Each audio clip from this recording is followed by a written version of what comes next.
the system.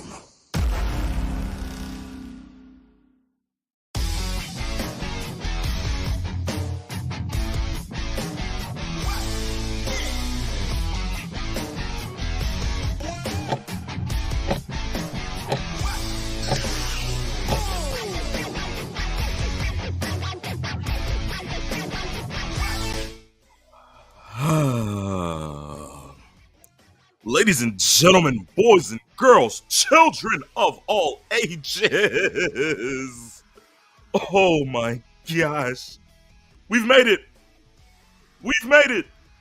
After a full-on year of the scat, in the terms of Peeps Nate, of what was a illustrious, stupendous last year's Royal Rumble. Through all the ups and the downs, through everything that we have somehow accomplished in the span of 365 days, we are officially back on the road to WrestleMania. And it starts tonight. It starts right now. Ladies and gentlemen, welcome to Saturday afternoon's main events, Royal Rumble Watch Party. Oh my gosh, that sounds great to say. And while the intro is going on in the back, you see the pay-per-view, all rights reserved. Listen, I'm happy. But look, with all that being said, let me go ahead and introduce my co-host. The one, the only, limousine riding, jet flying, kiss stealing, wheeling dealing, son of a gun, who's not having a hard time holding his alligators down. Now, ladies and gentlemen, boys and girls, children of all ages, give me 2 claps. And a Peeps Nate. Woo! Yes, we are here. Man. We are here. Oh boy, yeah. This is going to be real interesting. I'm looking at it right now. Yeah. I have to say I'm really amped. They've built well, as you just stated, a full year of building. Half of that year was built from another regime's creative. We've gotten now to where we are today. January 28th. And man, this is going to be good. Lots of twists and turns, etc. Oh, yeah. This is going to be one of those to remember. Am I right, peeps? 5.5 months of the regime of the cerebral assassin Triple H on the creative. And for those 5.5 months, we've gotten gold. And I mean, yes. This just hits the precipice of what we have in store for the rest of the year. But this is where it all begins, man. This is where it all begins. But of course, most definitely, peeps, as you see, we already have the pre-show package already in. It seems like whatever the case may be, what do you think is going to be the first match to start off the night? You know what? I wouldn't be surprised if they started off the first the match, the first Rumble being the Women's Rumble. I would not be surprised. That would make pretty good sense. Now, hopefully everybody that is going to watch the Rumble has got it on their little TVs or their cell phones, or they're looking at it at home, or whatever is the case. And if you're not able to watch it, you can listen to us go through as we're watching, get our reactions, etc. And hopefully everything will be fine. Everything will be cool. You'll enjoy it. You'll have fun. We'll laugh. We'll cry. We'll boo-hoo. We'll get upset. And then there'll be a lot of fun. And as you can see, I've got my iced tea. I'm ready to go. Talk to him, so, yes, to quench the thirst as the show goes on. So, yes. Oh, yes. I don't blame you. Most definitely. Yes. But I mean, peeps, it's just one thing. I can't go ahead and, scratch that at all. It's the fact that, we only have about 3 regular matches for this year's Rumble. Yes. And, a good number of those matches are championship matches. And we have 1 pitch black match. Now, look, peeps, for what it is worth, how many of these matches do you see going down the wire? So, I mean, look, Alexa Bliss versus Bianca Belair. I got Alexa Bliss for some reason. Actually, scratch that. I got Bianca Belair. There's just that one good chance of me that's saying Bianca has that in the bag. Yes, I think Bianca is going to win that match also. So, yeah, if the way things are going right now, I think that's what it is. All right, so if you got Bianca for that one, Then let's go ahead and count the next one. Pitch Yeah. Black. LA Knight. Yeah. Versus Yeah. Yeah. LA Knight. Oh man. LA Knight versus Bray Wyatt. Oh, if anyone other than Bray wins this match, then it's a moot point to have the match in the first place. I mean, It's a moot come point. on. There we go. Yeah. No, let me not. But Yes. of course, with that being said, then peeps, from there, of course, Roman, Kevin Owens, undisputed Universal title. There are many different people that are saying there's a chance that this might go to the point where Sammy costs him the title. There are other people that say Kevin Owens has this in the bag.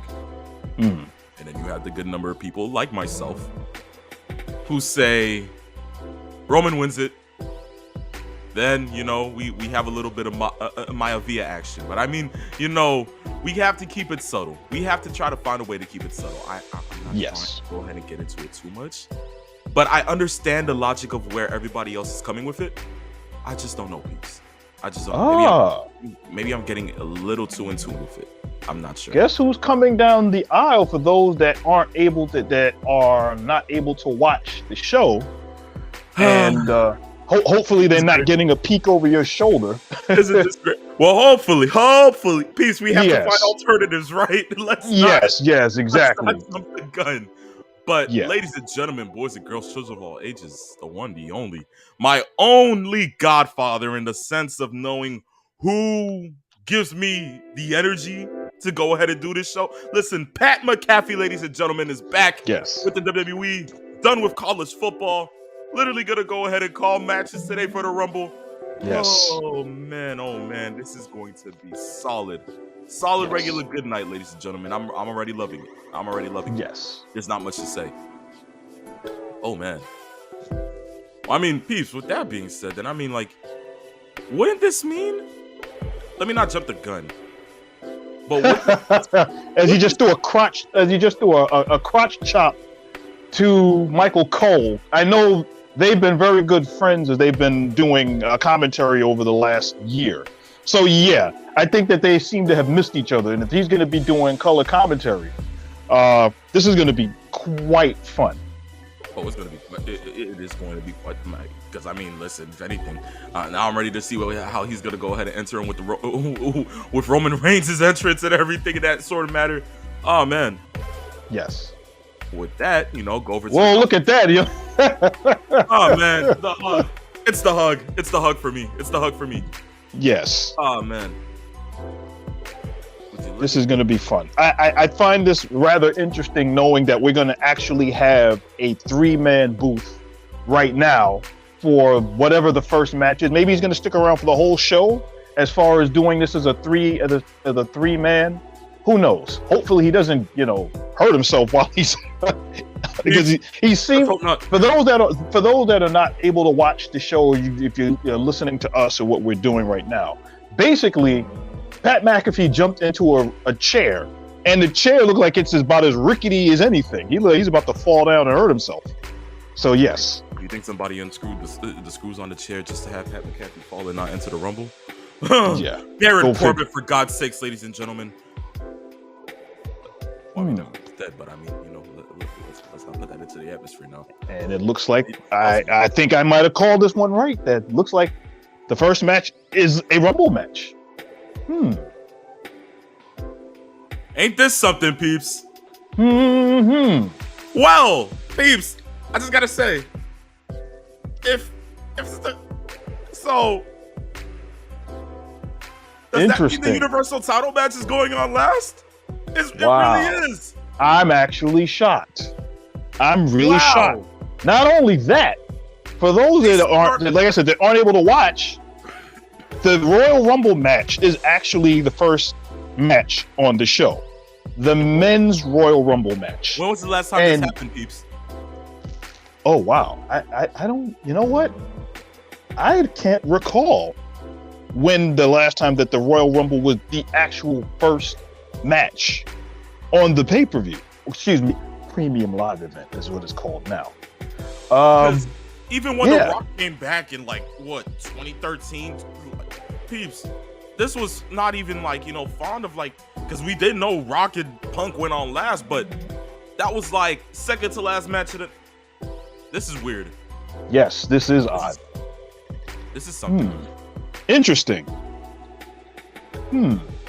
Well, for those that are kind of curious right now, since I'm looking at this right now, Gunther, I can't believe I actually said that, but yeah. For once the wrestler formerly known as Walter is the number 1 pick. He's drawing number 1 in the Rumble. Beeps, look who's number 2. How wow. Nice. Ladies and gentlemen. This is going to be something. Number 2 in the men's Royal Rumble match is none other than the Celtic Warrior, Sheamus. Oh, man. This is something, guys. This is really something. Speaking of that, look who made their return to the Rumble, peeps. The Hot Rod. The Hot Rod is in the building, ladies and gentlemen. Hey, yes. Hot Rod, how you doing? How you doing? Salutations. Yes. Thank you for going ahead and joining us tonight for the Rumble watch party. I mean, listen, we already have the first 2 entrants, and it's like, peeps, here's the thing that I like with this year's Rumble. Yes. It's not like everybody was literally sitting there announcing themselves for the Rumble. Who wants to go number 1? Who's gonna go ahead and outlast the match? No predictions or spoilers.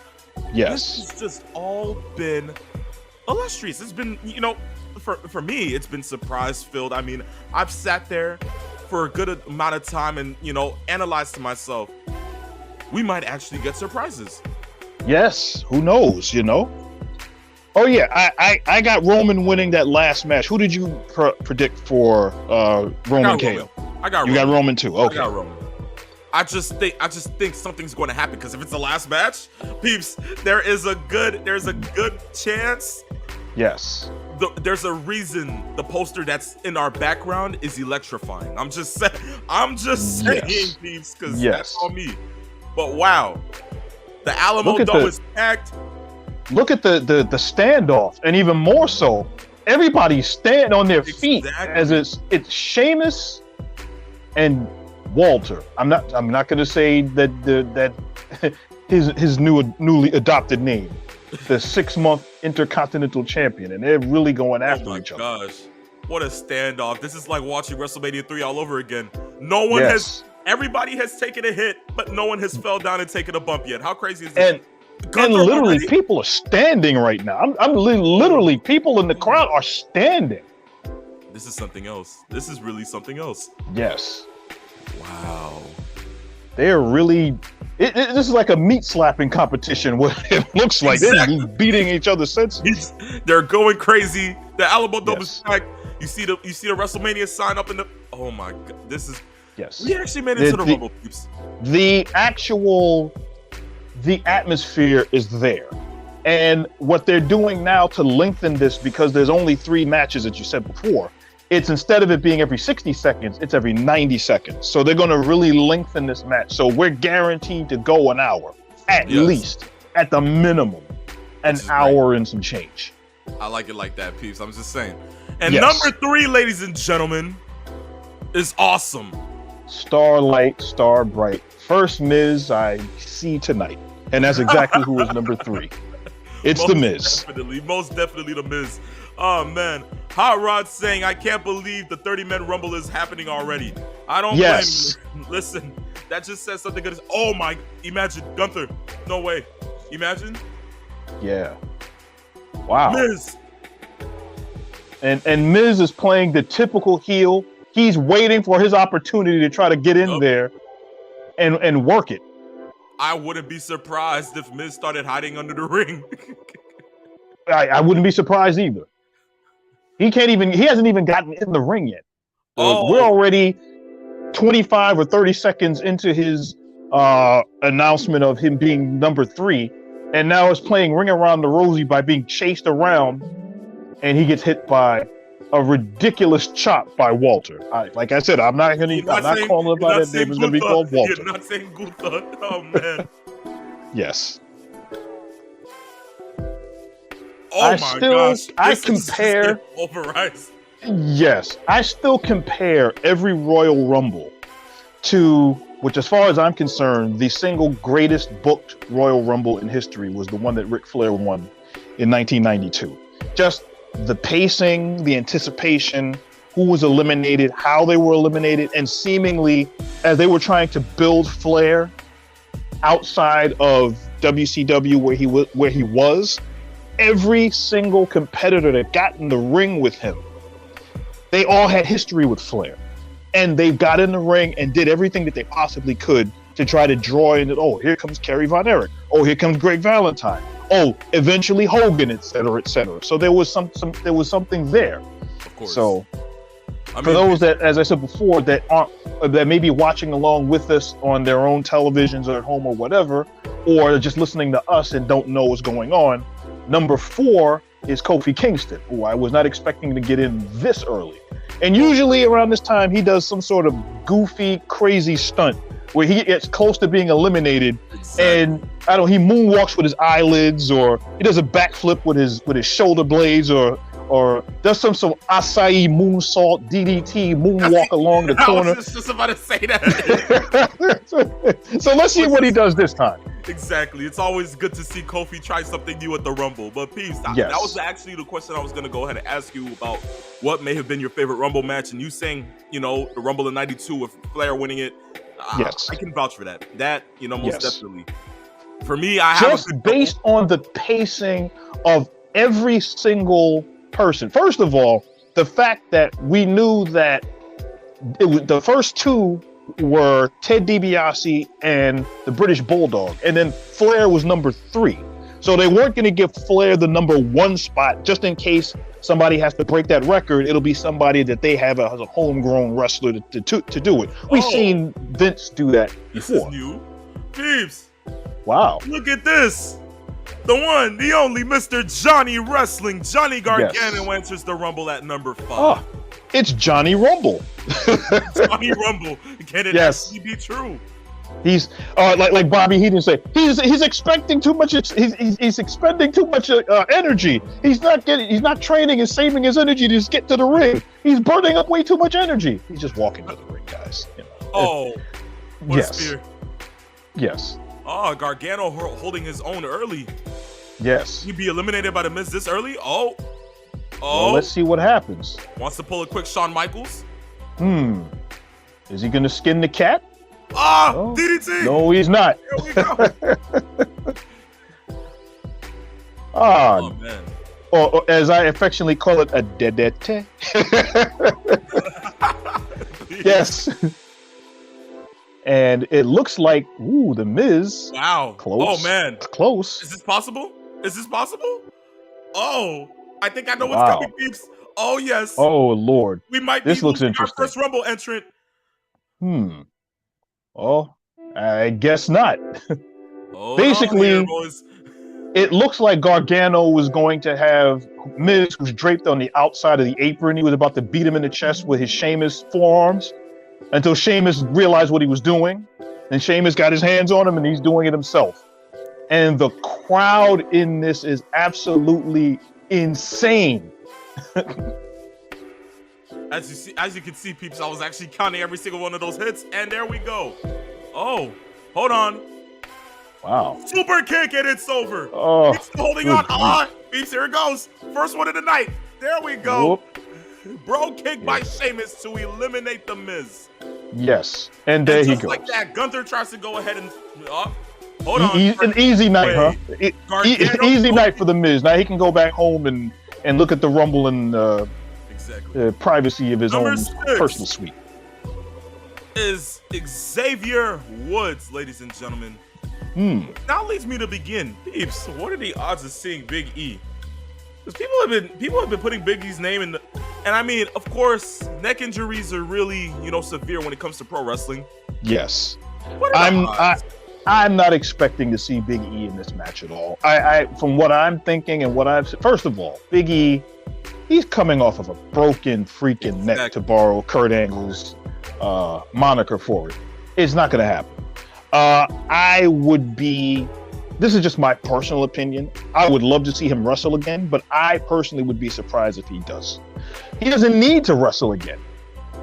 He's accomplished pretty much everything in his career in the WWE, and he could probably say, if I'm done, that I'm content. But I would love to see him fully recover or fully heal. And if he can give it a go and still be safe and still be healthy, oh, I would love that. But just right now, I would love to hear him say he's 100% healed and healthy and can do all of the things that he normally did before he got in the ring. That would be perfect. Of course. And it looks like two New Day guys are going to go after each other. I Pause. Hey, yo. Oh, Lord have mercy. They're playing the bongo on each other's butts. I never thought I would hear that in a Royal Rumble match. Bongos and butts. Here comes number 7.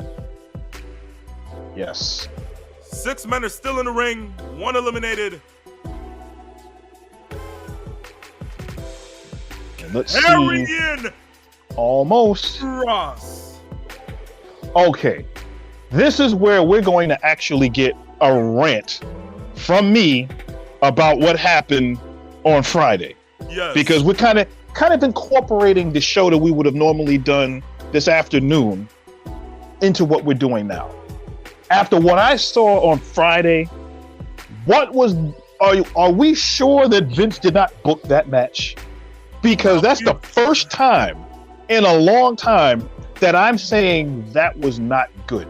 They've been building Karrion Kross really well, and they've been teasing this feud for at least the last 3 weeks of how they were going to go ahead and do this and get him booked.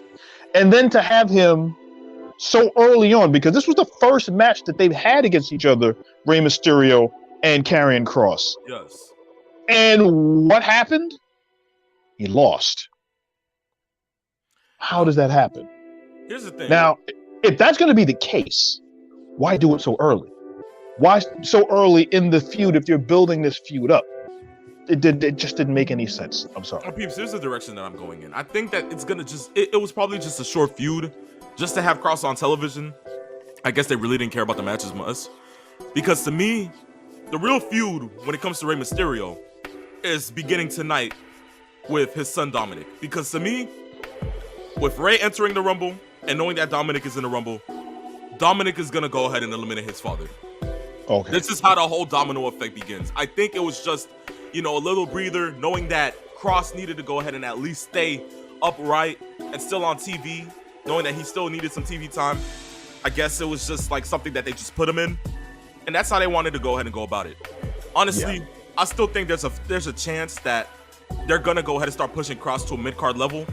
It just depends on who they put him with, and who he's sizing up with Sheamus. I would love to see that feud. I'm not even gonna lie to you. Could you see? Here's an interesting question: as the countdown to the next person comes in, can you actually see Karrion Kross in a tag team with anyone down the road? Say, if he's looking to kind of flesh out a faction of some kind or some sort of duo of destruction somewhere down the road, could you see him in a tag team? Now that wouldn't. Honestly speaking, with his dark demeanor and his sense of aggressiveness, if there was a chance to put him with somebody as sinister as him, I honestly, peeps, wouldn't mind seeing Drew McIntyre turn heel to side with Kross. Now, that would be a good tag team, but that's in the sense of if you wanted to bring back the Drew McIntyre of, what year was it? 2018? Like NXT Drew McIntyre. Exactly. Gallantry. Yes.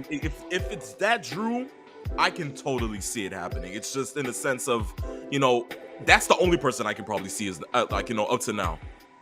Anyone else? I don't know. I really don't. Well, for those that don't know who came in next, it was Chad Gable. Wow. Mr. Shorty G. Gargano trying to eliminate Karrion Kross there, peeps. Wow. Go back to NXT days. How nice is this?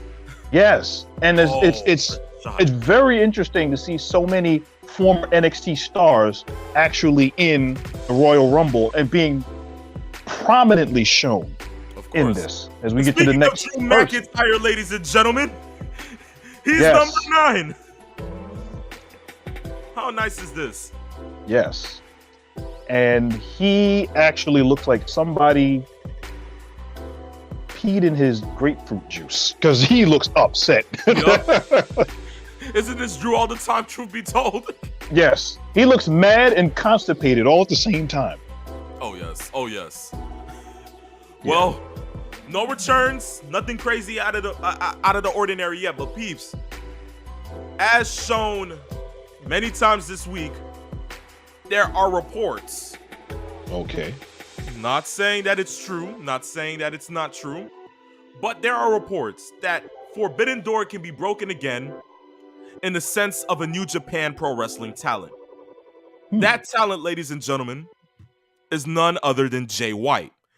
Peeps, what are the odds of seeing Jay White at tonight's Rumble? Would you pop crazy?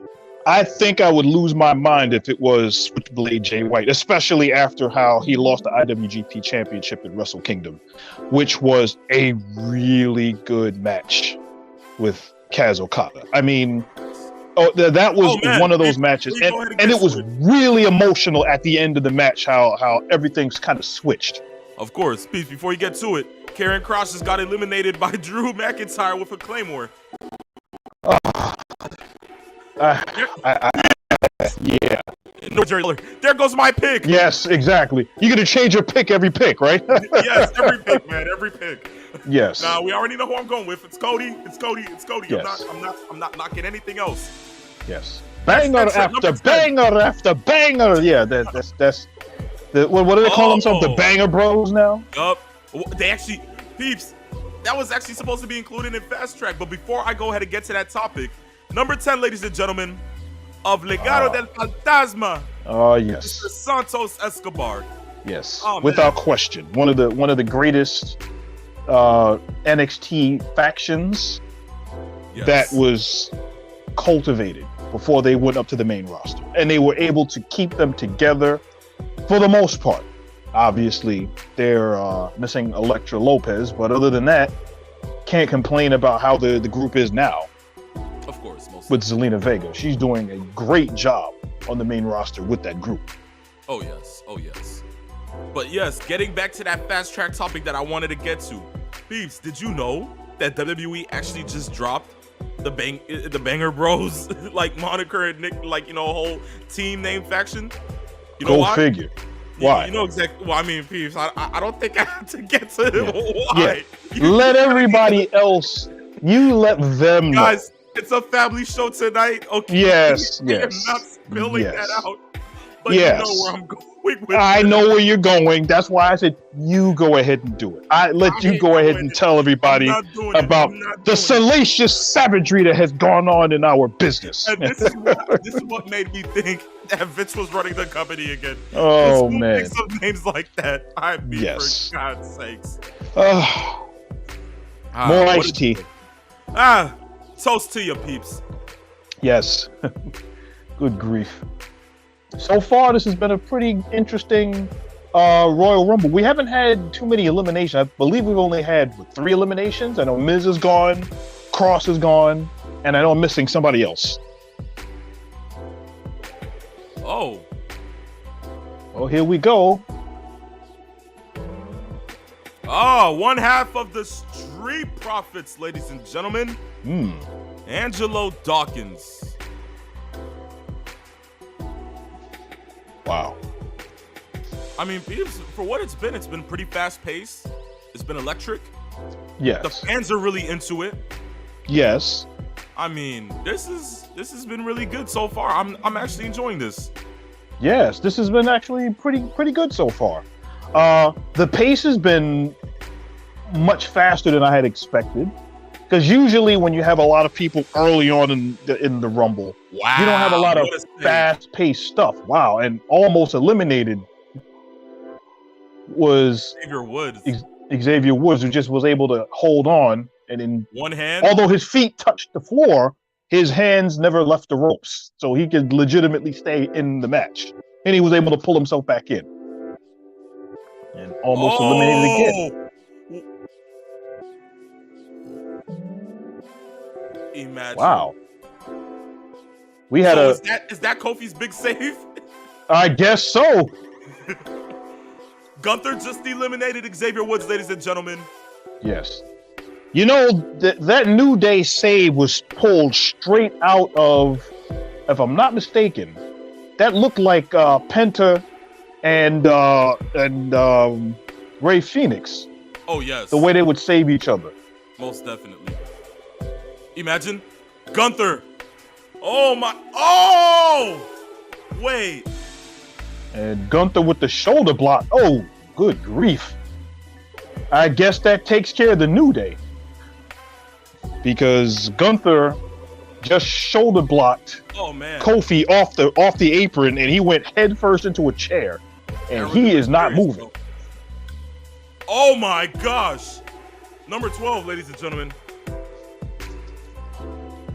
And number 12 happens to be, of all people, Mr. Suplex City himself. Now, guys, you want to say it or you want me to say it? You say it, peeps. Brock Lesnar. Nice peeps. Nice Paul Heyman impersonation, peeps. I love it. I love it. I love it. He's still expending too much energy. He's not conserving his energy. He's running to the ring. You got to save your energy. He's taking too much time. Oh man. It's times like this when I really miss Bobby Heenan. No, yes, most definitely.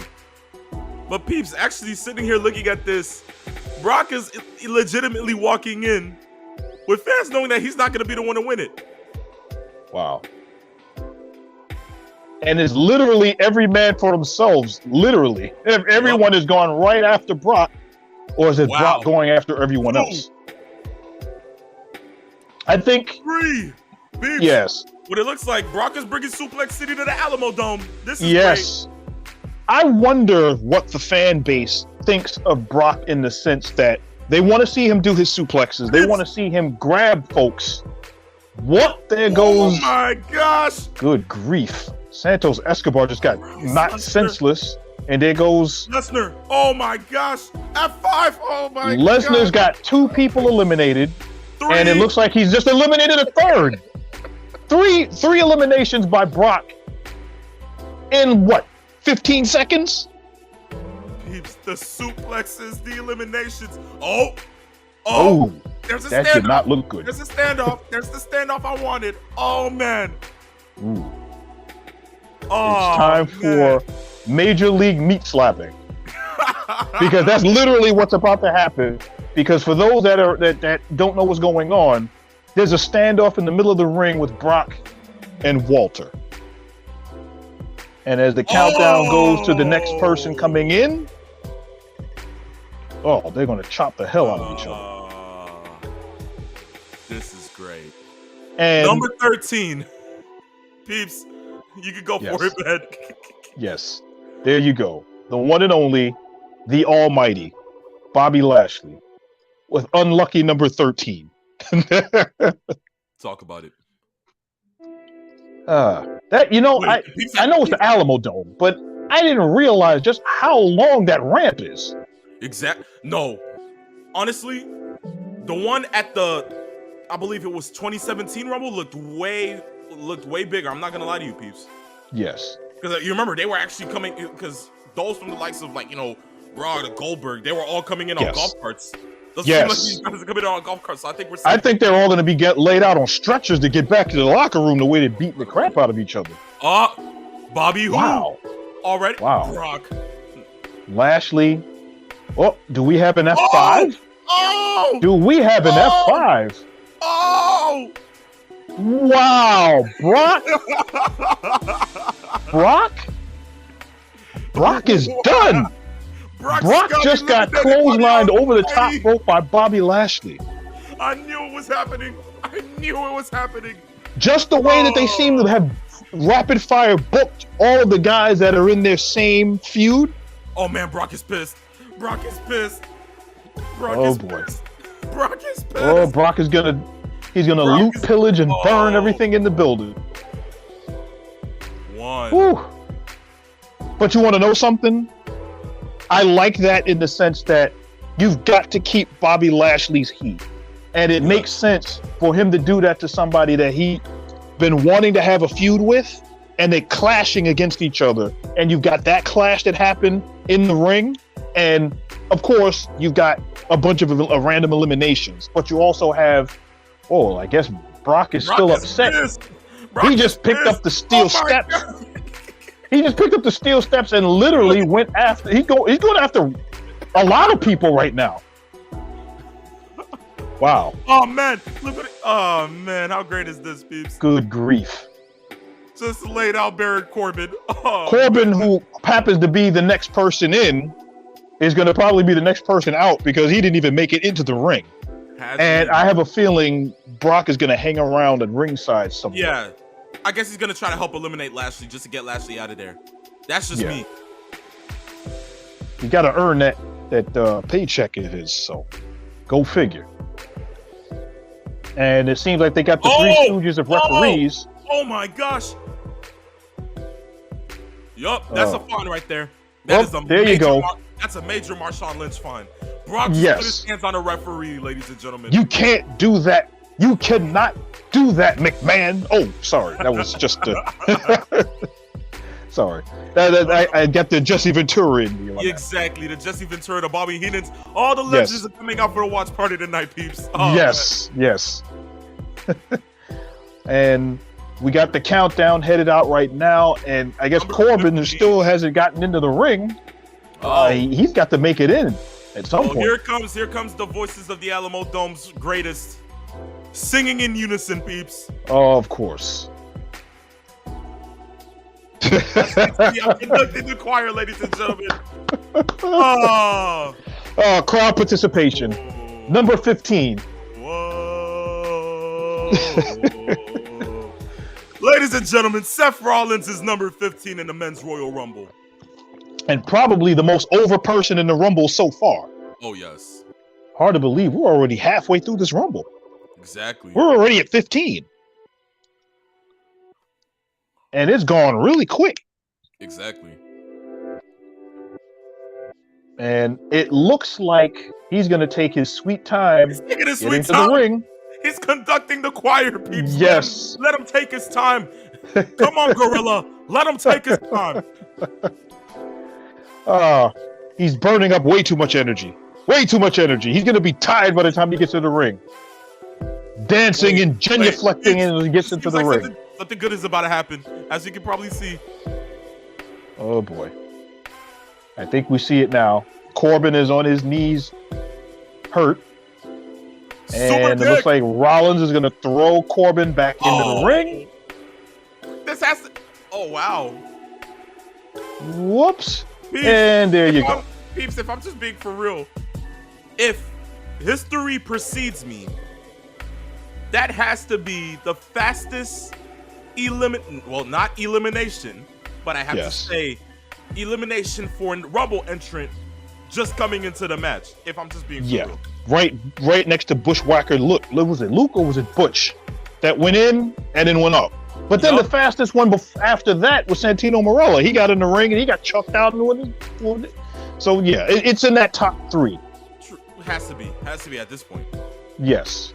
So could you imagine being Baron Corbin, knowing that you're going to get paid a lot of money to be in the Rumble, but you're only going to be there to be cannon fodder for everyone else? That money must be good, though. That has to. I would feel a certain way if I prided myself in being a professional wrestler, and I knew that I wasn't going to professionally wrestle. So that's something interesting. But as we continue on, Otis is the next person that has gone into the Rumble. Mm-hmm. The second half of the Alpha Academy is in the Rumble, ladies and gentlemen. How great is this? And hopefully he'll fare better than his partner. Why do I feel like he's about to hit a worm? Please don't tell me he's going to do that. Oh, okay. Oh, boy. He just went Hulk Hogan and kind of ripped his shirt off. Yep. And right now, I think we have a lot of the guys that are big, the big, taller, slower guys that are in the ring now, like the Lashleys and the Walters. I'm still not going to say that name. And Drew McIntyre. You've got Otis. So you still got a lot of the bigger, stronger guys that are in the Rumble. So obviously this is going to probably be a little bit of a slower pace to build some of these guys up and get other guys rest while they start calling the others in the ring. Which, by the way, the next participant happens to be Booyaka Booyaka. Biggest little man in the WWE, ladies and gentlemen. Yes. Rey Mysterio. That is, if he actually comes down to the ring, because I have a feeling. Imagine they cut us to backstage, and Dominic lays out his own father. I wouldn't be surprised if that was what the go-to was. Oh, by the way, man, what they've been doing with Dominic Mysterio? He literally looks like he just copied Grand Theft Auto San Andreas. If you're not, for those that are gamers like us that know exactly what this is, with the purple bandana on and jail is hard. Oh, brother! Wow! Good grief! I was not expecting that. Seth Rollins has just eliminated Bobby Lashley. I am stunned. Wow. I am stunned. So who you have in the ring right now, you have Otis, Rollins. Oh, here comes the worm. Oh, Lord. Gargano. Oop.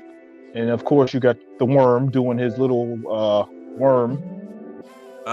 Where's Tucker when you need him, ladies and gentlemen? Knock some sense into this guy. Yeah.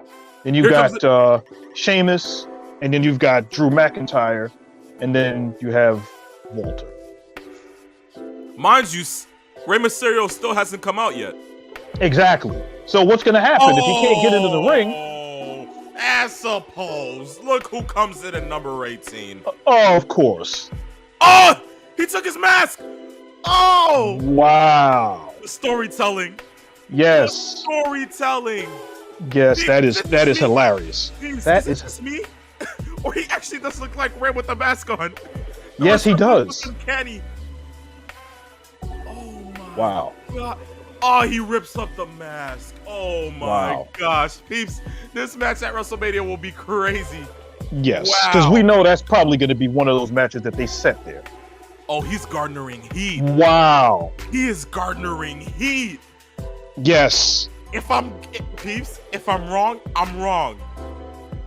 The whole week after he got quote unquote arrested, I was not feeling that side of Dominic.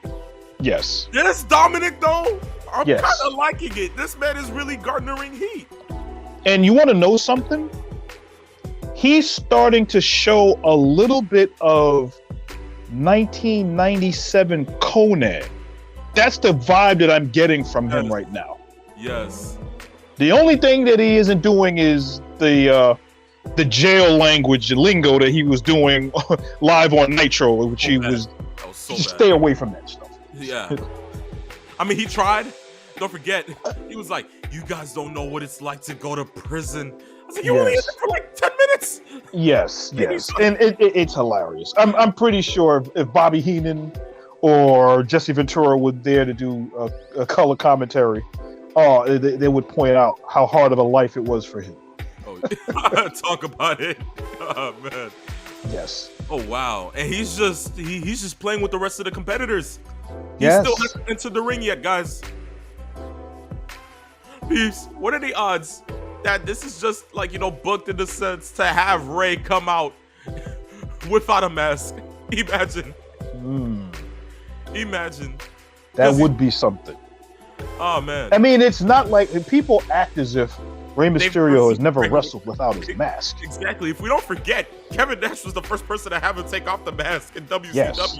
So, and then gave Ray an even bigger push by having him beat him on Nitro, which was insanely underrated as a move. Most definitely. So, Elias is in at number 19 now. Yes. Yes. And he's going to spend all of his energy carrying that guitar.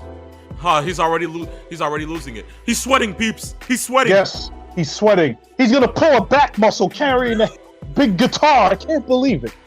Oh, good grief. Just look at that. Oh, man. He's already drenched in sweat. He's already going to be dehydrated. He's not going to have any energy. Oh, man. We're losing it, peeps. We are losing it. Yes. Well, what are the odds? He's already got a foreign object in the ring.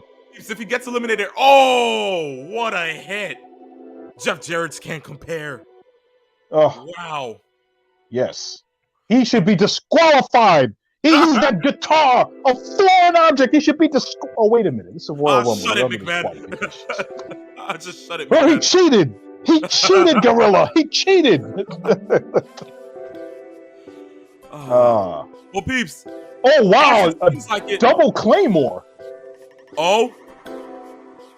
And Elias got eliminated by the formerly known Banger Thank Bro. you, bleep you, goodbye.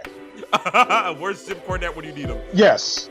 Well, peeps, as I was about to say, if Elias potentially got eliminated early, what are the chances that we see Ezekiel and Elrod today? Oh, good grief. Let me not. He'll probably end up being number 30, if that's the case. Please, no. God, no. So also, think about this. We know, well, we have now that the next person to come in at number 20 is Prince Devitt himself, the one and only Finn Balor. But Cody hasn't come in yet. So think about that. He is late in the Rumble. That is a huge You know what I'm thinking? You know what I'm thinking? Lucky number 27. Good point. It has to be. And Balor is taking his sweet time. I'm still shook. Ray hasn't come out yet.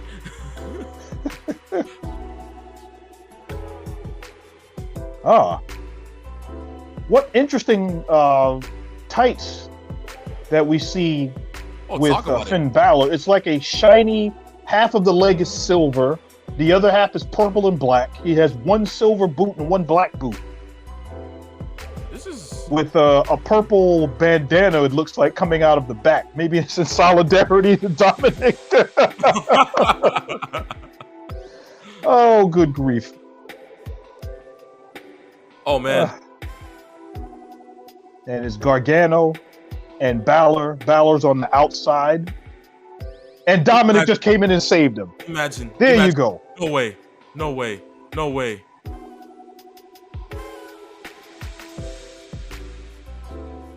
Oh. Yes. Oh, good grief. What a move. Drop kicked in the head as he tried to do that spear, and it didn't work. He just got eliminated. There goes my pick. Gargano was now gone. There goes my pick. Oh, man. You know, you're doing really bad with your picks today. Man, talk about it. Don't remind me. Don't remind me. Yes.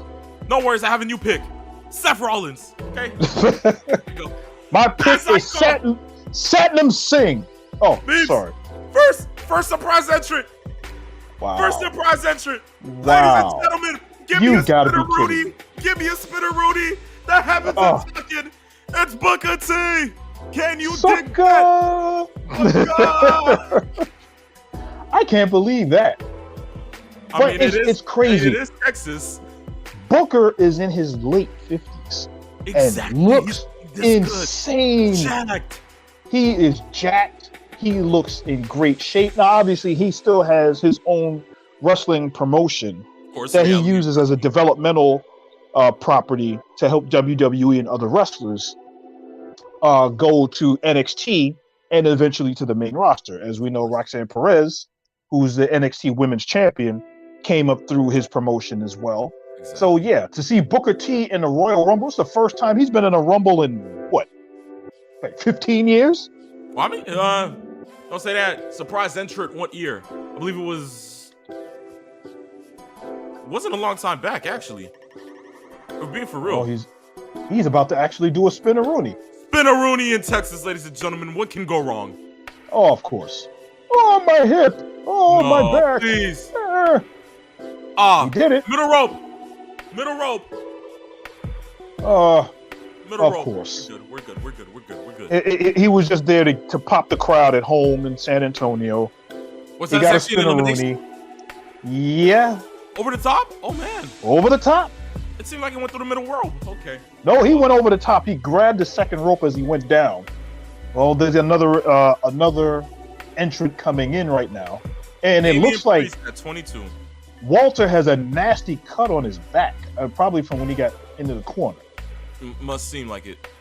So the rest all three of the Judgment Day are in the Rumble, guys. Yes. And still no sign of Rey Mysterio. Yes.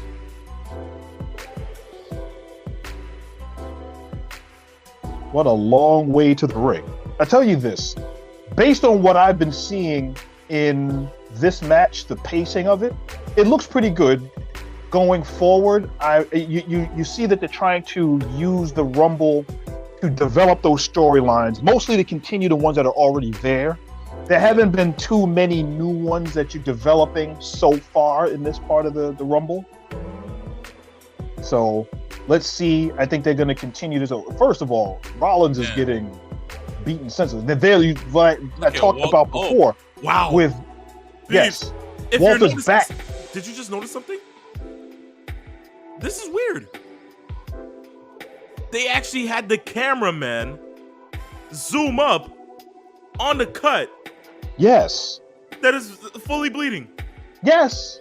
Which is something that you don't normally see on WWE programming. Usually if something happens, it's because, it was an accident. The referee will put on the gloves to check on that. They're highlighting that cut to show you how brutal this match is.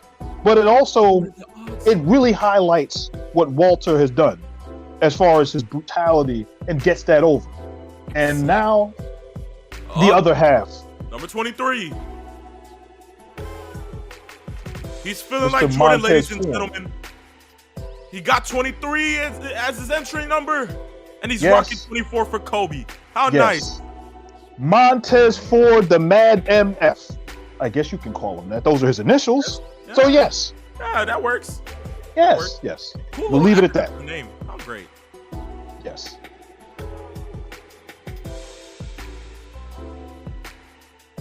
And right now, taking a look at what I'm seeing, it's nice to see Ford get such a late number, because he, I believe, at some point is going to be a great single star. He's going to be a great single star. Oh, yes. It just depends how they're going to go ahead and break up the group, honestly. Or they don't break up the group. Who knows?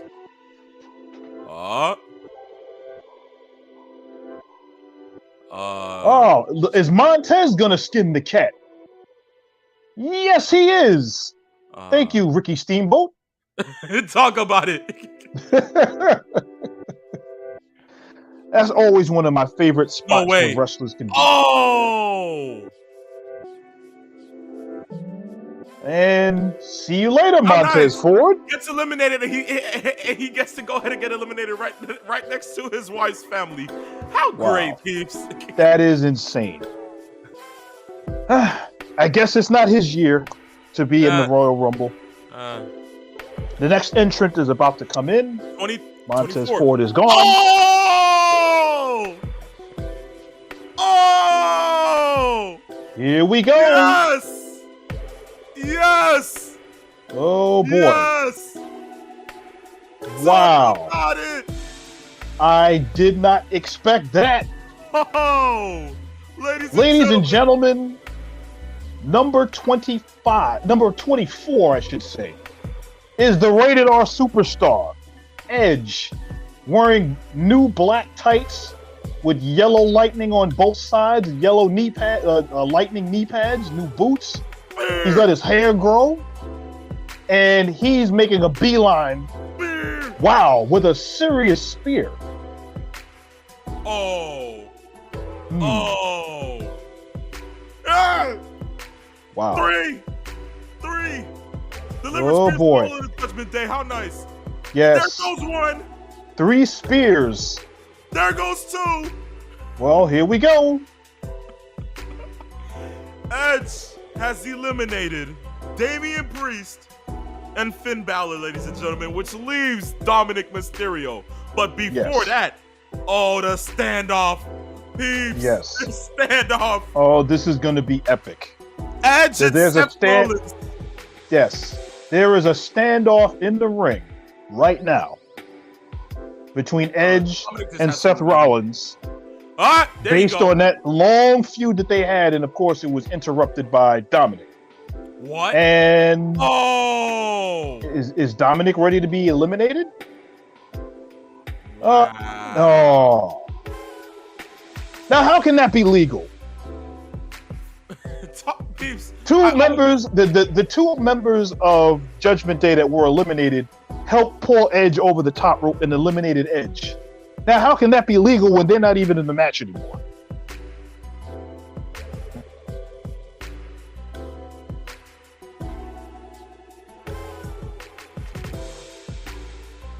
So this is number 25. Let's go. Somehow, I have a feeling that Dominic is going to get eliminated by Ray. Ray is going to probably come out and do something to eliminate Dominic. It's going to have to be. Well, number 25, ladies and gentlemen. My lucky number. Most hated man in WWE history in my mind. No, I'm not. I'm lying. Yes. It's Austin Theory, guys.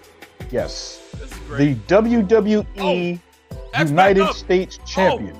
Edge is back up. Scoot Theory. Oh boy, Edge is making a beeline for what's left of the Judgment Day, and the camera that they have following him. It's funny.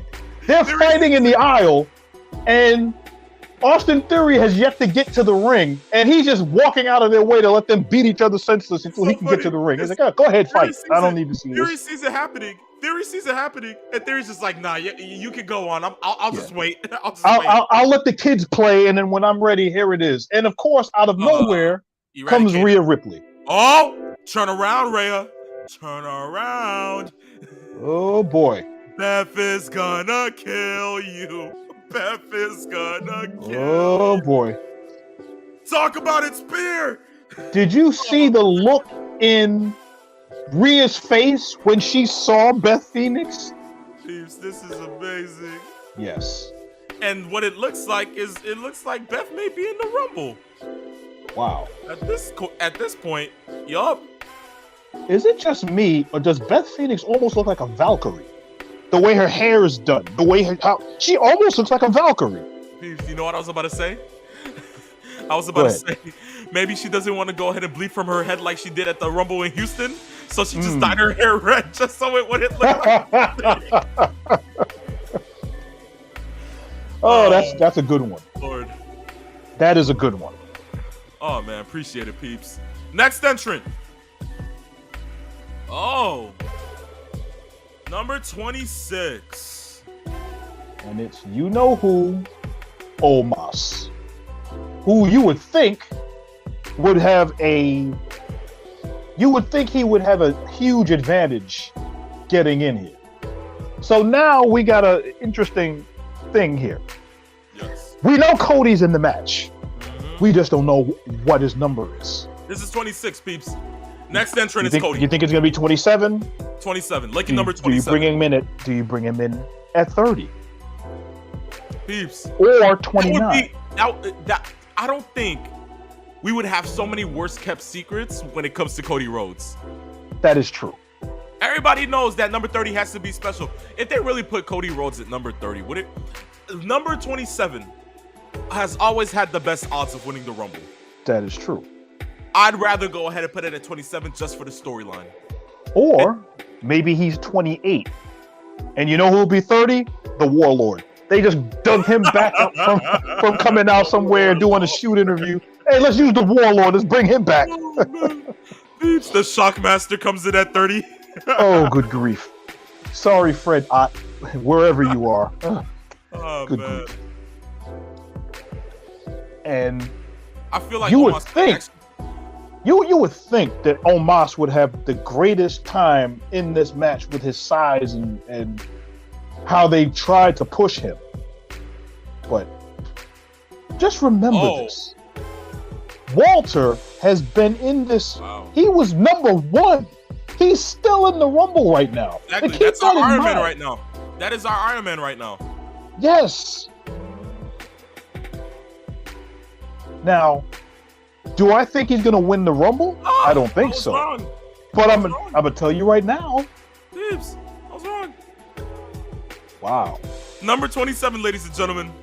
The monster among men, Braun Strowman. And he's number 27. Which leads me to believe, I think it's going to be either 28 or 29. I don't think it's going to be, well, we now know Cody is going to be 30.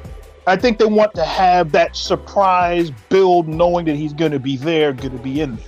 Yes, because now, we still have to go ahead and wait and see. Because at this point, with all these men in here, if I'm not mistaken, because I did take a picture of the people that announced themselves for the Rumble, Okay. and from what it looks like, there's only 2 people left other than Cody, Okay. and that is Moss and Ricochet. Okay. So I mean, at this point, maybe there is no surprises, peeps. Well, who knows? Let's see. Just have to And wait. ironically, these two wrestled each other and had a pretty decent match. Oh yeah, What was it? Back in was it the Clash at the Castle, I think? yup. And it was actually a pretty decent match. Probably the best match of that Omos has wrestled. Let's see how far it goes here.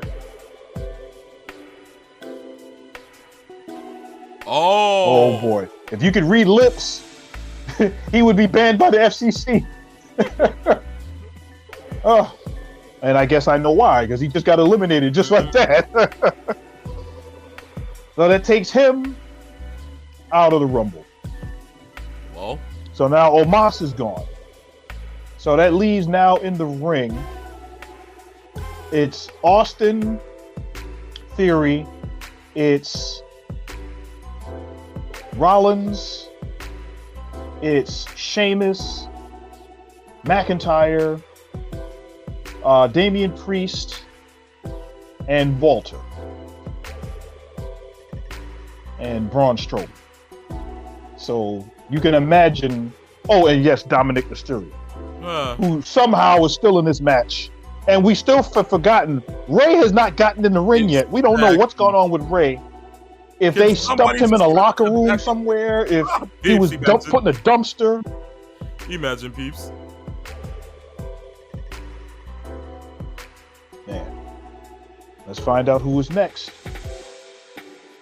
Ricochet. There we go. 28. Your favorite Irish wrestler, Rick O'Shea. Peeps.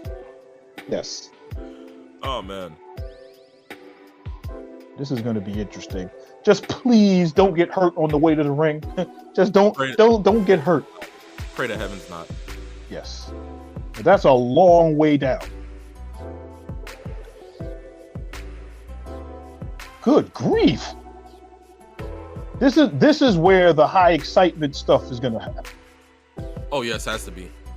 Because now we know seemingly Ricochet and Strowman are now a very good tag team. Yup. Oh. Oh wow. Interesting. Braun hanging on that long. Wow. Wow, Braun holding on while he's about to seemingly get eliminated. Looked like they were going to throw him out by his beard. Oh, here we go. The double chest beat of doom. Oh. Wow. So Walter is about to eliminate Drew McIntyre, and he was saved by Sheamus. Sheamus helped his partner back. And then in the other corner, you've got Theory and Rollins beating each other senseless. You got Ricochet and Dominic beating each other up. And you still got another entrant coming in before Cody. So if Cody is at number 29.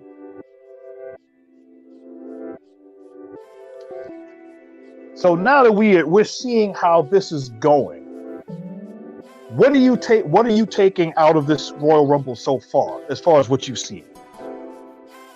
They're not going the traditional route of going ahead and booking it as the winner is Brock Lesnar. I mean, that's what you got. Nah, jokes aside, the energy, just the all-out vibe, peeps. Yes. This year's vibe has been completely different. Wow. It's definitely wow. I was not expecting that. Walter just eliminated both Drew and Sheamus by his lonesome. That's what you. So I guess Walter is being booked like Kane was in the Rumble in the past. Wow. Unbelievable. And well, there's your surprise. At number 29 is, you want to say it or do you want me to say it? I'll say it. Go right on ahead. Instead of being the son of a plumber, ladies and gentlemen, he is the brother of the problem child. The man who withstood Floyd Mayweather in an exhibition match at Hard Rock Stadium. The man who sells prime drinks for a living, ladies and gentlemen. The one, the only man who was able to withstand Roman Reigns for a good amount of time. And even hit him with one lucky shot. Ladies and gentlemen, boys and girls, children of all ages, Logan Paul is number 29 and in the Rumble. Wow. I have a feeling how this is going to end. I don't know if he's fully healed from his knee injury, but I think he's going to end up having another injury by the end of this, because they literally everybody that's in the ring just beat him senseless. Buckshot lariat. This man. Wow. Wow. That foot is healed, peeps. That foot is healed. Wow. I was not expecting that. And of course, the first person to go after him is Walter, who's trying to dump Logan Paul over the top rope. Almost worked. Well, another worst kept secret, peeps. Cody Rhodes is number 30. Well, I was somewhat right. I was thinking it was going to be between 27 and 29. I wasn't expecting it to be 30. Hey, peeps. But I guess we know now. Peeps, you notice something? Sami Zayn isn't in the Rumble. Interesting. Huh. Well, then again, neither was Rey Mysterio. So maybe they pull that out of the hat and say, well, you know, number 17 never got in the ring. Maybe they replace him with Sami Zayn. Well, the last participant is about to enter the ring. More than one. Royal family. It's the son of a plumber, baby. Yes. It is the one. Baby. Son of a plumber, baby. Cody Rhodes, baby. Yes. God rest Dusty. Yes. Here we go, guys. Wow. So much for the Homelander, Cody. Yeah. Ooh, that's a lot of smoke. How about and this? That's a great looking robe he has. This one is even better than the one he usually would come with. There's much more black in it and not as much blue and gold. But yeah, Cody looks ready. Yeah. He's ready to go win it, boy. Go win it. Go win it. See what happens. Be better, man. Let's go. Let's go. Oh, he's jacked. He's jacked. Oh man, he has hit the gym. Peeps, he's jacked. Yes. It's done.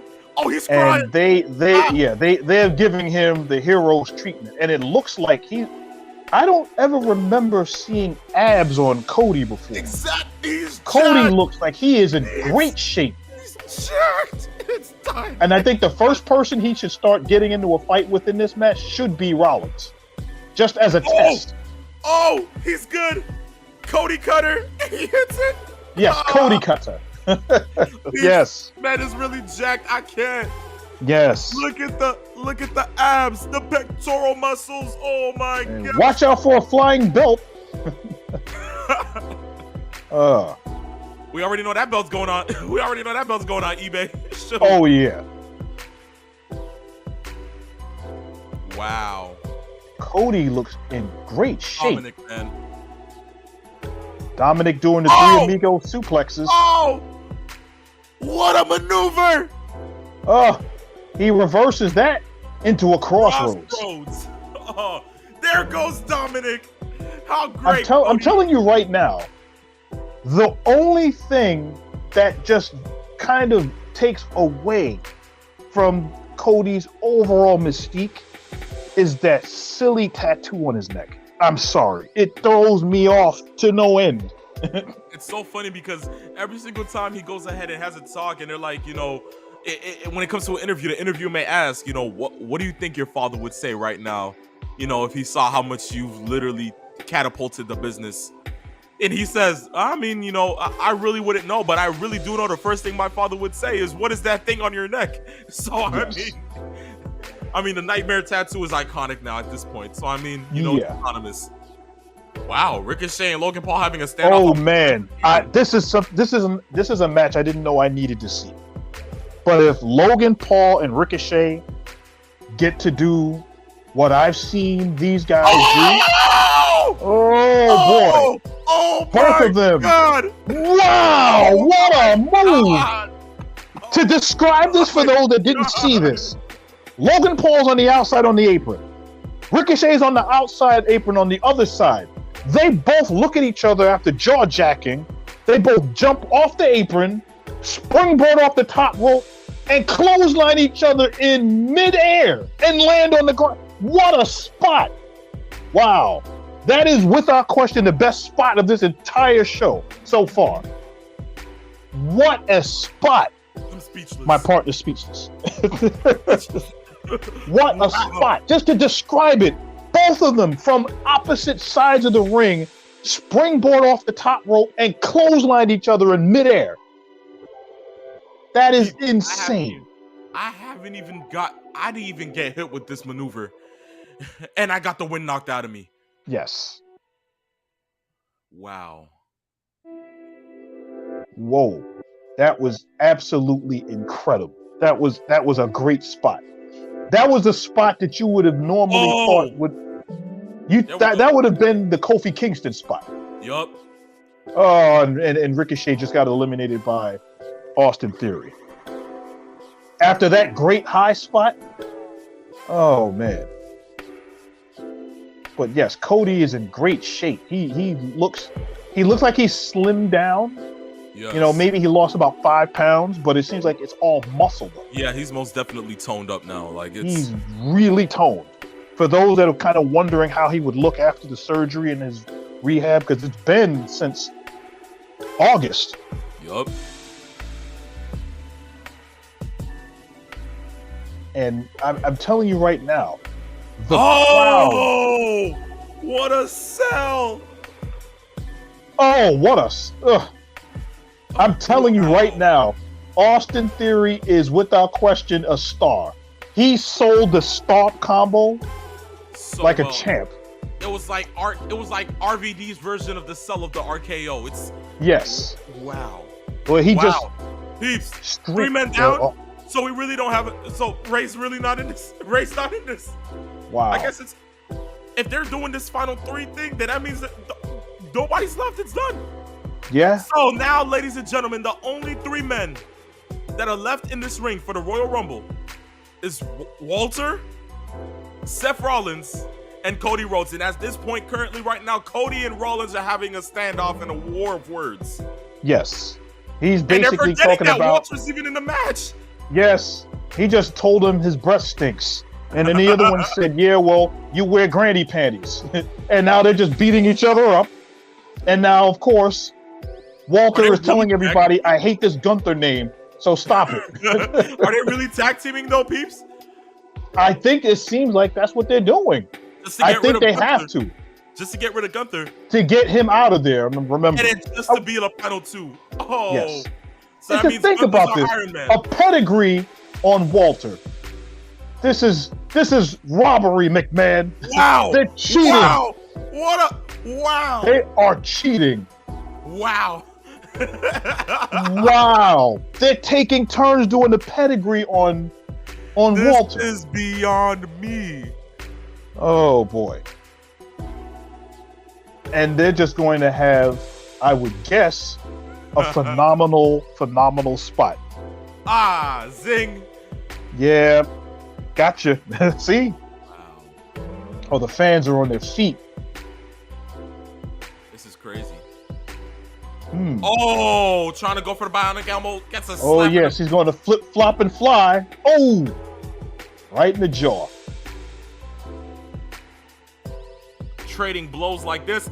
Crossroads? Wow. Oh, good grief. The exchange is great. Out of the crossroads into a snapmare to a mist stomp to a missed kick to the face to a super kick. What an exchange. This has really been a good first hour, peeps. I kid you not. Yes. Wait. Oh! We completely forgot about Logan Paul. Oh! Wow. Oh! And he just eliminated Seth Rollins. Wow. He just had it. Wow. You know, we completely forgot about Logan Paul. Wow. Now, here's the funny thing, as we said before. Logan's in this match, but there is no Rey Mysterio. So I guess they're gonna go with the whole he got beaten up and he couldn't make it or whatever they say. But peeps, my pick is gone. Oh, so time to get a new pick, right? So now I gotta stick to Cody Rhodes. Oh man, this is something. Wouldn't it be something if Logan Paul ended up pulling this thing out? Peeps, that would be hilarious. Don't. I don't want that yet. Not yet. Please, not yet. One lucky shot. Crossroads. Let's see. There we go. Send him out, boy. And then he sold that. Boy, did he sell that. And then the final two, peeps. Wow. Now, here's a match. Is this hard to think about? This is something I would pay to see. Cody and Walter. Wow. No, this is cinematic. Peeps, Cody spitting out blood from his mouth. Yes. The slow turn to look at Gunther. Oh my gosh, and the sign in the background. Yes. I'm loving this. Yes, the camera work. Oh, the drama. It's really lasted this long. My chest hurts. Well, you should be drinking water. That might actually help. Yeah, ice water's right around me. I mean, I take it. Yes. Oh, man.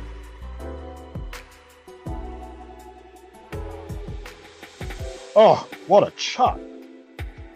But peeps, isn't the Rumble record for most time spent in it is 1 hour? I believe it's 62 minutes and change. I'm sure Walter has already surpassed that. Gunther has to be nah. Because remember, this is on 90 seconds. This isn't the 60-second norm. Exactly. We're on 90 seconds in between. So by virtue of that, he was number one. He's definitely broken it. No, literally, Gunther's the new Iron Man. Oh, yeah. And he's still strong as a bull. He's still throwing chops. And remember, it's that pec that was surgically repaired. Oh. Walter. Oh, punch right in the face. That was close. It really was. Looked like Walter was about to get eliminated.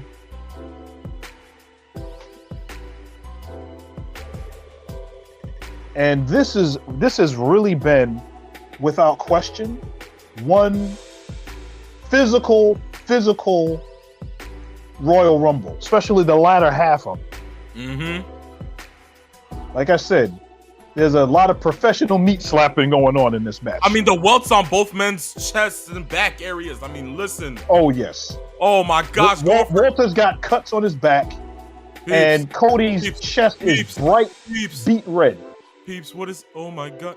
Oh, my God. Oh, my God. Oh, my... No! Don't. Well, Cody almost got eliminated. He's stopping on the chest with a third pack of star. Oh, my God. Oh. Gunther. Wow. And it gave him a full-fledged kick to the head. Cody, fight back. Cody is outside in the corner.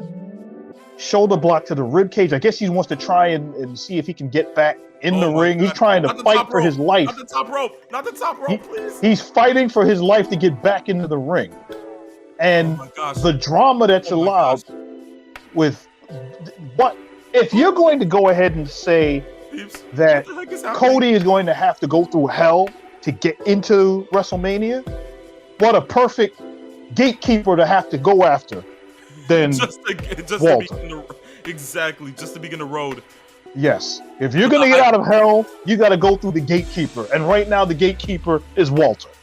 No, but this is really heightened drama. Yes. And usually, the last two participants don't last this long in a singles match kind of confrontation. Exactly. It's usually over by now. Exactly. So that goes to show you the respect. First of all, I keep forgetting to people that don't understand this. Oh my God. Walter was number one. He picked number one in this Rumble, and he's still going at it. Peeps, they're trading blows. Oh my, this is amazing. And there's a Cody cover. Oh my God. Man. Oh my God. Oh man. Walter is fighting and fighting and fighting to try to stay into this match. This is just amazing. This is really amazing. This is absolutely. It's breathtaking to see the condition. First of all, the condition that Cody is in, being picked as number 30, and we've already seen him now. What's it been? 15 minutes. Oh, And it looks like Walter has got his leg hurt. Oh boy. Are we going to get Shattered Dreams? Imagine. Oh boy. Oh, paying homage to Nice. your brother. What better way? Yes, Shattered Dreams. Right in the corner. Technically, And that's peeps, and that 3-pointer is good. peeps, I'm just saying, Twitter's going crazy, and they're all saying technically the spot of Rey Mysterio was still empty. Nobody entered that spot. Yes. Go figure. Which still makes no sense because I haven't listened to any of the commentary. They haven't explained what happened to him. If they did, maybe somebody that But I mean, peeps, imagine somebody were to come out and they were to say, listen, Cody, you still have one person to go through. So knowing that he just went through Gunther, he has to go through one more person to be able to go ahead and get this spot at Mania. Yeah. And it's Shawn Michaels, not just Imagine. It is in San Antonio, by the way. Austin. Imagine. Oh man, that would be crazy. Oh. And they, like I said, professional meat slapping. Now Cody is outside the ring, and he's being put in a sleeper by Walter, who's standing inside the ring. So if Cody passes out, he's gonna fall right on the floor, and he's gonna be done. Hold on, peeps. Hold on. While this is happening, he's yanking Walter seemingly over the top rope. Well, that's what it looked like. Never mind. Oh! Let's see what happens here. Oh, God, what a chop. Oh, the old Rocky spot. Hold on. Ah! Wow. Oh, man. Another crossroads. Let's go! Yeah! Let's go! And there you have it, folks. Cody! Let's go! Now, does this win stand, or is there somebody else that's going to come in? That's what I'm saying. Because this doesn't make any sense. Rey Somebody... Mysterio was never in the Rumble. Exactly. Which just leaves a blank spot. They're calling him the winner of the Rumble. They're calling Cody the winner. Wow. The whole ticker goes up at the bottom. They display the banner. Wow. The lights are up. The fans are singing. Nothing. That is crazy. Well, this is something that they're going to have to explain either by the end of the show or by Monday, because there's a loophole that they have to kind of clear up. Just makes no sense.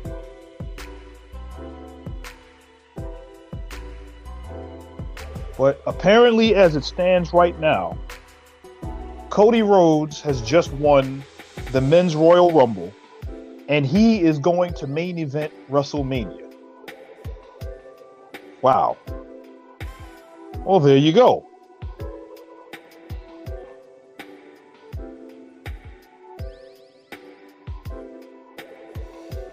And you can tell, based on all of that, he's tired. Yup. This is his first match. Here comes the sign point. And did he just do the Bullet Club? Oh my God! Yes. There we go, guys. Pyrotechnics going off in the Alamo Dome. Oh yes. My gosh! How beautiful! And there you have it, folks. Hold on, peace. If I'm not mistaken, that kind of was CGI. But I mean, I digress. There you go. First, I digress of the night. Did we see that coming? Oh boy. Man. Well, now that we know what has happened, let's kind of dissect what we just saw. And literally, the spot of the night has to be for those that are not able to watch the show. After you finish watching and hanging with us, go on YouTube or wherever you get to see and just look up Logan Paul Ricochet. Because without question, I'm guaranteeing you that spot is going to probably end up in the opening to Raw in the near future. Has to be.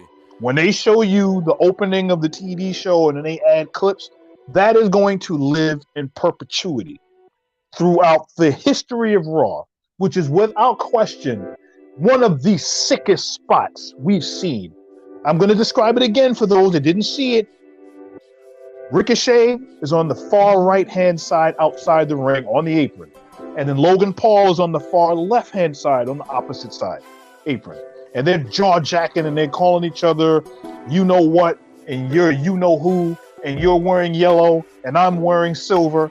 And they both decide at the same time to springboard into the ring, jump off the apron to the top rope, and they decide to meet in the middle of the ring 10 feet above it and clothesline each other. Without question, one of the craziest time spots I've seen since the TLC match between the Dudleys, Edge and Christian, where you remember Edge ended up spearing Jeff Hardy off the top rung trying to grab the belts. It literally was that impactful. That's symbolic, When we see future clips of Ricochet or of Logan Paul or of the Royal Rumble, when they do greatest moments in Royal Rumble history or just greatest spots, that is going to be added. That's literally the equivalent of when you and I would look at sports and you would see something happen. The first thing that pops into your head is, oh, that's going to end up on Classic Sports. Oh, that's going to be on Sports Center. That's a Sports Center clip. Yeah, that's literally how good that was. It was well timed. It was well done. And in the context of the match, for a lot of people, it's like, oh, it's a battle royal type. Why would they do something like that? It worked because the crowd popped. They lost their minds the second that spot hit, and it was perfectly timed. Exactly. It worked. Oh wow, Dodgy D-Pad is in here. Dodgy, we haven't seen you in a fat minute, man. Welcome to the watch party. Yes. He said this: Night 1, Cody versus Reigns. Night 2, The Rock versus Reigns. So there's still that lingering factor that everybody knows. Yes. That there's a chance that the jabroni beating, pie-eating, trailblazing, eyebrow-raising supernova of entertainment is at the Alamo Dome tonight. Who knows, man? Who knows? He also says Seth versus Logan at WrestleMania. Now that's something. That's something I wouldn't even be mad at seeing. I wouldn't be upset if Logan ended up fighting against Ricochet after what I just saw. But I don't think that's going to happen because I have a feeling that this Braun and Ricochet tag team is something that they want to give more traction to. And based on the whole thing starting off as Braun's goofy comments online about the flippy floppers and the floppy flippers, and then it turned into this whole thing. It was like a punishment that turned into something that looked really good. Now I think we're going to start to see something out of these two. It's like, well, it's not unlike Kane and Daniel Bryan at the time, where they were so good because they were both polar opposites. Of course. But they complement each other. I think that as a tag team, that dynamic works if they continue to work it out and they can continue to broaden it and kind of string it out together. And then they put them in some pretty good matches. They get a good feud going. They can do something and get some traction by WrestleMania. So I think that's what's going to happen. Most definitely. The Phenom's here. He chimed in. Welcome, man. He said the right man went over, but great performance by Gunther. Most definitely solid. Yes. I mean, it's already known to everybody that he just broke Mysterio's record. Yes. And it still underlies the fact that Mysterio wasn't in the Rumble. So, peeps, the fact that people are on Twitter are like, can I get my $10 back? Rey Mysterio wasn't in the Rumble. This was a 29-man Rumble. You proposed a 30-man Rumble. Give me my money back. Peeps, what do you say to that? That's the last thing Vince McMahon needs is another lawsuit on his hands because of a bait and switch. Oh, You're cheating the people out of their money. You missed one man, McMahon. You just had one job. One job, and that's to provide 30 men. Oh man, I can't. This match is no longer divisible by 10 or by 3. Oh man. But I digress. Second one of the night. How great. But man, wow, Cody, your Royal Rumble men's winner. How great is that? So now we get to know that he is going to battle Roman for the title at Mania because we already have it set in stone. It's just gonna happen like that. But now with that, what is the second match of the night? Or the first singles match. And lo and behold, peeps, the Mountain Dew pitch black match between Bray Wyatt and the one and only LA Knight. Yeah. Let me talk to you. Let me talk to you. I guess there's about 70,000 people with a little tingling in their loins, pal.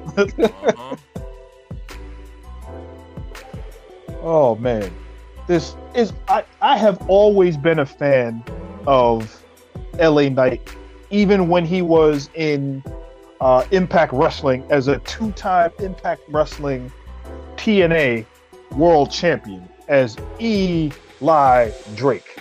Oh yes. And without question, he has a lot of Austin in him. You can hear it in the tonality of his voice, how he delivers, how he says, his cadence, the way he paces himself, the voice. You can hear it. He has that tonality in him. And the charisma is off the charts. So then you also can double in the fact that he can zing you when he wants. And then he's got the size. He's 6'4", 240.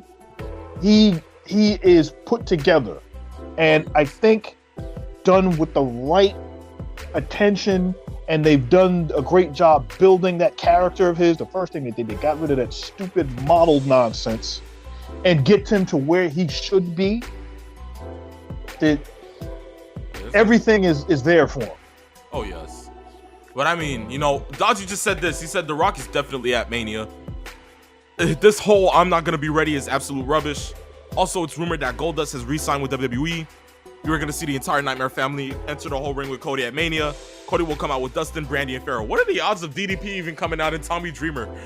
Shades of All In, peeps. What are Yes. But he has a point. It's funny because I was looking on The Rock's social media this morning, and he posted him actually filming one of his movies. That's supposed to be coming out in Christmas later this year, called Red One. But the thing is that he's talking about 2 a.m. on a Friday night, and he's talking about how he's just ready to go ahead and get to filming this movie. It's gonna be great. This at the third. But the last time I remember they were talking about filming for Red One, peeps, that was October. So peeps, is he really filming at 2 a.m. on a Friday night? Well, if he is, it's something that we don't know about. So I'm going to guess that right now, if they want to try to keep this as good a secret as possible.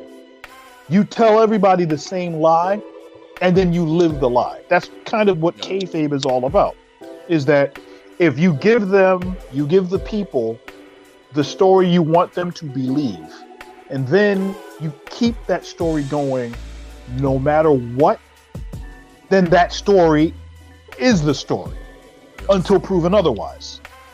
If that's the case, so be it. If Dwayne Johnson is in the building tonight and he just shows up at the last minute, no one will have known that because he hasn't told anyone. And if they haven't told anyone, then there you have your surprise. Exactly. Do I think he's there? No, I don't think he's there. But if it's a huge surprise, if they got him in the dungeon somewhere, giving people Rudy clotheslines for keeping quiet, who knows? Well, let's find out. But it's funny because Dachi says, hell no, he's clanging and banging and running the ropes. Let's see, man, because we still have that match later tonight, because of course it's definitely our main event. But it's funny, Phenom just said this in the chat. Let me talk to you. Yeah. Yeah. The only thing that he's missing is that dummy button that he used to have when he was in Impact. When he would just walk around, dummy. Yeah. Exactly. For those that don't understand how much I'm a fan of LA Knight. For the last 3 years, the notification sound on my phone is dummy, on my phone. That's literally what it's been. That's to tell you enough. Yes. No, but Peeps, it's honestly, listen, from the Eli Drake era and Impact, yes, and like NWA Power. This was the only time I actually watched NWA. Not because of Nick Aldis, because of this man right here. So that should tell you enough, Peeps. But I mean, as from what it is, it seems like LA Knight is already in the ring. The lights go out. Every single person has their phones up, lit in the Alamo Dome. Oh yes. And they are waiting. The Fireflies are there. Yes, most definitely. I actually find it very, very interesting to know that when the fans are behind someone, they let you know. It's organic. Yes. It's something that you can't replicate. As you would say, you catch lightning in a bottle. It's very hard to do it again. But when the fans gravitate to someone, no matter how many permutations of a gimmick you give them, if the fans gravitate to that, like perfect example, Chris Jericho, who has learned to invent and reinvent again himself to keep himself fresh over the years. The Painmaker, Le Champion, and then all of the others, the Ocho now, the Wizard. He's been able to do all of those things to keep himself fresh, and the fans have gone along with it. Peeps, and that's something you do. Peeps, look at it. Look. Wow. Oh my God. Wow. What is this? He looks kind of like a mishmash of literally every character he's done. Whoa! He's got the locks his hair is locked like it was when he was doing the original Bray Wyatt character. He's wearing the Eater of Worlds kind of shirt and pants, but he also has eye black around his eyes. Represent the Fiend. Yes. Holy cow! And he has the lantern as he's coming down to the ring.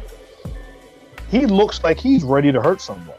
So this is beyond. There's meaning behind all of this that's going on, and I think that what the fans are starting to notice is that maybe this is the newer Three Faces of Foley. You know, you hinted on this last week that this is kind of similar to a Three Faces of Foley, and especially, and this is something that we didn't touch on because it happened Monday, because Monday was the 30th anniversary of Raw. Oh yes. Having, without question, one of the single best moments of Raw 30 was having what seemed to be the Undertaker. come to the ring, but not just dead man Undertaker with the long hat and the long robe. It was American Badass Undertaker, and got on his Harley, rolled down the ring, and literally passed the torch. Exactly. And for me to sit there, I mean, you already know how big of a Taker fan I am. So to sit there and hear Kid Rock playing in Philly, and singing along at work, listen to be at work by myself. That's one thing. To be sitting there as being like, it's I am American Badass. Listen, I was highly consumed. But to see, because every single man had history. Even LA Knight with Taker, due to Percy Pringle, if you remember, because Paul Bear used to be his manager back when he was Eli Drake. So it's just like, to sit there, peeps, and to see, wow, like, I mean, it was something. It was something new. And I mean, to sit there and see him do the passing of the torch by not doing the chokeslam and passing him the brave for the, for the Sister Abigail, and then walking over to him, and then just whisper, and the fact that everybody's still trying to decipher it. And Bray just said that he's not gonna go ahead and tell nobody what he said. And nor should he. Exactly. Oh, so this is what they meant by pitch black. Wow. Oh! For those that don't understand this, holy cow! I'll set it up for people that don't see what's going on. All of the arena lights are out. It seems to be that Wyatt and LA Knight are wearing fluorescent colored trunks, tights, etc. But Bray Wyatt himself seems to have body paint on him. And when the lights went out, the ring and everything else is glowing. The ropes are glowing in green, kind of like green neon. LA Knight's trunks and his knee pads, and he has like an armband on his shoulder. And from what I can see on Bray Wyatt, he looks like he has like tribal paint on his arms, on his head, on his face, on his chest. Oh, that's amazing. Peeps, look at his left temple. He literally has 6 in Roman numerals written in fluorescent paint. Yes. This is just fully symbolic. I'm shook. Yes. And I'm actually glad it wasn't what I thought it was going to be, which was what I joked about last week. Like the Prince of Darkness match from the Florida days where they put a bag over your head and just say, go find your opponent. Wait. They have tables. And the tables have multicolored handprints on them that are all glowing in the dark. It actually looks like buzzards, or I may be wrong. It may be butter. Who knows? Peeps, this is new. This is eerie. You sure they couldn't have saved this for Halloween? Or Extreme Rules? Oh, yes. Well, Peeps, they're only going to have 3 matches outside of the Rumbles. So. Yeah, but Peeps, it is buzzards. Because it's even on the announce table. And it's also on the stairs, too, I just noticed. Wow. They are really in depth with this. Yes. What a concept. Wow. What the heck did he just dump? What? Even the Royal Rumble. Wow. Wow. There seems to be powder or something, but it's catching the light, the fluorescent light, and it's glowing, and it almost looks like glow-in-the-dark sparks. Imagine their glow-in-the-dark thumbtacks. Oh, good grief. What, their blood is going to glow in the dark too? Peeps, Dachi just said this. What the hell is this? Naomi return confirmed with this match. She should have been the ref. Wow. Says it's longer entrance in The Undertaker. You're not wrong. Wow, this is new. This is very new. Well, hold on. Oh! Wow!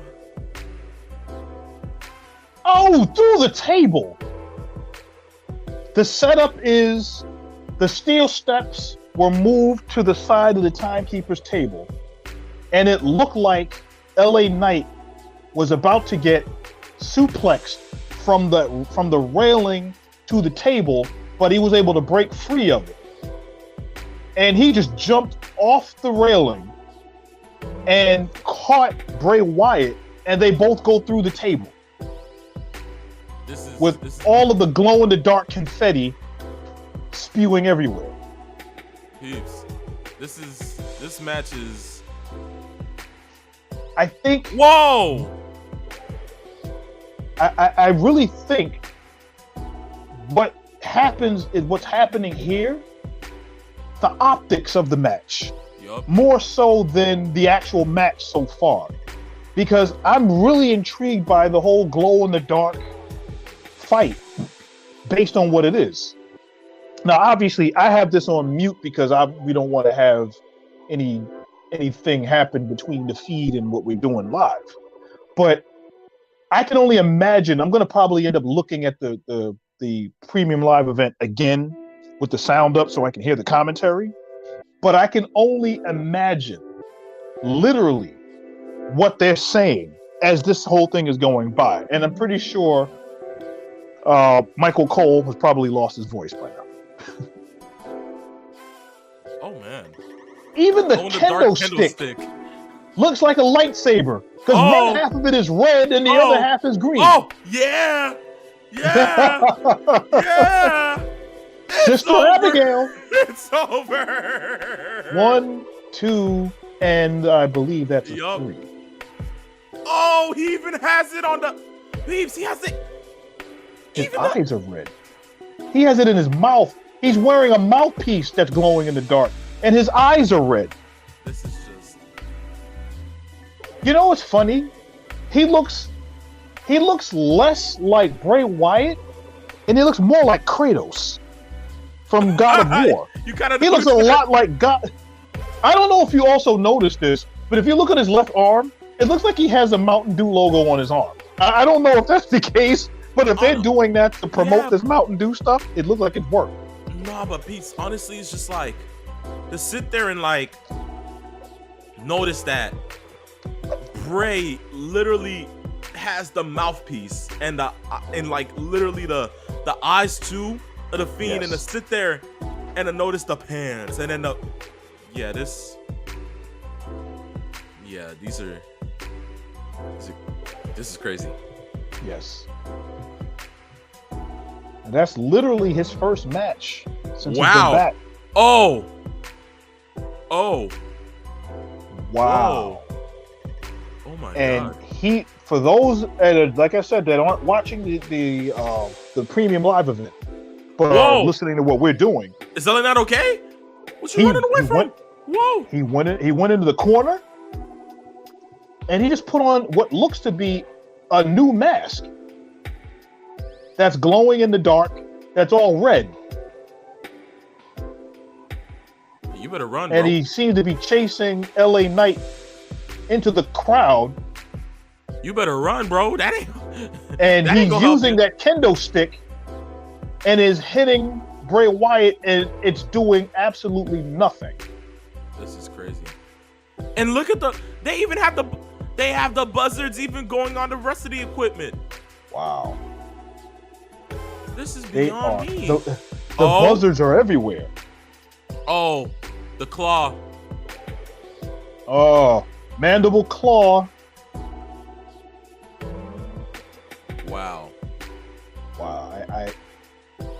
They picked the perfect opponent to get the I almost said the Fiend, but to get Bray Wyatt over. Is this a newer version of the Fiend, or? Wow. He is so scary looking. Peeps, look. And now they just flashed over, and it looks like, is that Uncle Howdy? It's Howdy. It is. What is he about to do?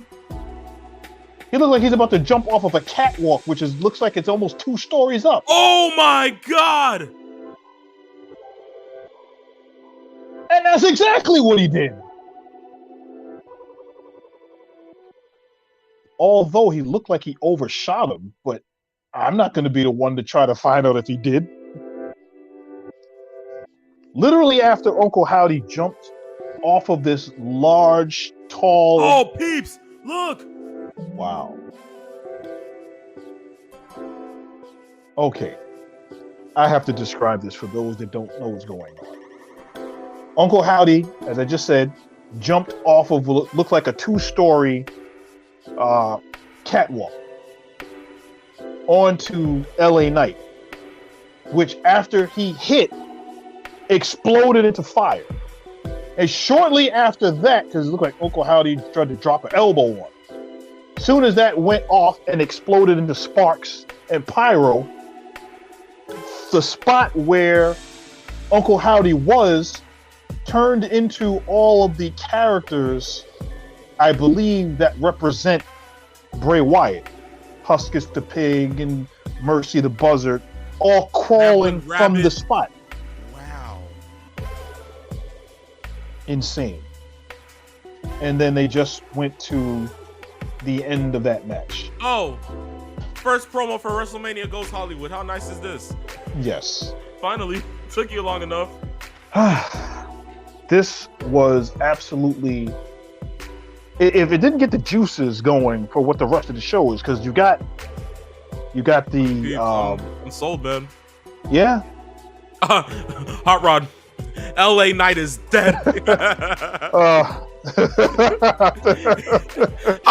does the Pope say it? Yeah. Bro, it's over with. It's yes, and I think yes, I think right now they've done a great job crafting what they've done with that match. I like the visuals, the optics of it.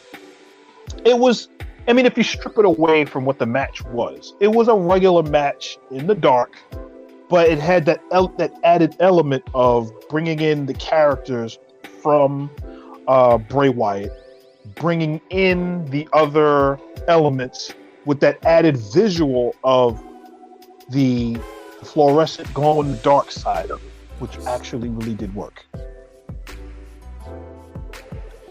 Peeps, Dodgy D-Pad just said this. Do you guys remember the Attitude Era when we had Taker, Kane, and Dark Mankind? If you took all three of them characters and put them together, you have this new Bray. I'm in love with him right now.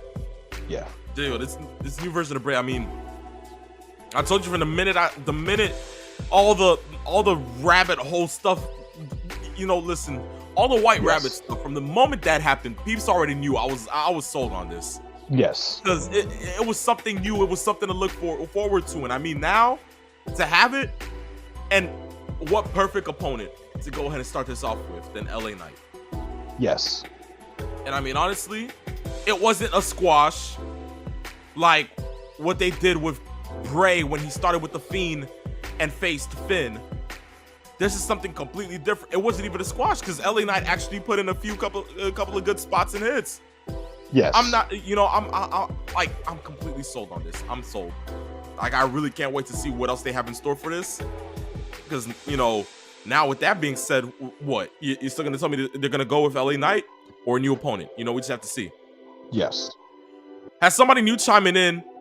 Oh, man. Burger King 625 says, hi, welcome, man. Welcome. Yes. You new the same? If you're new the same, welcome. You're not, trust me, we always be out here every single Saturday afternoon. Listen, guys, we always let you guys know what's up. If you guys want to go ahead and keep up with us, you only got to do one thing and one thing only. Peeps, hit your Vanna White impression. Follow us on Instagram or Twitter. Instagram being Saturday Afternoons _ main event. Twitter being Saturday Main. Just know we are streaming right now on Twitch, Twitter, and YouTube.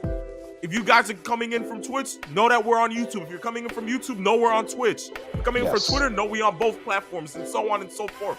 Most definitely, we're here every single Saturday afternoon at noon. Trust me, guys, it's always fun to go ahead and come around. Trust me, just tune in. But we're happy to have you, man. We're really happy to have you. Yes. And I'm going to be on as long as my phone doesn't tap out. Oh, peeps. Listen, I'll try to run commentary. Hope to God that doesn't happen. Oh, man. Hot Rod said this. Can't believe we have commercials in a pay-per-view. Oops. Premium live event. Hot Rod, you're back at it again, man. Who would have thought that we would be, it's like we look at a wrestling pay-per-view or premium live event now, and you would go ahead and it's like, okay, well, they're going to tell you about the next pay-per-view, or they're going to give you a couple things, and then you get an interview with this guy and this, et cetera, et cetera, et cetera. And then all of a sudden, all you see now are commercials, which is weird. Now, obviously, for those in America that look at the premium live event on Peacock, the network shows commercials in between matches, but it's still odd. It's really odd. It's like going to the movies and seeing television commercials while you're waiting for the movie trailers to show up. Exactly. Really, really odd. Oh man, 51K, 338. Yes, that's actually pretty good. It really is, peeps. Hurricane 625 says, how do you guys feel about the men's rumble? Oh, I'm glad about it. Listen, not as many surprises as I believe they probably would have had, but still, knowing that Cody went over and now Cody's in the main event of WrestleMania, I'm fine with it because that was my pick for the longest time. Yes. No jokes aside, nothing Jerry Lawler oriented. I said Cody from the moment that he went ahead and had the torn pec and he faced Rollins at the Hell in a Cell. I said that it had to be Cody. This would be the person to dethrone Roman. And to see him win the Rumble, hey, I'm happy. And I think my co-host is happy as well. Yes, and here's the interesting thing. The next match is actually Alexa Bliss versus Bianca Belair. Now, following that match that we just saw with that whole entire pitch black thing, what are the bets that we're going to see that's going to tie in on some level to this match somehow? It has to, because now we're seeing Howdy do that. Peeps, it just has to. It has to. Yes. Dodgy says it's working because Triple H is allowing Bray 100% creative and allowing Bray to work with the guys that he wants to work with. Triple H dropped a good program with LA Knight and KO, and that was supposed to lead into WrestleMania, but Bray told Triple H that LA Knight must be his first run. Not even wrong on that. Listen, yes. As I said, I'm sold on whatever Bray wants to do because we've always known Bray, creative-wise, always knows how to go ahead and put on a good run. And I mean, listen, we have a lot to look forward to. Dodgy says this: Brandy winning the women's rumble. Mark my words. Dear Lord. You want to turn the fans against Cody? Let that happen. One way to let that happen, man. Oh, well, peeps, actually, who is your pick for the women's rumble? Because I have mine. It's locked in. I just need to know who's your pick. Wow.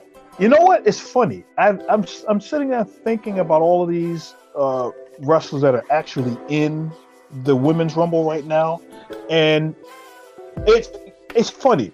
Your lot. Who is your lot? And then I'll go ahead and say, yeah. Peeps. My lock, none other than the Eradicator. Rhea Ripley. That's I would love. My lock. I would love to see that happen because I'm like, it's Rhea, and as far as I'm concerned, nobody else. Yeah. And I think going with the popular pick, it makes much more sense to have Rhea win that whole thing. Because I mean, for me, honestly speaking, it can go three different ways.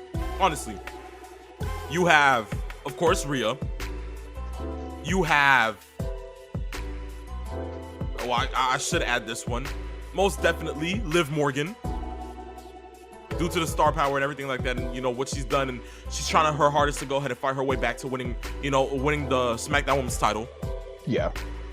But my dark horse, truth be told, a person that can most likely be the Iron Woman in her hometown, in her home state. Why not? Why not? Raquel Rodriguez.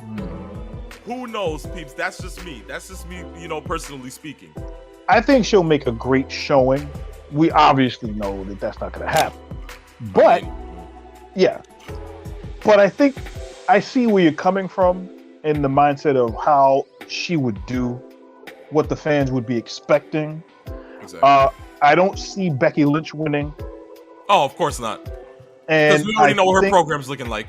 Yes. So I think that it's going to be Rhea, and it makes that much more sense because she is so not only over, but she's also so dominant now.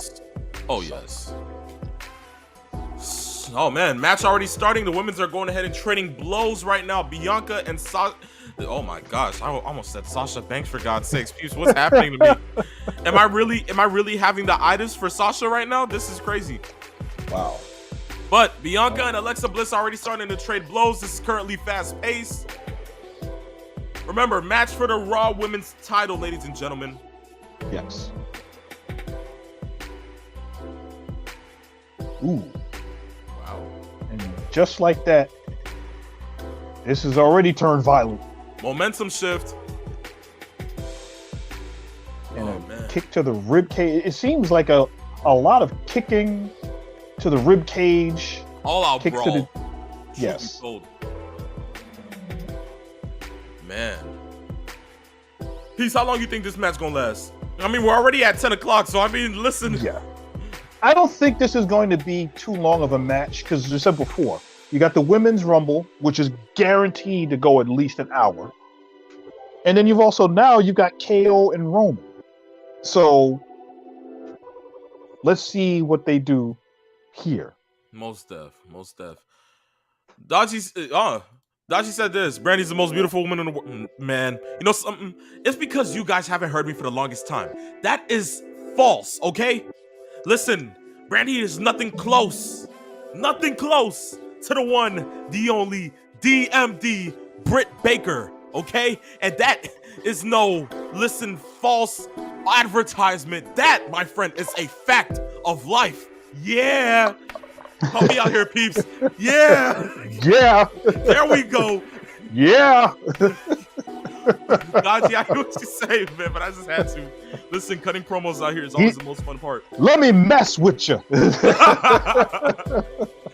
Daji says, my pick, if she turns up, is Cora Jade. Triple H is huge on Cora. Yes. BK625 says, AJ Lee could return. Of course, that's what I read that, and I was just like, wait, isn't she with WoW? But I mean, you know. I think she's also booking, if I'm not mistaken, with WoW. Yeah. So I mean, you know, there's that too. Daji, ain't no way you gonna size Britt Baker like that. No. Who's Wonder Woman's title? Who's Wonder Woman's title? Okay, that answers my question. You're gonna go. Sit down, bruv. Oh man. Don't you just love our listeners, peeps? Yes. This is great. Oh man. And the best thing is to know when to step out of it and when to walk into it. And for this one, I'm stepping out of it. You're stepping out, peeps. I mean, you know, yeah, you don't. I understand, peeps. I understand. Yes. Okay, it's okay. I understand. You digress from it. It's okay. Yes. That's a full digression. There we go. But man, okay, Alexa Bliss really seems like she's taking control of the match currently so far. It seems like it's back and forth. Not gonna lie to you, peeps. Yes, and it's as a little more evenly matched than the last time that these two went against each other. Oh, what a suplex! This also goes to show you how strong Bianca is. Yes. And I remember when I saw her in NXT, and I remember I have a friend of mine that was a fan of Bianca and of Sasha Banks at the time when they would have those matches in NXT. And it's like, I can see both of these women as stars, especially Bianca. There was something about her at the time in NXT that I would watch, and it was like, you know what? I see something in her that just says star. Of course. And here we are, what are we now? 3 years after they called her up from NXT, and look at what she's been doing. Main evented WrestleMania, has had some of the best matches, some of the greatest feuds, superbly athletic, beautiful at the same time, shows that she can cut a promo. She's got the fans in her back pocket. She just has the entire package as far as just being a talent. And as long as she stays healthy, she doesn't incur any injuries, she's on pace to probably just rewrite a lot of record books for some of the things that she's able to do. She's been champion since WrestleMania. So it's been almost a full year since she's had that championship. Exactly. That they righted the wrong of her losing the championship in the first place. Oh no, what's that? Peeps. Now, see, this is a good way to go ahead and book this. Dodgy just said this. I think Reigns and KO is going to be a very short match. Rock comes straight out, and Rock bottoms Reigns to get KO DQ'd. That's a good way to think about it. That would make sense. So are they really going to go ahead? I also wouldn't be surprised if the match wasn't that long either. Exactly. But Peeps, now this has to go ahead and help you think. Let's say, Rock is really here tonight. And he does this. What? Is it shocking enough that you're going to have Roman Reigns really wrestle both nights of WrestleMania? I can imagine. That check has to be looking nice. Yes. Well, let's really also let's kind of break down how this would work out. If you're looking at it from the standpoint of Roman is really a part-time wrestler. He only does the occasional house show. If it's like a big show they're going to do, like at the Garden, or maybe if they go to Los Angeles, and he'll do that. Fine. He doesn't wrestle on television that often. He only does premium live events, and he doesn't do all of the premium live events. But he's still champ. He's been champ over 2.5 years. So if you're going to look at it from that standpoint, okay, fine. If you're going to have him wrestle and earn his paycheck, why not have him wrestle on Saturday? Then he can wrestle on Sunday. And then he doesn't wrestle again until, what would be the next the problem, big though. pay-per-view. That's the problem. How do you go ahead and put both matches? Because, listen, honestly, you can't have Roman going into a match against The Rock after he just lost the title to Cody Rhodes. True. So it will depend on how they book it. So in this sense, if it's like, let's say they go in the stance of Rock tries to go ahead and face Roman. It's a whole family thing. Let's say that's the first night of WrestleMania. That's the only... KOD from Sasha. There you go. Wow. That was quick. Blink of an eye, peeps. Blink of an eye. I was not expecting this match to really be long, just based on what they've been doing on Raw. I think mostly it's the connection between Alexa and Bray Wyatt and potentially Uncle Howdy. So let's see where they go from here afterwards. Full step. Dodgy just said this. Cody will win on night 1 with an epic match. Then on night 2, Reigns loses to The Rock. Reigns has an excuse to losing to The Rock because he had to have 2 matches. It leaves it open for another match at maybe SummerSlam. Maybe. That can work. It's just and then that would also give you a little more time to get the real tribal court that they wanted to initially do for Raw 30 and get everybody involved. So, you've been calling yourself, never mind, here we go. Oh. I guess we suspected wrong, peeps. Look at this. Apparently, they're doing something in a black and white playground. Oh. And I guess Uncle Howdy's face and Alexa sitting in the middle of a pentagram. I guess they're trying to drum up all of the old... Yeah. The old theme latchings and trying to draw her back in. It seems like she's brainwashed in a sense right now. Well, she can't stop staring at the Exactly. Titantron, so... Ain't that something? Yes. But Dodgy, yes, you have a point, man. I don't blame you. And it just makes sense. I understand where you're coming from. It's just that I don't... we just have to see how they book it. Like, honestly. Because if they're booking it in the sense of, maybe if they do, Rock first. And, maybe, Rock going down, for the count, passing the torch to Reigns is listen, you're the next person to lead this family into, the next generation in some sense, or some way, shape, or form. Cool.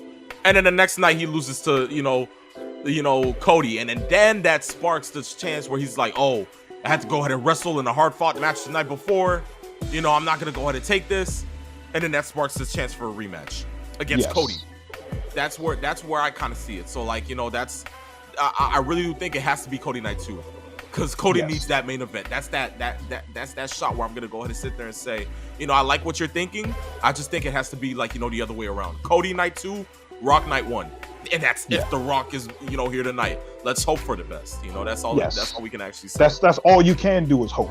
Exactly. Or if you're low key, all you can do is be ready. What he used to say way back when he was at Impact. Exactly. So. What? If only Loki was back in WWE. Oh, good grief! I'll put it like this: if Loki could bring today the Loki that we know of when he was in Impact into today's WWE, and not that misguided garbage that Vince McMahon had him doing when he was dancing. What was he, Kowal or whatever the heck he was dancing around and doing all kinds of nonsense, and it was absolutely an insult. But there's the change in the booking style that we know between Vince and Triple H and others, and that's kind of something that I think a lot of people were apprehensive about, knowing that Vince was coming back to take control of the company. And we talked about this over the last couple of weeks when we knew about the imminent sale of WWE. As far as Vince coming back into power, most people were like, you know what? We don't necessarily have a problem with Vince running the business side, because obviously his knowledge of stewarding the company through the financial side, no one has really actually questioned. The issue was his ideas for creative. And as we know, Vince seems to have kind of cashed it in when it came to what he thought were creative would work. And literally the only thing that Vince has really done in the last, I'd say, 2 or so years, creative-wise, is the Bloodline. Oh, yes. That crafting of the Bloodline story and getting it to where it was. And then as that blossomed, it started to die down a little bit. And then there were these added extra accoutrements to it that made it taste even better.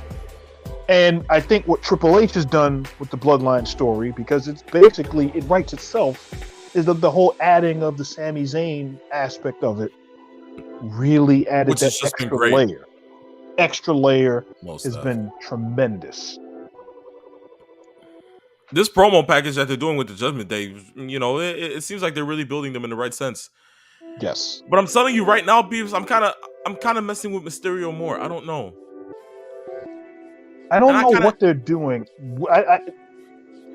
I think everybody knows that Mysterios are going to wrestle each other at WrestleMania. I think that's where it has to be. How it happens, we start to see that. They're going to have to explain why Ray didn't show up, what happened. They'll probably do the digital exclusive on WWE's website kind of thing. So, who knows? Oh, Dachi says this, Peeps. He's like, Peeps, sorry to correct you, brother, but the Bloodline angle wasn't because of Vince. It was Heyman's idea. Oh, it was Heyman's idea. Okay, then I stand corrected. Or sit corrected. But I mean, Heyman has had a mind for some of these things for a long time. So, yes. This makes total sense. Yes, but thank you for the heads up, Dachi. Yes. Women's Rumble. Yes. Here comes Rhea, guys. Listen, Rhea, W. I'm telling you right now, that's how it's working for me. I'm just saying. Yes. Do we really need the rules? Come on. like Peeps. Like, I think I know how to go ahead and... I think I know the rules better than I know the back of my hand. I've been doing this for 19 years. I think I'm sold on knowing what the rules for the Rumble is. Yes. It's okay. I think a lot of people realize, I guess I know what's going to happen. Peeps. My pick is literally going to be the Iron Woman. Go figure. This is new. Wow. Rhea Ripley, number 1, ladies and gentlemen. Yes, sir. But Peeps, there are reports. She's hurting from earlier. Exactly. But so, Peeps, there are reports right now coming in from Twitter. Even Dodgy just even said it. Naomi might be in the Rumble tonight, peeps. Wow. They're saying Naomi's actually. Oh man, this is something. But I mean, they listen. They even said Jay White was in the building. Should I really be buying it right now, guys? I don't know. We will find out as this continues. Yes, most def.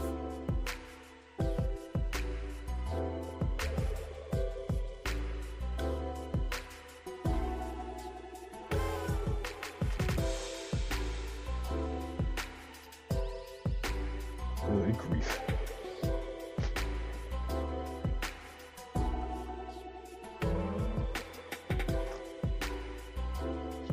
And the look on Rhea's face. She still has that cocky, disgusted look on her face, but yet at the same time, she's hurting. After that after the incident that happened earlier during the men's rumble, she's hurting. Oh, number 2. Wow. Liv Morgan. I wasn't expecting her to be so. My final 2 is actually the first 2. Wow, peeps. So am I just looking this wrong way? Like, what's going on with everybody wearing yellow? Notice Edge was wearing yellow. Logan Paul, we know his colors is yellow. Liv is wearing yellow now. I mean, a lot of prominent wrestlers coming out wearing a lot of black and yellow. Maybe there's a beehive or something that we don't know about. Something has to be yellow. It's has to be some type of foreshadowing. It's weird. It's a mellow type of yellow with some hints of pink. Pink around the neck, pink around the knee pads. I guess the straps around the waist has pink in it. But for the most part, it's black and yellow. Something. Yes. And there's something about Rhea Ripley and that disgusted smirk that she wears on her face when she just looks so detested. Like, you disgust me. You know, that's the look that she has. No, most definitely. Yes. Well, here we go. The start of the Women's Rumble, and this 1 and 2 literally beating each other up.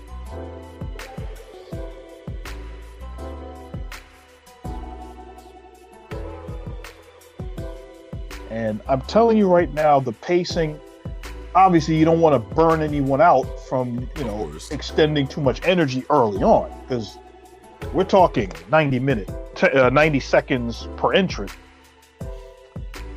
So. But I mean, I'm telling you right now, I'm really sold. I'm really sold on Rhea right now. It's, it's really self-evident. I mean, there's ain't no way nobody else is gonna go ahead and outlast Rhea. It's just like now, if it is Rhea, does she get her revenge on Charlotte Flair? Yes. You think that's what it is, peeps? I think on some level, maybe that's what's going to be the case. I understand.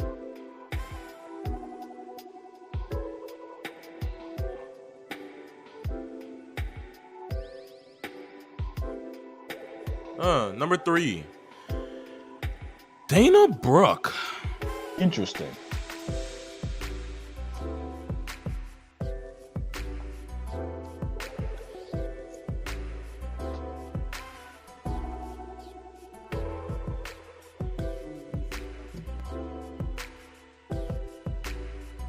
I wasn't expecting that name to come in, but then again, you're going to have 30 participants. They're going to have to use names that they don't use that often. Exactly. And bring them in.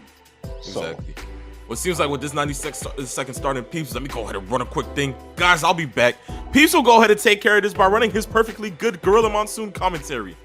Peeps, take it away, man. Gotcha.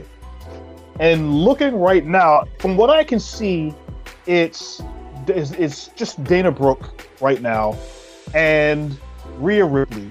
And for all intents and purposes, the WWE right now, for what they've been doing, is you got to have all of the names. You got to bring in a lot of names just to make sure that you have enough participants, because this isn't the way it used to be, where it was, say, the 60 seconds or 45 seconds initially, when they would try to add more of the wrestlers to the Rumble.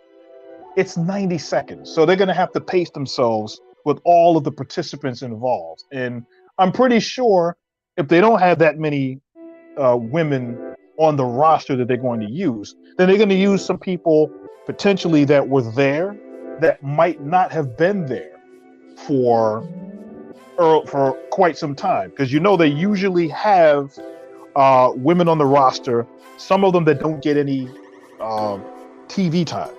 The people that are in quote unquote catering, which is, it's still a kind of a disrespectful way to look at it. But Triple H went through a lot to try to get more people there in the company, especially on the women's side. People that were once there that he can now use for just such an occasion. So now we have a Royal Rumble match where you're going to need bodies. And he went and he's got now Emma, who's number 4, who's now in the ring. I'm pretty sure, based on what we saw earlier, that Beth Phoenix is probably in the Rumble. Yeah. And all of the other talent that they have. You might even see it. Jillian Hall might pop in. Imagine, beeps, Jillian. Yes. I'll just go ahead and mute the mic, and I'll just put down the volume, because I'm not allowing my ears to bleed today. No. No. At this point, if Jillian comes out, somebody get the boogeyman, please. Yes. Go figure. Oh, that was a quick seconds. Well, as I kind of dreaded, I'm going to have to actually take a quick break off of this so I can put a little more charge into my phone, so that I can at least be ready for the back half. And hopefully I'll be able to get into the rest of it and then the main event. Most definitely, peeps. Not a problem, man. Not a problem. I got you. Okay.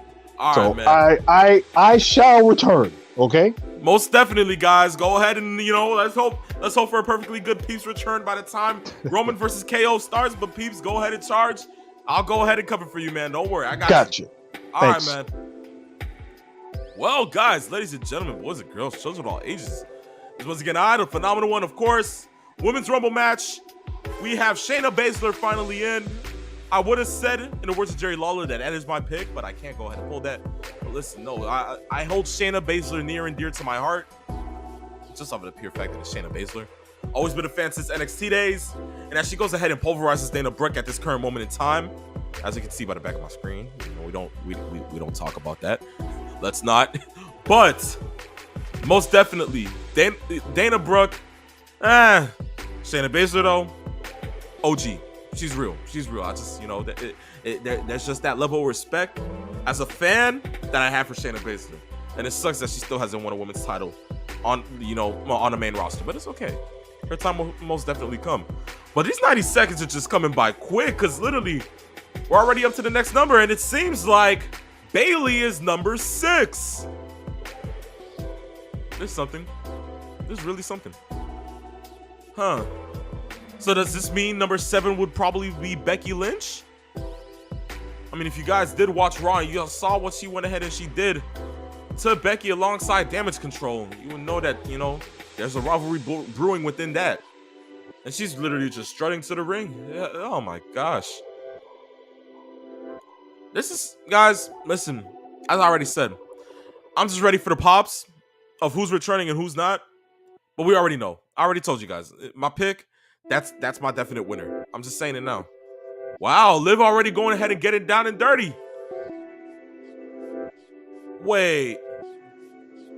Oh, man. Liv was already trying to go ahead and eliminate Bayley. How crazy is this, ladies and gentlemen? This is beyond me. But currently, right now, still no eliminations. All 6 women are in the Rumble match. No eliminations once again, guys. And literally, it's crazy because it's already 10:23. And we still have yet to go ahead and go through the rest of this show. And then we have to go ahead and get through Roman versus KO. And that's what I'm up for, guys. That is what I'm literally up for. So, you know, there's that too.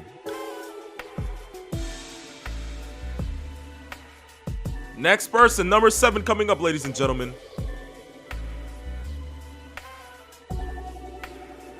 Oh,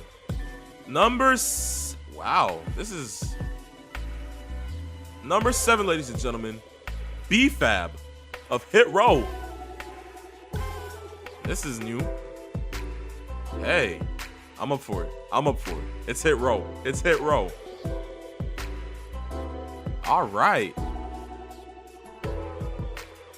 But listen, guys, while y'all in here, who are y'all picks for the Rumble? Honestly, who do you guys think is winning the Rumble? Because I mean, I already know Dodgy thinks that it's gonna be Naomi. Who do you guys think is winning the Rumble? I honestly just need to know.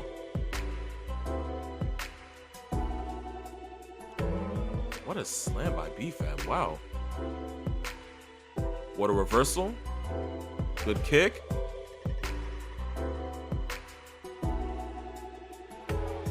Oh.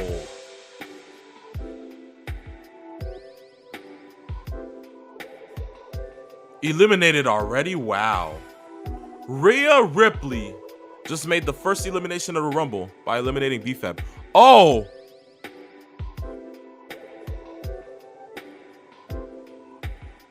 Wow. Rhea Ripley with that hit. I think Rhea Ripley just messed up her nose. She hit B-Fab so hard that Rhea's starting to bleed from her face. Wow. Oh, man. NXT Women's Champion at number 8, Roxanne Perez is in the Rumble, ladies and gentlemen. Out here in her home state of Texas, hometown of San Antonio. Oh, man.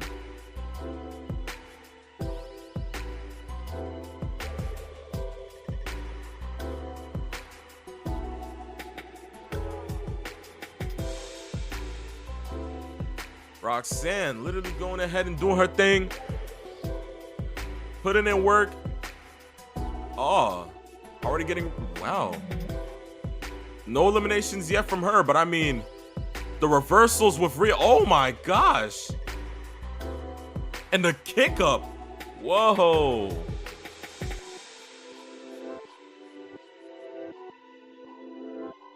Oh. What an uppercut. This is really beyond me right now. The women are doing their thing.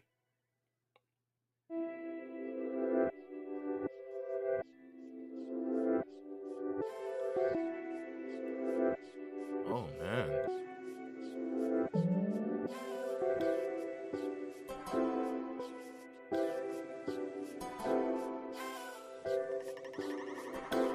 Oh, man. Next entrant. Number 9, Dakota Kai.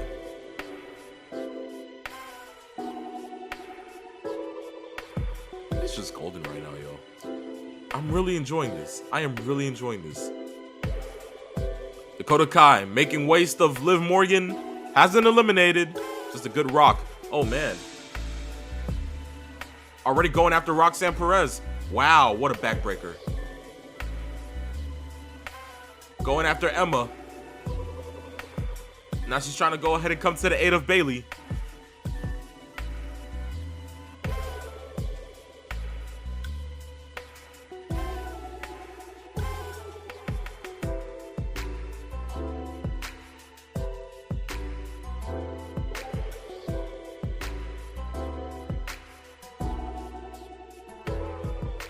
I mean, the women are just going in. And what you're saying, Dodgy, yes, most definitely. Roxanne is that good. Roxanne is literally proving herself right now. I can't really knock it. I really can't.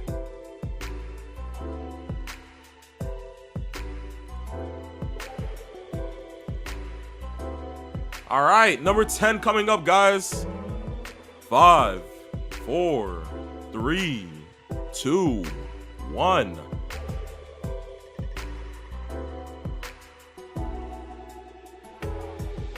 Io Sky. So all of Damage Control is in the Rumble. Wow, Io really just threw the title on the floor so, man, menacingly. Like, jeez. Does the tag title really have no significance? Jeez.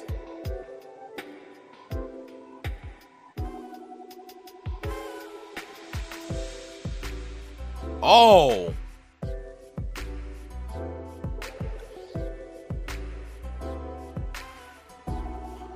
Oh, ish. Changed my mind. I know who's winning. Dark Asuka.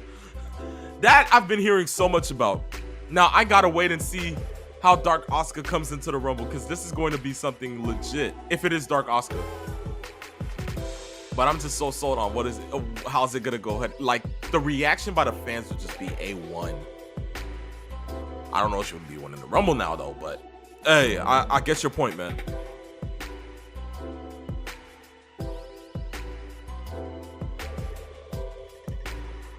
Oh, man. Dana Brooke just got eliminated by Damage Control. Saw it coming.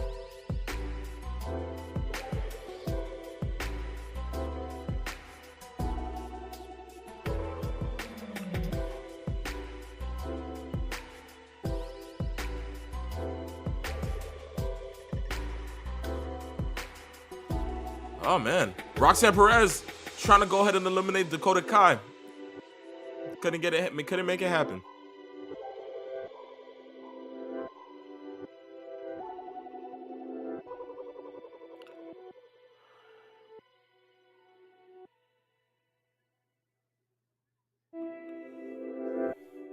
Oh, man. Roxanne Perez is eliminated.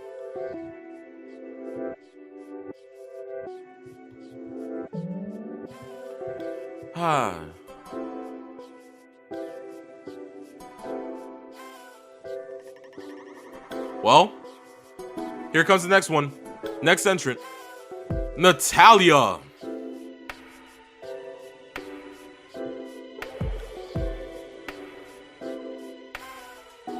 Oh.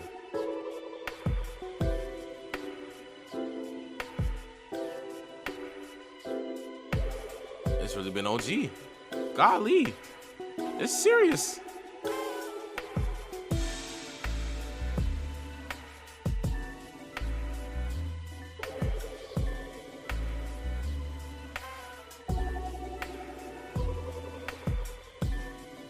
Oh, man. Wow. Natalya really back in here with these clotheslines. And there goes. One thing I can possibly say, guys. The storytelling when it comes to, the past Rumble match and this one, it's great because it's like everybody already notices who's feuding with who. It's, it's organic, it's fun, it's not like, oh, it's everyone for themselves, let's just go ahead and pair this person with that person and like get it. No, it's, everything ties in, and I enjoy that. Like, it's great. It is really great. Hunter's really doing it with this one. Like, I've actually enjoyed this Rumble.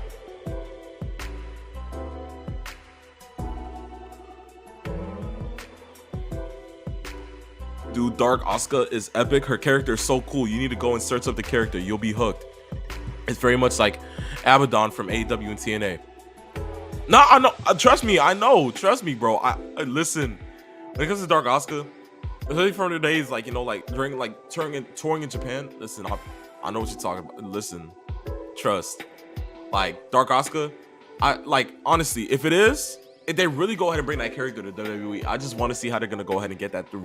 It's like, because they always have like, some type of different type of change when it comes to like, characters. I know Hunter's not like that, but it just depends on like how he wants to produce it to the fans. That's what I'm really looking forward to.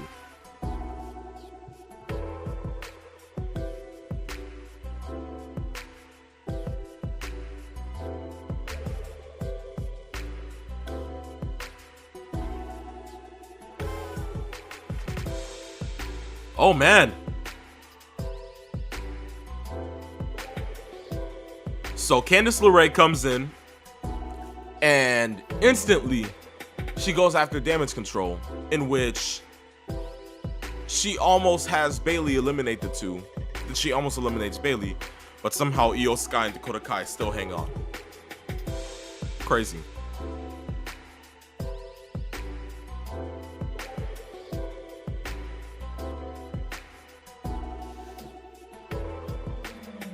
Oh, Shayna and Natalya are back at it again.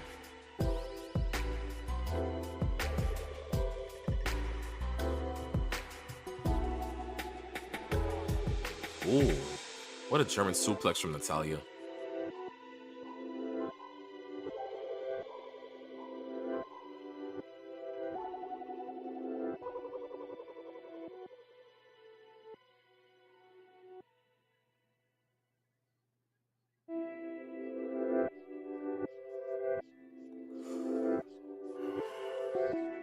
Oh, man.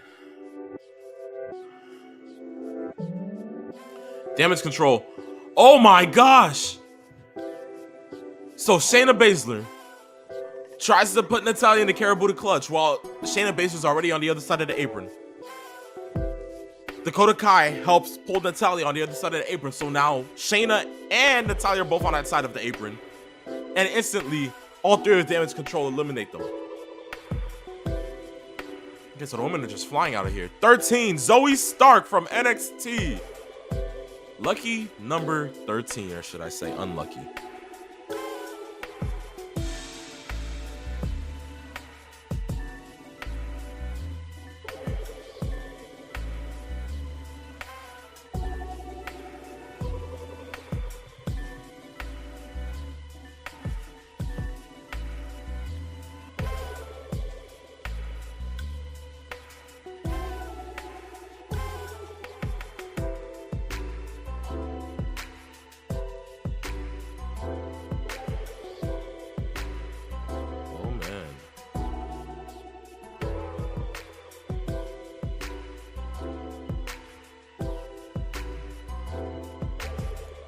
You didn't notice it, man?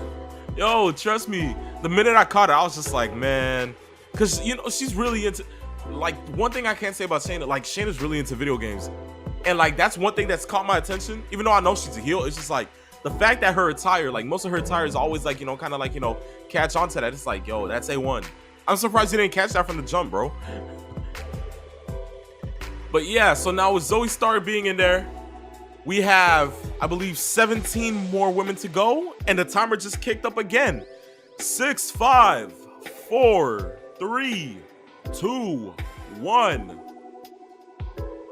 Who is it gonna be? Xia Li.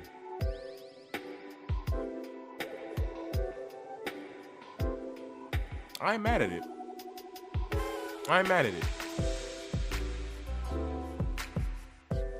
Any surprise entrance for you guys? I mean, like, other than, you know, for Dodgy, Asuka, and Naomi. Any other surprise entrance that you believe you might see tonight?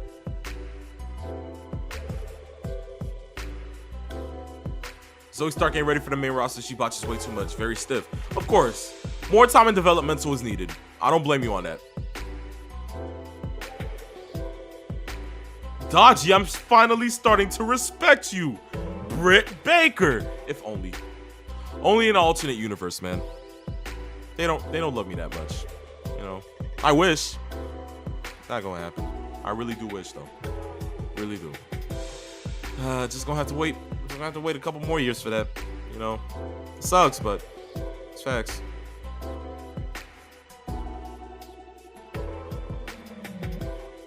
So she can get her teeth knocked out. Ha ha ha ha. Ah ha ha ha. I see what she did there. Funny. Hurt my feelings, man. Dang it. Man. It's cool. It's cool. It's cool. Alright, Dodgy. Alright. Alright. Alright. You can roll with that. You can roll with that. It's cool, man. I still respect you, man. I still respect you. I appreciate you, man.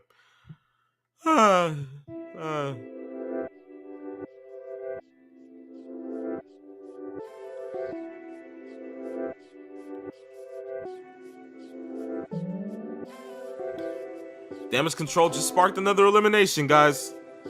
How crazy is this?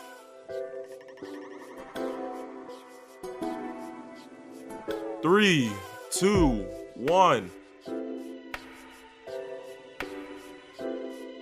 Okay, so Damage Control just got done eliminating Candice LeRae. And now, next entrant in the Rumble, the man, Becky Lynch.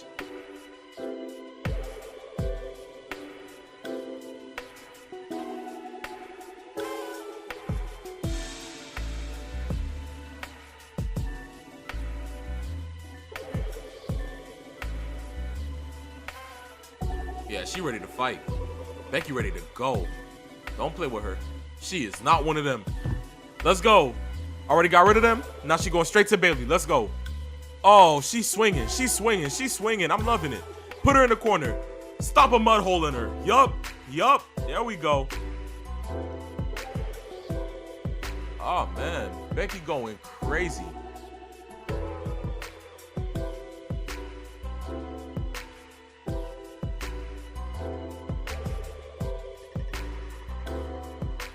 Oh, right into the apron.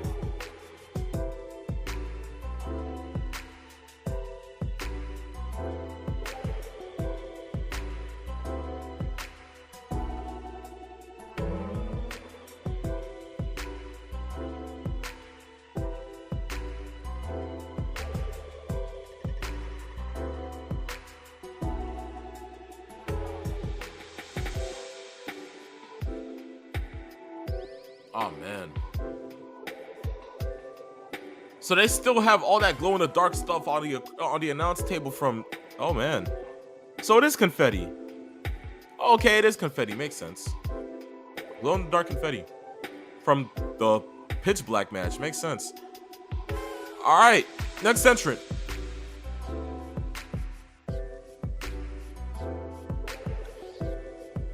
Tegan Knox at number 16.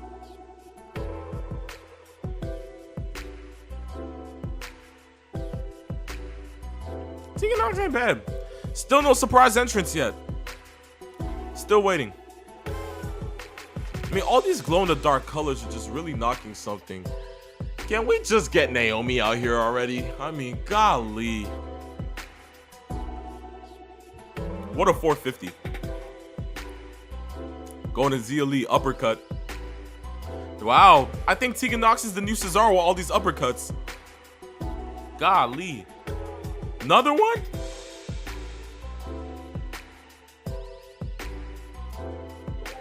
Dodgy says, okay, Becky is winning. She went through the middle ropes. Starting to turn into Jerry Lawler real quick, Dodgy. Sure, man?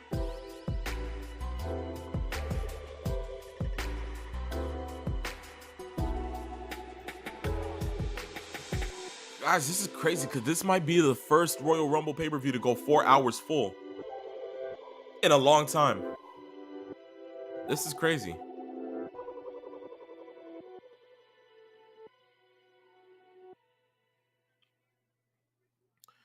All right, next competitor in 8, 7, 6, 5, 4, 3, 2, 1.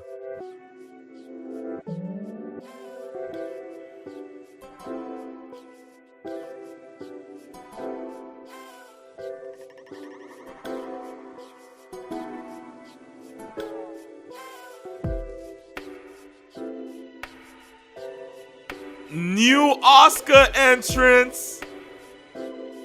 Oh, yeah. In the words of LA Knight. Yeah. Yeah. Oh, this is something. Remove that mask. Remove that mask. Let's go, Asuka. Let's go. Yeah. Let's go. Connor's in the building.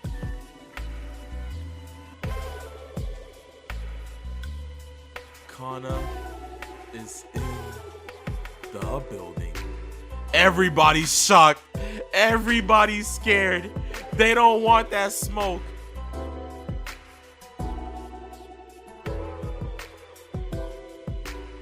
Oh, let's go. Zoe Stark, bad decision. Suplex, let's go. Oh my gosh.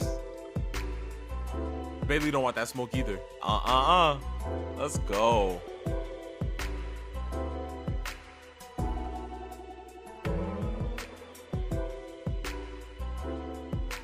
Oh, you can't mess with Asuka like this. Yeah. From her past days, yeah, no one's really ready for this Asuka. I'm just saying this now.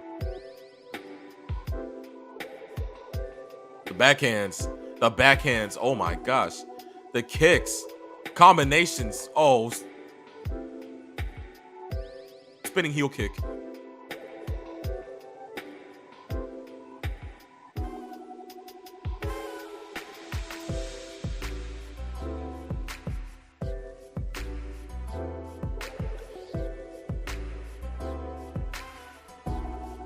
Oh, Asuka with these reversals. Oh, man. That was a botch. That was a botch. Tegan Knox missed the kick. There you go. Thank you. Come again. Asuka just eliminated Tegan. Yeah, that botch was just too bad. I ain't need that. You guys can see it from the TV in the back. Ain't even hit a face. That's crazy. Next competitor.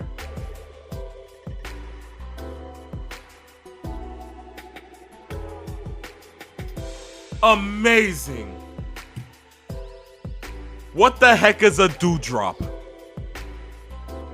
No more. No more dewdrop.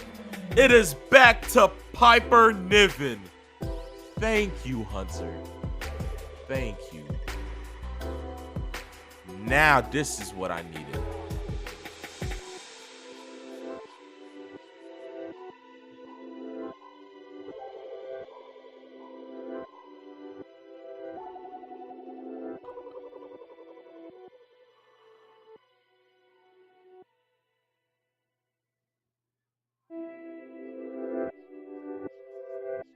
Oh, man.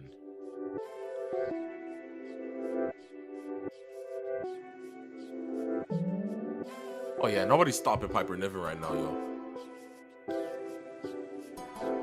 Oh, gosh.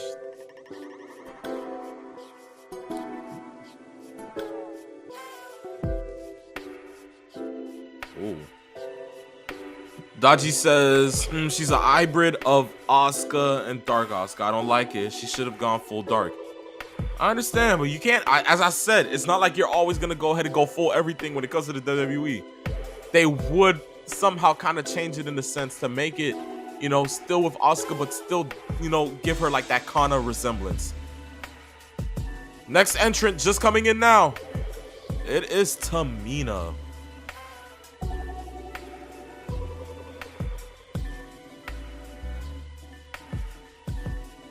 Ooh, Tamina wearing a bloodline resemblance robe.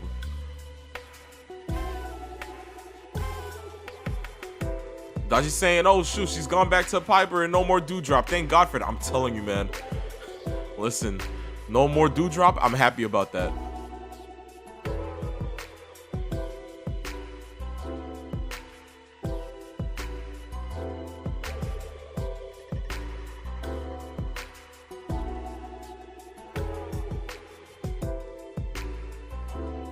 Oh man. Ooh. Ah.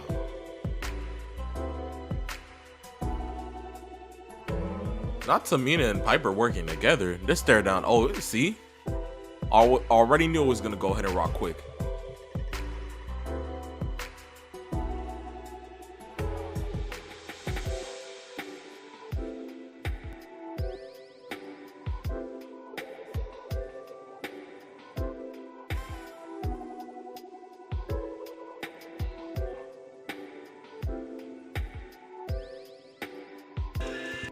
This is just great, guys.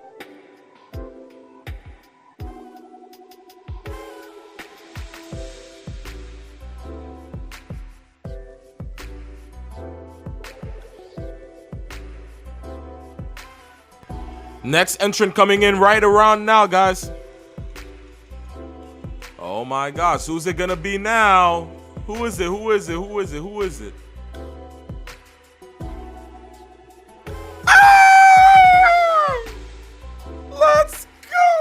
No Matt Cardona, but guess what? We got Chelsea Green. Let's go. I love it.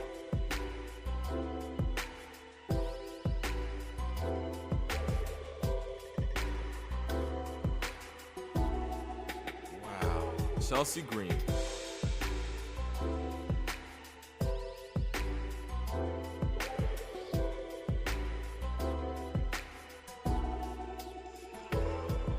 This is great. Oh man, Chelsea Green being back, yo. I can't. I'm happy. Tears.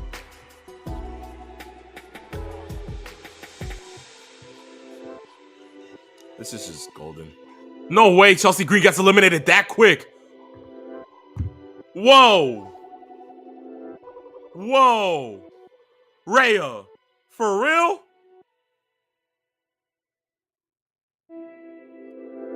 Record for the biggest rumble, for the quickest women's rumble elimination? Are you kidding?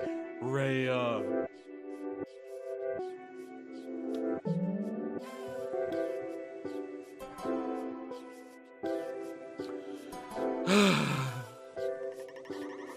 Ah, man. Bayley just eliminated. Oh my gosh. So Becky eliminates Io, and Bayley eliminates Becky. And now Liv eliminates Bayley. Oh my gosh. How you like them apples? Now Becky's just beating the holy hell out of Bayley. Oh my gosh. Bedlam at the Alamo Dome. Wow. Depends. Hot Rod, what are you saying what to? Return to Chelsea Green? Or, you know, like just seeing everything that's just been happening in the Rumble so far? Which one is it, bro? Bedlam at the Alamo Dome right now. The ladies just literally fighting in the crowd. Man. Oh man, 6, 5, 4, 3, 2, 1. Zelina Vega, number 21. 9 more women to go, guys. Hot Rod says everything. Listen, from Cody winning the Rumble, great, to the match with LA Knight and Bray, for God's sakes. Everything has just been great so far, honestly. Oh man. Zelina Vega. This is just great.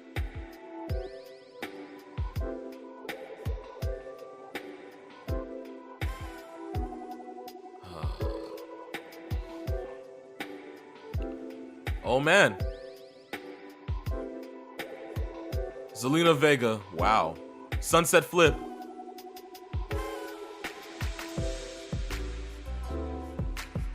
Oh man, Piper Niven already trying to eliminate Zelina Vega.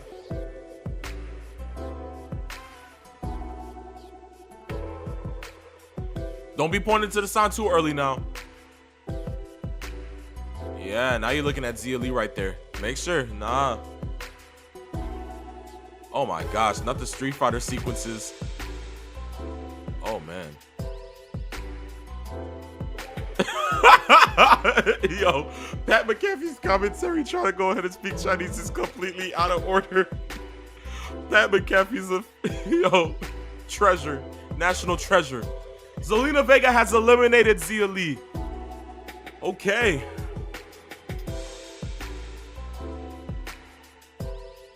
$22 coming up right now, guys. 5, 4, 3, 2, 1.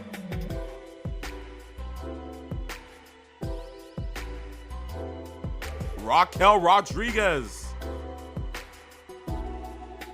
Zelina going full on Chun-Li from Street Fighter 6. Exactly. Here we got Raquel coming in, home state once again.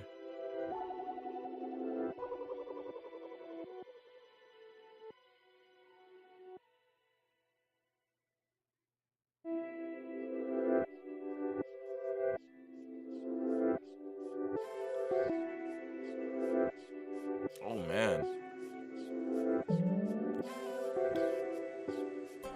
Something tells me Liv is gonna be the one to eliminate Raquel.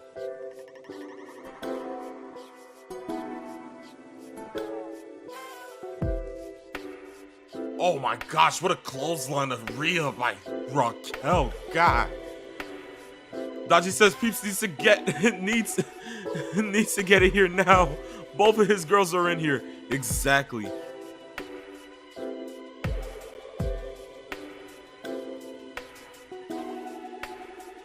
Raquel just going ham.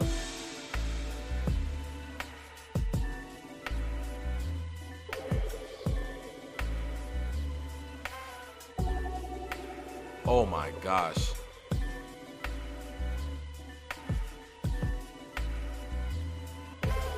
Oh man, next person coming in. 3, 2, 1.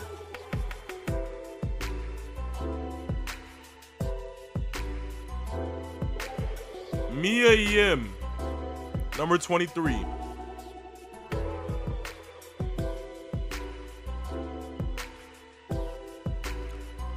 Seven more entrants in the Women's Rumble to go, guys.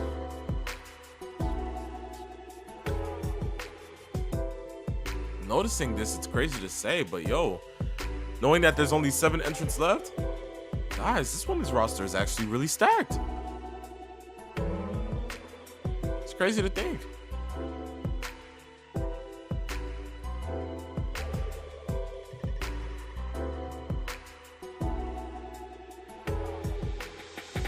I mean, honestly, I'm just still happy that Cody won the Rumble. I'm just saying, guys, like, real talk, I can't even get mad at that. Like, high key.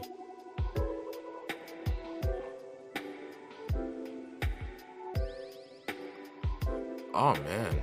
Ooh. Uppercut from Tamina. Jeez. What a strike. Piper Niven trying to go ahead and eliminate Mia Yim. Mia's holding on to the ropes. Ain't that easy now.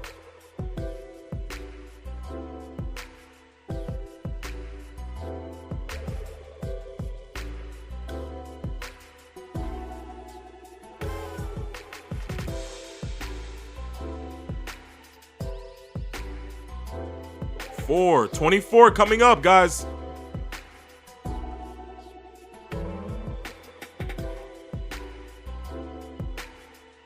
Lacey Evans, guys.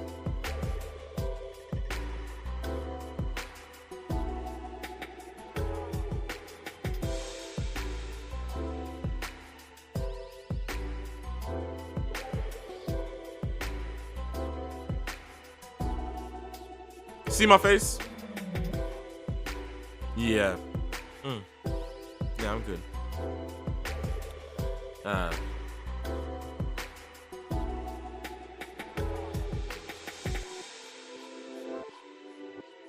Yeah, Lacey Evans is different. I'm sorry, guys, but I'm good.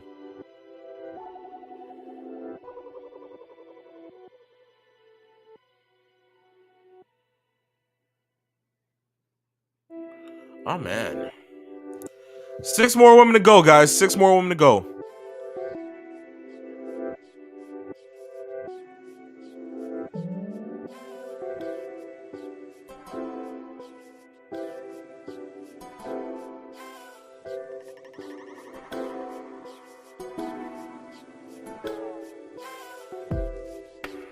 Oh man. Yeah, no one likes you, Lacey. Yeah, somebody get her out already, guys. Come on, please.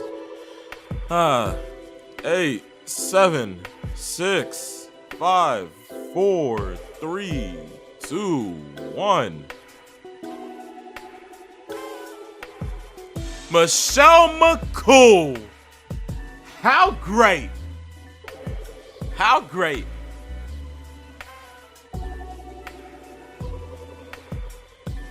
How are you? Exactly, like she was in the crowd. Like, wait.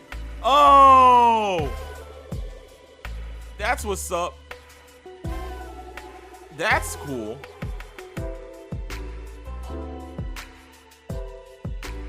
She literally was in the front row the whole time, and she's like, wow.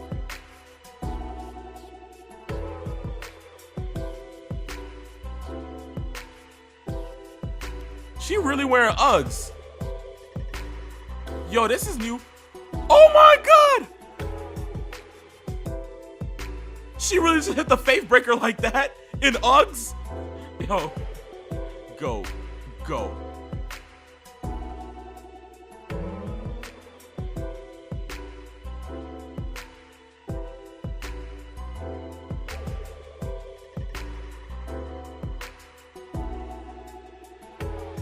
Oh, gets an elimination.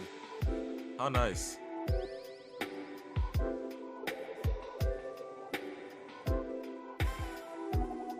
Ain't this something?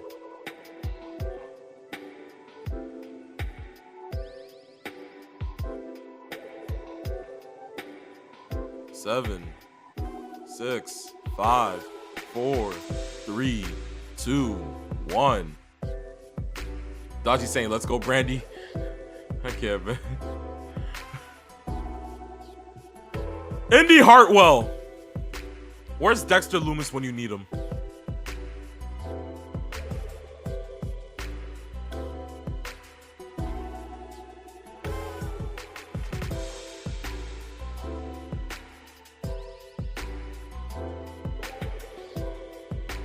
Goes straight to Zoe Stark. Clotheslines Liv Morgan. Big boot to Mia Yim. Goes ahead and hit. Oh. Combination of strikes to Raquel Rodriguez. Oh, what a spine buster. Dodgy D-pad says, I want to see McCool do a tombstone. Why not? It's not like we're getting takers, so I mean, why not pay homage to your husband? Perfect way.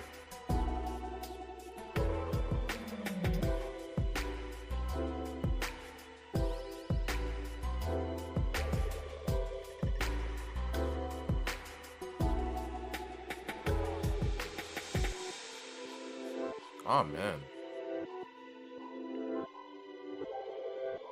Seems like the Rumble's taking a toll on every single woman in here. 6, 5, 4, 3, 2, 1.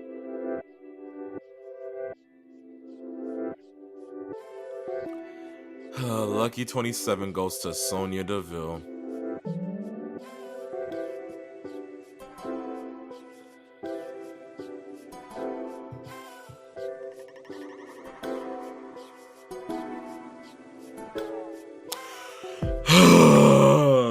Why? Why? Don't make no sense. Whatever. Cool. Sonya Deville it is. Why you taking your time, bro? You're gonna get eliminated anyway so quick. Bro, come on. Please, please. Can Rhea just start cleaning house now? Would be cool if she just started.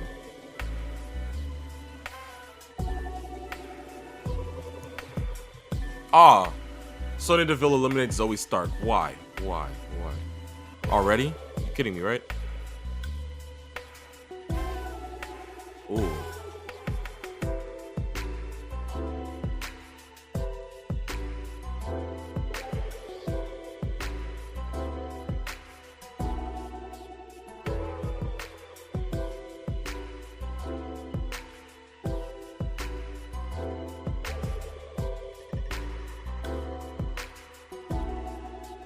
Asuka, reversal. Oh my gosh. Ooh. Kicks to both of them at the same time.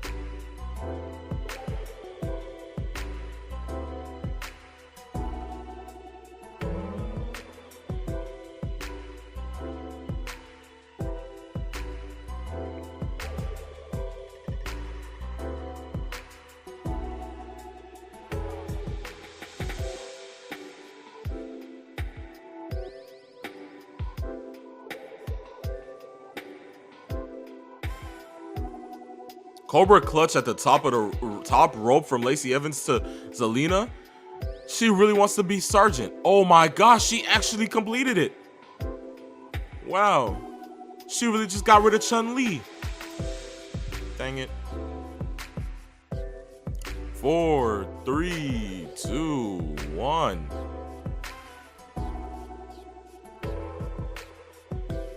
Shotzi at 28.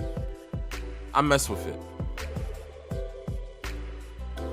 She got that TCB on her.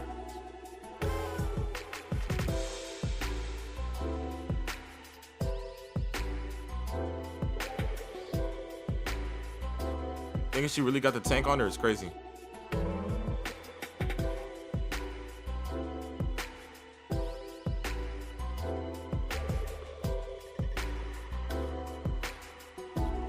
Shotzi at the top rope right now.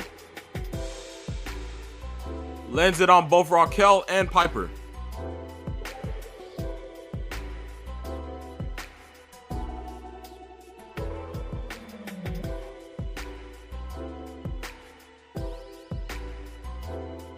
Oh, man.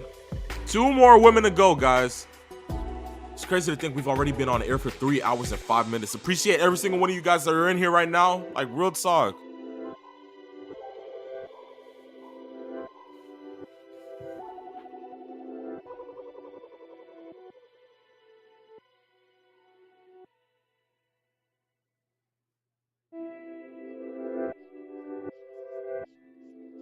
Oh, man. Sonya really goes just causing eliminations right now. She really just eliminated Indy. 29, guys. 29. 29. 4, 3, 2, 1. Nikki Cross. So, Dodgy, does this mean finally Naomi comes in at 30? Who knows? But you know who does make a return to the Royal Rumble, ladies and gentlemen? The one, the only, Peep Snatch. Woo! Yes, back in, had to top off the old phone, and we're back on it. So there we go. Most definitely. But have you been watching, or have you been keeping up with the Women's Rumble? Yes, I have. Michelle McCool coming in out of the crowd, which is kind of weird. I mean, hey, like, little girl is out in the crowd. You think, hold my beer. I'm getting in the ring. And I'm beating somebody. Exactly. No, for me, it's kind of like Asuka with her Kana face paint. Yes. Oh, they gave her new music also, which I actually like. Exactly. That was something new. Drop is no longer Drop. It's now Piper Niven. Thank you. They gotten back to letting her be herself. Exactly. Lacey Evans, she's Sergeant Slaughter. Yes. if you looked at the SmackDown yesterday, they started using that Cobra Clutch, and I was like, wow, they remembered she's on the roster. They know what to do with her now. So I guess she's in her final form now. What? You gotta be kidding me. That is without question the biggest shock of the entire show. At number 30, the return of Nia Jax. I did not see that at all. Not by a long shot. And as you can see by my partner's face, he is absolutely stunned. And I think by the roster in the ring, they're probably just as stunned as you are. No one on planet Earth saw that coming. Nobody. Wow. That is a shot. Everybody is watching her walk and saunter to the ring, and they are stunned. The crowd is stunned. The Anoa'i family is stunned. Yo. Martians on the moon are stunned. And one person is pissed, and that's Dodgy. Wow. If Naomi ain't back, I'm enraged. And then he just goes to this. Well, I guess a lot of people didn't get what they asked for. Unbelievable. Nia Jax. But look at what's happening, though. What the heck? She's in the ring at number 30, and literally everybody came after her. Oh boy, she's serving up potatoes today, that's for sure. Oh my gosh, Raquel and Nia face to face. This is crazy. First of all, now that I'm back on, the outfit that Raquel Rodriguez is wearing, it looks like it's an homage to Eddie Guerrero. I'm really liking the outfit. Yeah, you noticed it. Yes. Wow. I just can't even. Dodgy. Hell no, Naomi. Hell no, Nia's. Unless she's been brought back to join the bloodline. If they want an enforcer, well, there you go. Exactly. As I always said to myself, if there's two women that can be in the bloodline, it has to be Nia or Naomi, because they both have direct contact to the bloodline. But peeps, wow, this is just shocking. Just as shocking as Rhea Ripley is a beast. Reptile. She just twice picked Nia Jax up. What's going on? If Rhea doesn't win the Rumble, if Rhea doesn't win the and literally everybody that's in the ring right now just treated her like she was Andre the Giant, dumped her over the top rope. Yup. Okay, Nia Jax gone. You good now, Dodgy? You can survive. Wow. But did she just give everybody a crotch chop? Seems like it. Did she just tell everybody she got 2 words for them? I'm and stunned. What are those 2 words, peeps? Yell about it. Nia potatoes. No, just kidding. No. I think that was actually a fun surprise. But it's not fun if everybody was expecting Naomi to show up. True. A lot of people put the cart in front of the horse and thought that it was a lock. To me, it's still shocking because it's Nia, you know. Like, yes. I never thought I would see Nia in a WWE again, but exactly. Whoa, and then, like, wow, like that's crazy. Dodgy pointed a good thing out. Wait, look, Nia's attire. It got the red Samoan pattern just like the Usos in Solo. That I caught perfectly well, but I mean, you know, who knows? We just have to wait and see. Honestly. Yes. Lacey's gone. Oh boy. Raquel, good job. Okay. And that was a stiff left arm clothesline she gave her also. Oh my gosh. Screw this. This isn't Asuka. This is Kana. I'm sorry, peeps. I just gotta. Oh yeah. I understand. Yes. She went to the short hair, the face paint, it's the really devilish demon look. It's the murder clown. What can we possibly say? Wow. Oh my gosh, these reversals. Wow. I kind of think Kana is trying to take a souvenir back home with her. Namely, Raquel's arm. Wait, hold on. Oh. Hot Rod saying, wait, no Ronda? Amen. Amen. I'm okay with that. I'm okay with that. Sonya Deville is hanging on to the ropes alongside the apron. Oh, man. Boy. Dodgy, Kana for the win, please. Oh, what a kick. What a kick. Ooh. I gotta admit, Sonya Deville there we go. She is the perfect heel. Most definitely. And speaking of heel, she just ate one right to the floor. Exactly. And the fans are firmly behind. Oh man. Kana. Oh man. Like this? Oh my gosh, Rhea oh my gosh. Yeesh. But peeps, I don't know if you caught it. When B-Fab came out, did you notice that like that head hit with Rhea and B-Fab? And the way that like, you know, like not like Rhea was bleeding. I don't know whose blood that was. Honestly, it did not look good. Let's put it like this. It really didn't look good. It did not look good at all. I didn't know if it was like a nosebleed of some sort. Oh! Wow. Oh! That didn't look good either. Golly. Yeesh. If we hear tomorrow night that somebody has a broken sternum or a dislocated shoulder or a deviated septum, we know what happened. Talk about it, exactly. But they put on. But peeps, isn't it shocking enough that it's 11:13 right now, and like the Rumble's been going on for this long? Yes. And it's only been how many matches? Yes, we've literally had 2 matches and 2 Rumbles. Two. This is the second Rumble. We had Bianca win her match. We had Bray win his match, and then we've got this, and then we've got Roman's match at the main event. Oh my gosh. Wow. Piper's done. Yup. Oh man. Wow. No! This is my pick! This is my pick!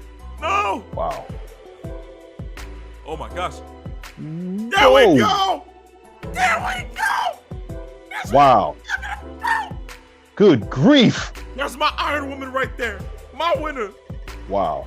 Rhea is a beast. Just amazing. So who's left now?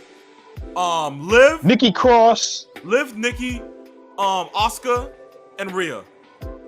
Wow. Remember, peeps, I told you this. Oh. This is some really good stuff right now. It is. It took a little bit for the women's rumble to finally pick up. Wow. Liv with the elimination. So now Nikki is done.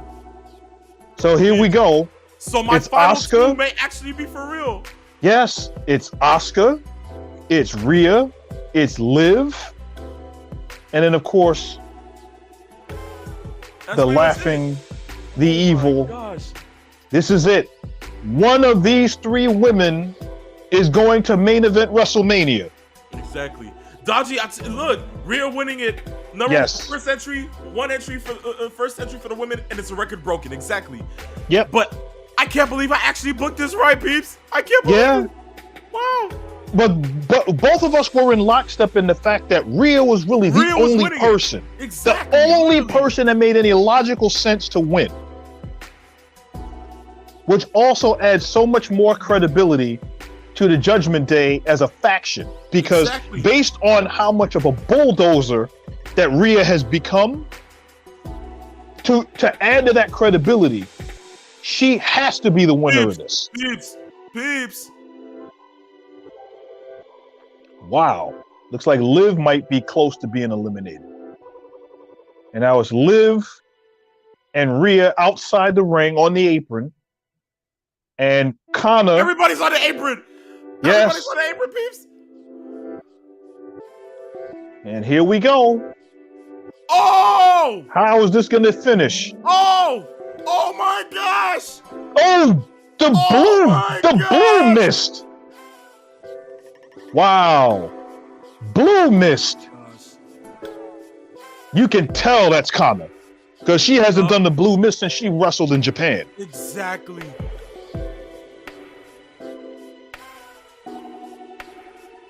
Oh my gosh. Even though she lost, she's still smiling. She is crazy. What up, peeps?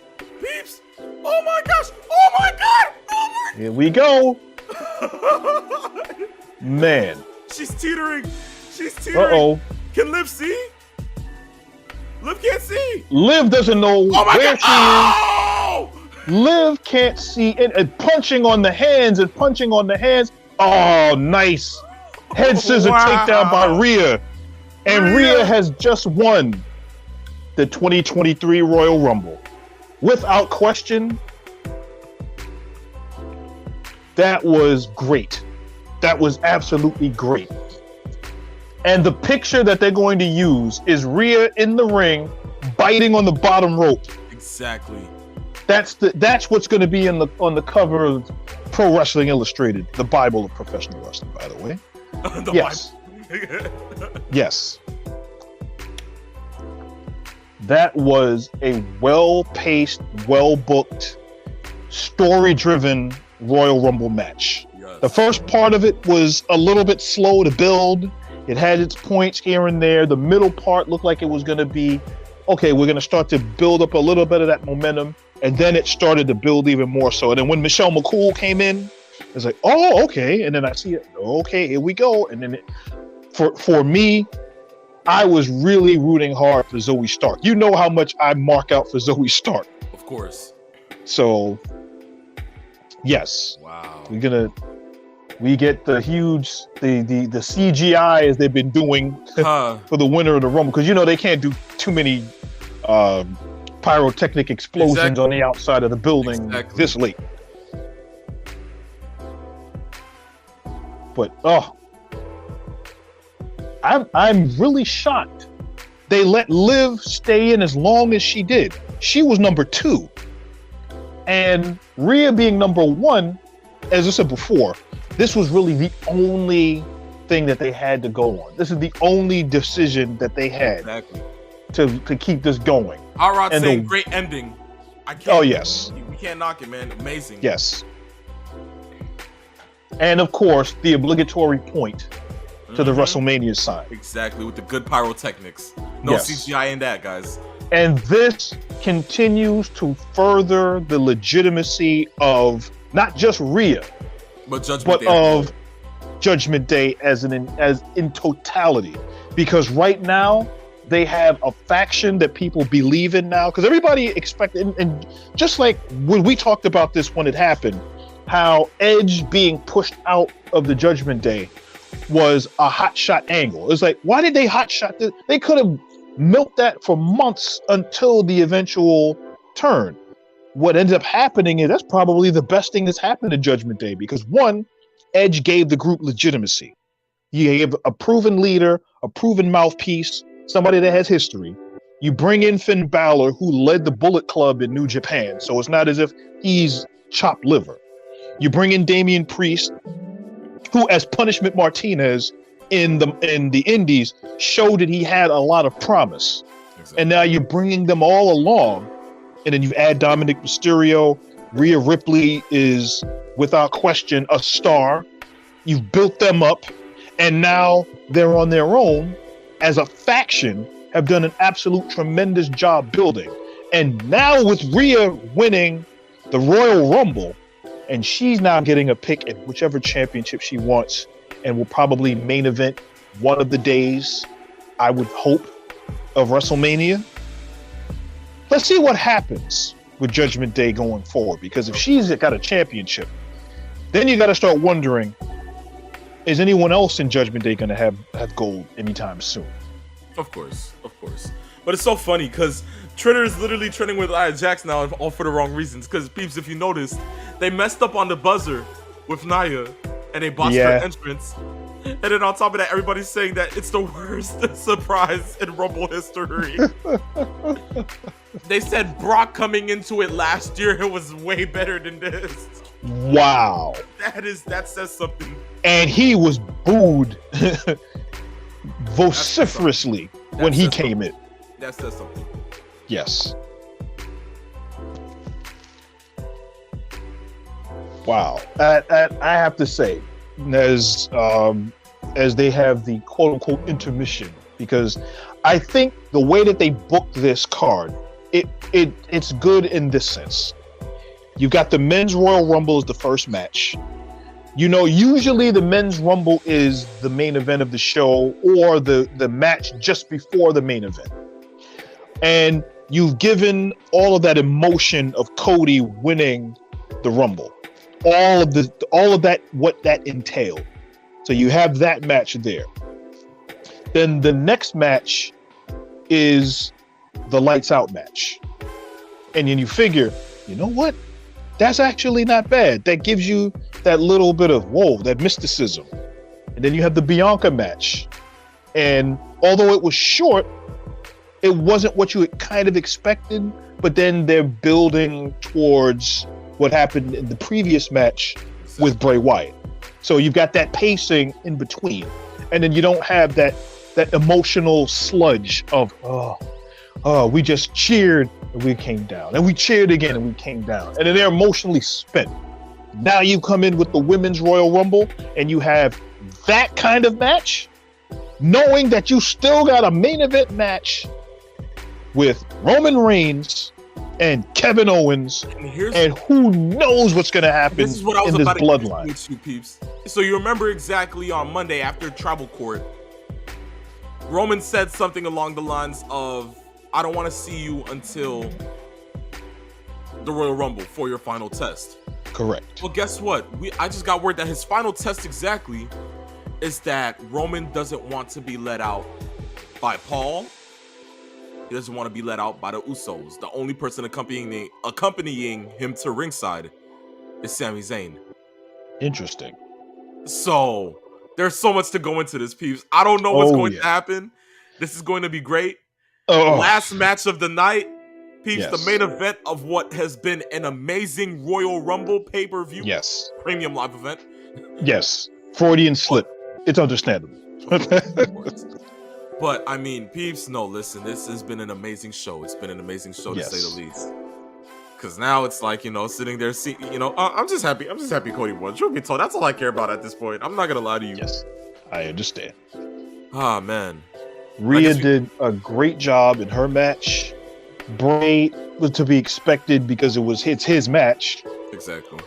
Bianca going over is the only way it should have, because it wouldn't have made any sense for Alexa to win, especially now we're going toward WrestleMania. But oh man, I'm still that spot between Logan Paul and Ricochet. That spot is still echoing in my head. As my phone was charging, I was still thinking, I was like, what's going on, et cetera, et cetera. I was like, wow, what a spot. What a spot.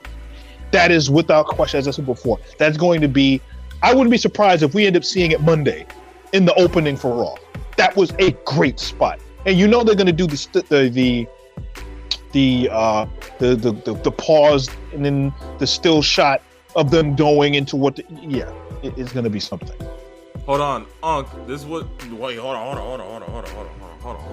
Oh, this makes sense. Please look at what Dodger just said. See, this is why I think The Rock is here, because the Rumble is always the main event. HHH will sell The Rock's return as bigger than the Rumble, ends the show on a bigger pop, and instantly drags people into Raw. It's very clever booking. Okay. At this point, peeps, truth be told, I'm gonna sit here and tell you, like, I really can't sit here and tell you that it's like, if they're really gonna drag it into midnight, peeps, I guess there is this higher chance that something's gonna happen, and something big is gonna happen.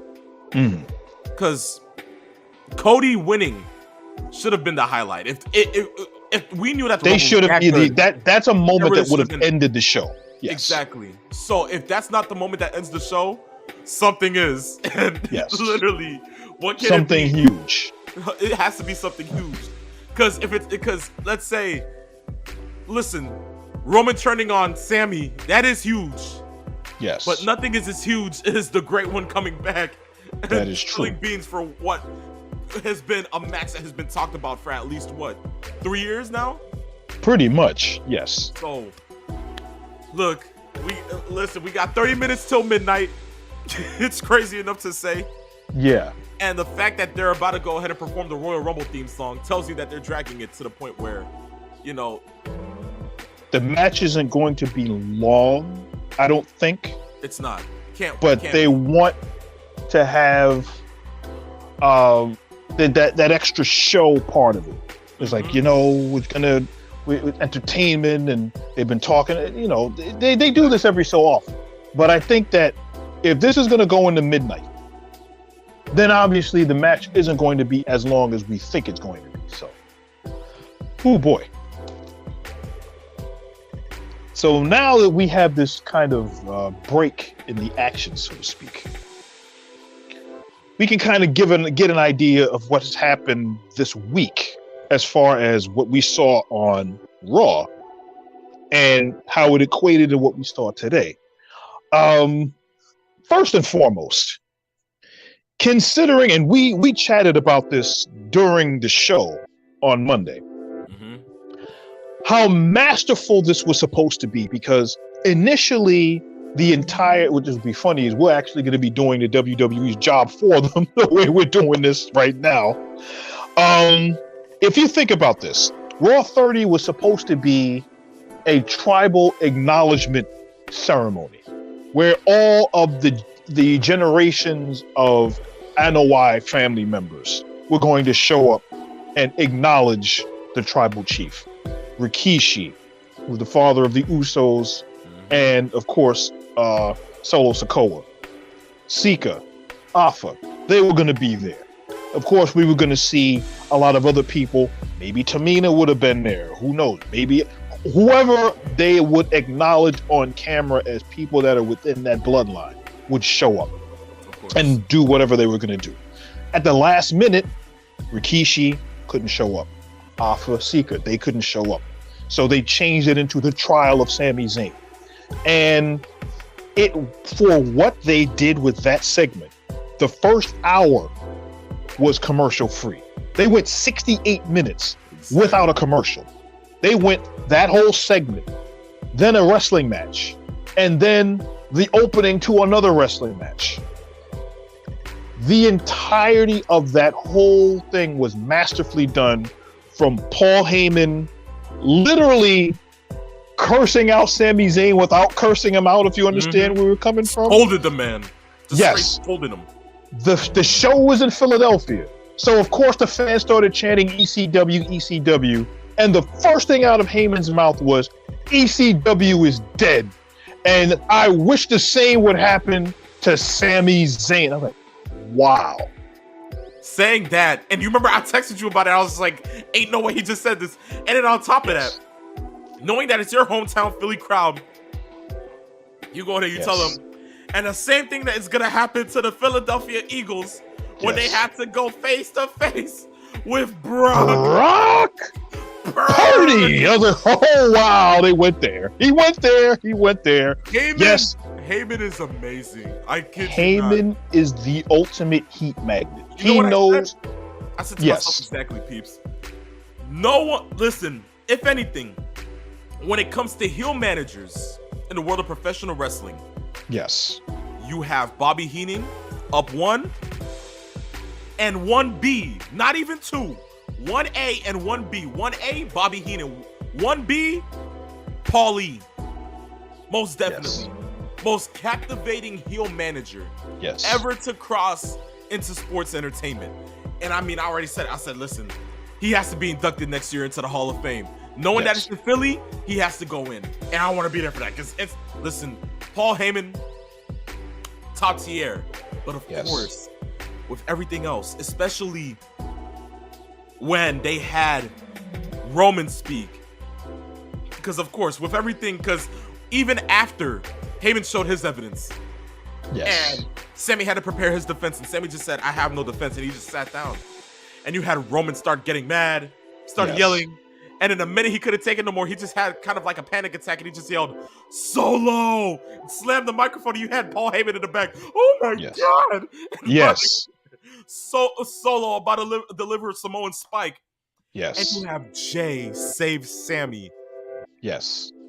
I had people that literally told me that they almost kind of teared up. Yeah. That was heartfelt. I had this conversation with another good friend of mine who is a diehard wrestling fan just like we are. And I texted him. Literally, I felt uncomfortable for Sami Zayn. Anytime that professional wrestling can draw an angle that makes you feel anything for the protagonist or the antagonist, if you can feel anything, any kind of a connection, they've done their job. If you can go ahead and look at the product and you see something on TV that you can either relate to, something that you can identify with, or maybe something that you are living vicariously through, as Steve Austin did many, many times, because a lot of people could relate to the person that has the boss that you want to kick in the square in the yam bag because he's being a fool or being yelled at by somebody that you don't like. You can identify with that. And all of the pieces that were involved were like, the bloodline is almost like a family, a big family, almost like something you would see out of The Godfather. And then you have Sami Zayn, who his character is looking to belong. But the narrative with his character before this, he is a sniveling opportunist. And it seemed like that's all it was he was trying to befriend the bloodline so that they wouldn't beat him up. And what it eventually turned into was he became somebody that sympathized with the bloodline. And then members of the bloodline sympathized with him. And then they realized he's doing everything he can to become ingratiated with them. And then it went from that to being honorarily part of them to now potentially being a member of the bloodline without the blood involved. And now we've got the trials and the tribulations of the ups and the downs and the undulation of the road from point A to point B. There's always going to be a dip here and then a dive there. And they've been able to craft this story that didn't start off that way. And it has basically become the storyline in the company. and they're going to pull a main event with an ancillary character that is now going to be pivotal in deciding where the story goes next. And everybody's on their feet wondering what's going to happen. That's the magic of pro wrestling. If the storyline is done right, you get the right ingredients, boom, you've got magic. Exactly. You can actually literally do that and pull a pin out of midair and then turn it around and it's gone. Just like that. Exactly. And I'm telling you, it's golden. But I think the culmination to this feud begins tonight and it ends tonight. So, I mean, peeps, what do you think is going to happen? Well, it sure seems that way, especially the way that they described it in the kind of like the build of it, of chapter 1, chapter 2, and then it says final chapter Royal Rumble. So it literally makes you wonder, which way do they go? Do they go Sammy is there and costs Roman the championship, which I don't see happening because I don't see Roman losing the belt before Mania? Do we see Sammy doing something that will actually ingratiate himself further in the eyes of the tribal chief? Or does he do something where Roman wins in spite of Sammy being there, but puts the bug in Roman's mind that I can no longer trust this guy and we have to be done with him from here forward, which would then start the machinations for WrestleMania, where if Sammy, let's say he gets beaten up or they jump him or something along those lines, and then we get to WrestleMania and then we're wondering, okay, we beat you up or we did something for you and we know it's Cody versus Roman. And then somehow Sami Zayn interferes some way by maybe faking that he's sympathetic to the bloodline, but then turns his back on the bloodline to help Cody win. Something along those lines could happen, but there's so many different branches to this tree. The roots are deep with the way it's been, it started, and it can sprout in any direction. Whichever direction they go, I'm going to be happy with it, as long as it's done correctly. Of course. Dodge D-Pad says, Sammy will go in the ring with Reigns while the Bloodline take out KO in the back. What will Sammy do? Stay in the ring with Roman or help KO? Hard choice for Sammy, most definitely is. But while you say that, the entrance for the challenger, yes, Kevin Owens, yes, coming out to a wild crowd at the Alamo Dome, ready to see Steen fight Steen. Oh, I mean, Owen fight. Owen fight. Yes. Yes, this is going to be, I think, a very fun match with more so the emotion than any technical wrestling that you're going to see. Because I've seen Kevin Owens in some really good matches and really good feuds, but he has over the last 2 years since he re-signed with WWE, they have given him a chance to grow his character in ways that he wasn't able to do even when he was Universal Champion. And I think that's where this part of his career has blossomed while he's been in WWE. Of course.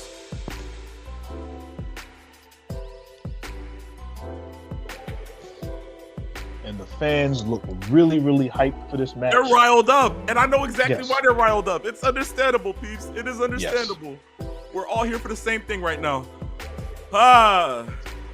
And now we await our tribal chief, Yes. the head of the table. And you know this is going to be like a 10-minute walk to the ring. Even more so, even before they even got here to the Alamo Dome, it was a 10-minute entrance to begin with. But now they've got that long ramp to get to. It's going to be just as tediously long to see them acknowledge their tribal chief. Let's see this. Is this these fans Oh are man, 51,338 fans, they're all acknowledging him. and lo and behold, the wise man, Sami Zayn, and the undisputed WWE Universal LMNOP champion, Roman. I got 5 on it, Reigns.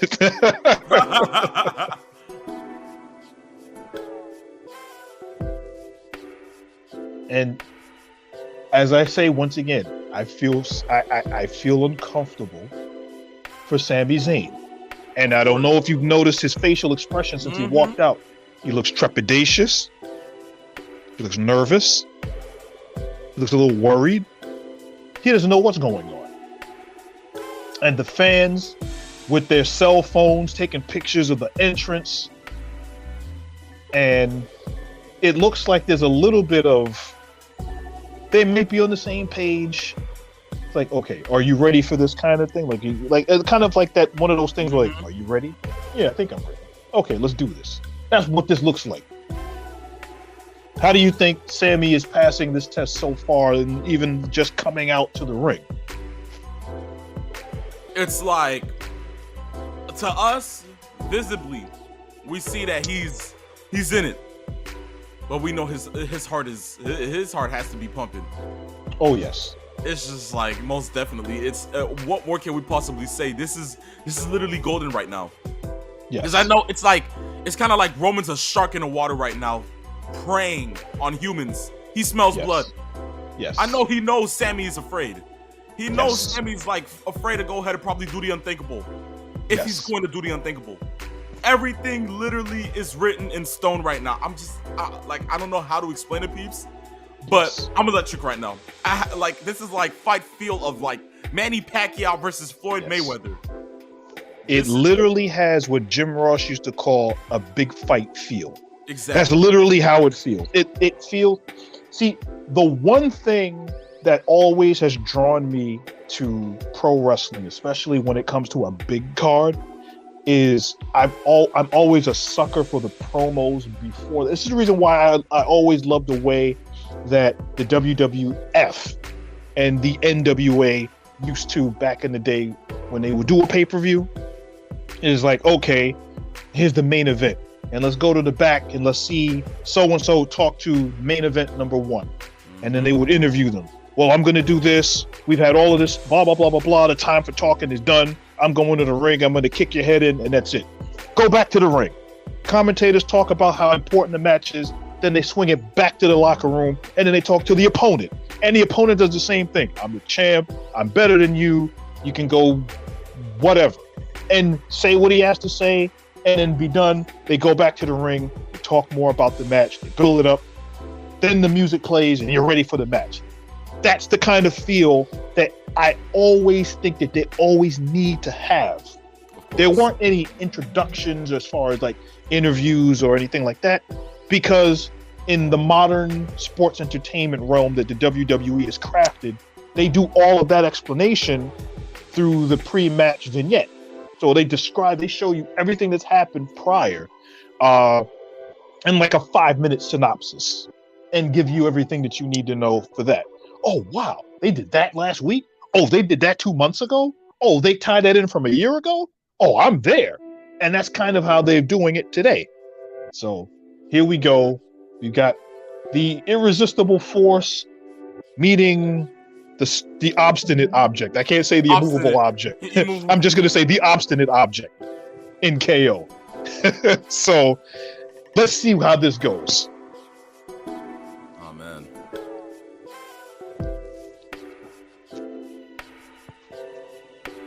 I had to switch from iced tea to water, because if I keep drinking iced tea, I'm going to be I'll be up until 6 in the morning.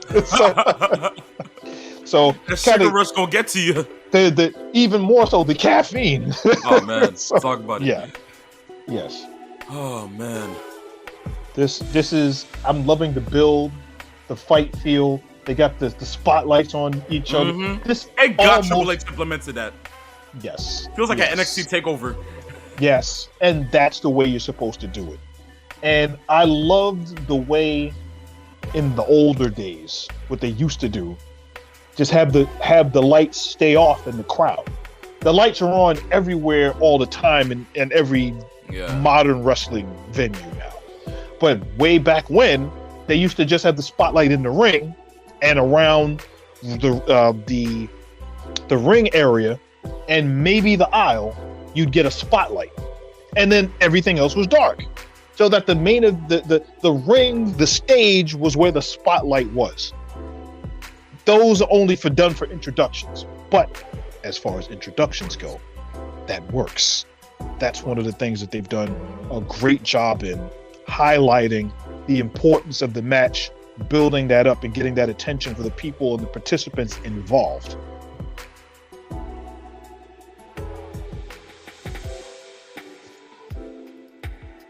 And of course, Peeps, Dodgy just said this. I just thought Reigns will win tonight, and when he loses at WrestleMania to Cody, Cody will only take the Raw title, and the match against The Rock won't be for the title. That way you keep the title on Roman for SmackDown, and Cody will have the title for Raw. Actually, I think the match against The Rock would actually be for the title. It probably would be. Honestly speaking.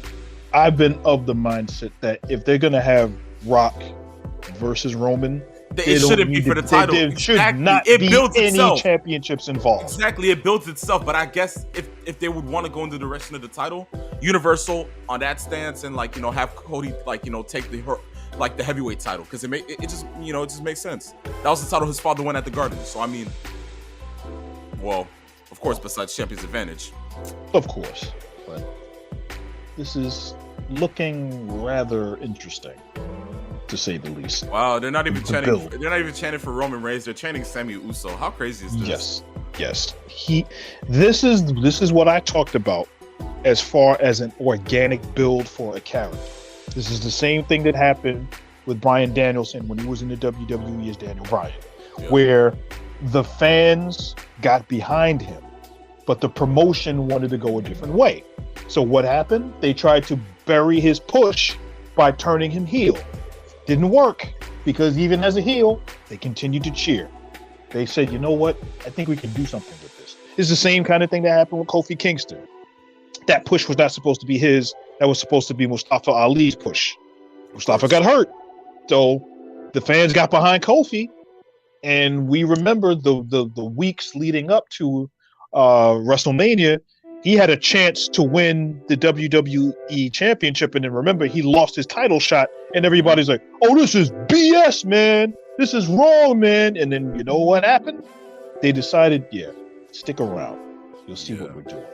And they gave him his WrestleMania moment. And he won the championship at WrestleMania, and the rest is history. Exactly. Until October came around, and they sadly had to. They doused a lot of water on that fire. That's for sure. Yup. So listen, 15 minutes till midnight, and all these guys are doing it, just walking around, a couple of regular locks or whatnot. They're doing the RVD stuff. RVD was notorious for stalling early on in matches. Exactly. But you also knew as the match went along, you were going to get a lot of great stuff. But I guess it just has to pick up quick. Oh my gosh, how many crotch chops are we getting tonight?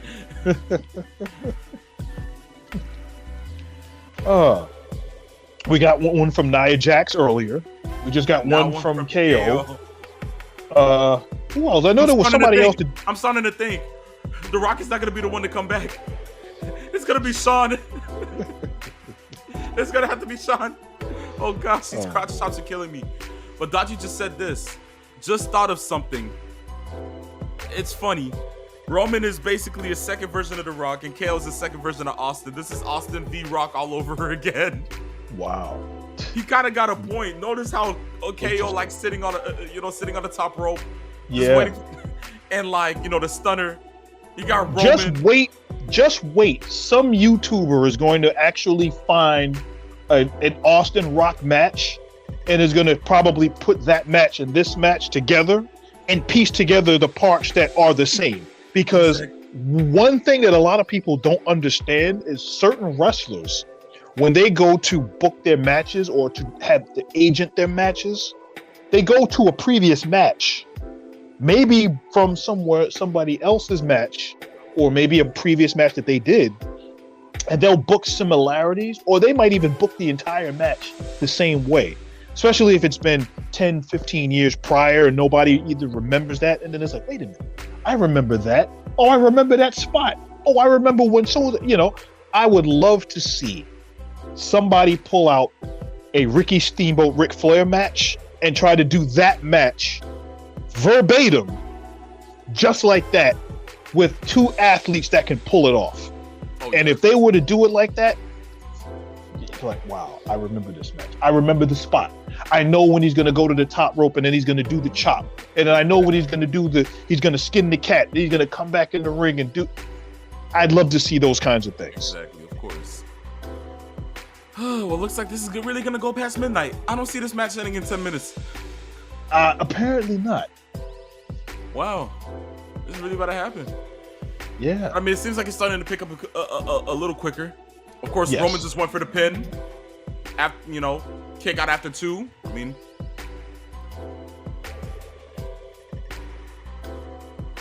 but this is, as you can tell by what they're doing against each other. The one thing that I've noticed about a lot of the current feuds that go on is that there is so much plot building within the match that they do a great job of trying to sell not just how athletic they are, but just the story that they're trying to craft just within the match. Exactly.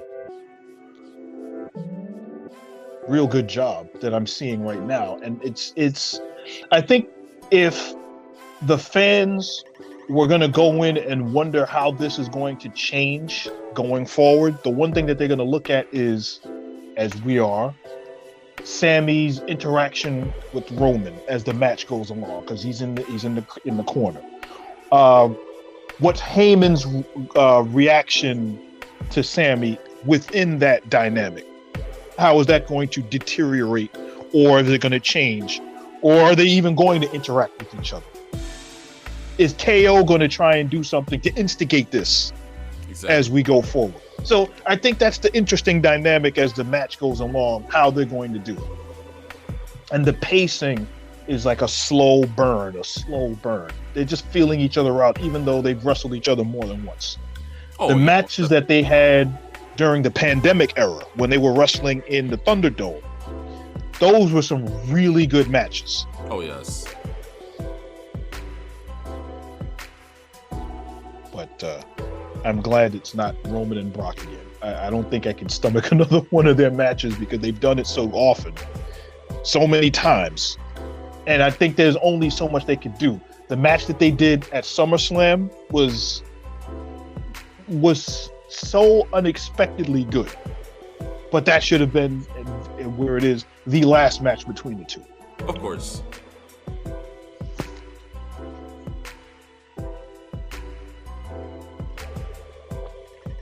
Well, that was a meat-slapping clothesline if I ever heard one. Nah, most definitely. And they're giving you the kind of match that you would expect from the two of them, because it's not like the funny thing about KO, and this is something that I've heard Jim Cornette talk about before, is that KO can, for his size, shouldn't be able to give you the kind of matches that he gives you. 6'3", 265 pounds, maybe 270. And I think that the only thing that Jim Cornette, I remember him in one of his interviews that he did on his podcast, used to talk about the only thing that he had against KO was getting in better shape so that he can have longevity in the business. Other than that, KO has been giving 5-star matches on a regular basis. Oh, yes. I mean, honestly, like, even when he was like, I believe, what was it? PWG? Brody used to be doing swantons like it was nothing. They were still in the same shape. I mean, like, does it really matter? I mean, like, look at Brock. Brock was never supposed to be doing shooting star presses. Yes. Brock, come on, be for real. I mean, like, honestly, yeah. When Brock was in OVW, when he was teaming up with Shelton Benjamin, when they were the Minnesota stretching crew. And the things that they were doing as a tag team were borderline inhumane. Okay, the best way that I can put it. No man the size of Brock Lesnar should be able to hit a shooting star press. Now, obviously, there are people that only know of the only attempt that they've seen Brock WrestleMania 19. Was it WrestleMania 19 against Kurt Angle? Mm-hmm. But to see him hit the shooting star press and with the fluidity that he did it with and the ease that he was able, imagine the Incredible Hulk doing a backflip off the top of a building. That's literally the best way that I could describe it. Oh, going for the Superman punch here with Roman. Oh, ready. What a reversal. What a maneuver. All right, McMahon.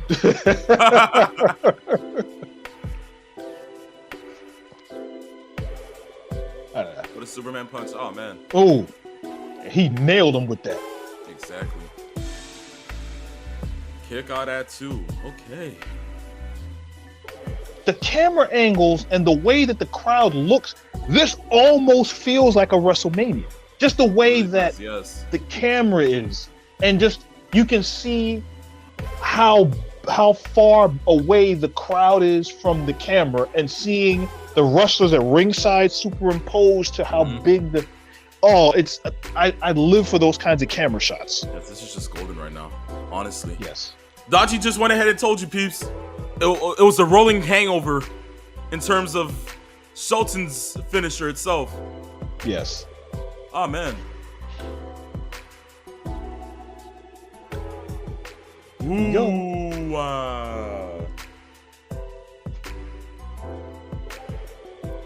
Let's see what happens. Ooh. I have no idea how these wrestlers go into these ring posts. My shoulder felt that. Oh. Gosh. Oh, see what I tell you. There we go. That's the KO I know. Hitting swantons without any problem. Yes. It's rather amazing that he can do that with such fluidity at his size. That should just not, it should not happen. You know what I mean? I'm saying, like, look at Keith Lee, for God's sakes. Yes. When I saw Keith Lee do a swanton, I'm like, okay. Yeah. People talk about pandemic babies. No, we have to look at these 21st century pro wrestlers. Like, honestly. Yes. I'm not gonna lie to you. Oh. KO's going back to the top rope. I guess not. He's not going to succeed. That's for sure. Most definitely. Good grief.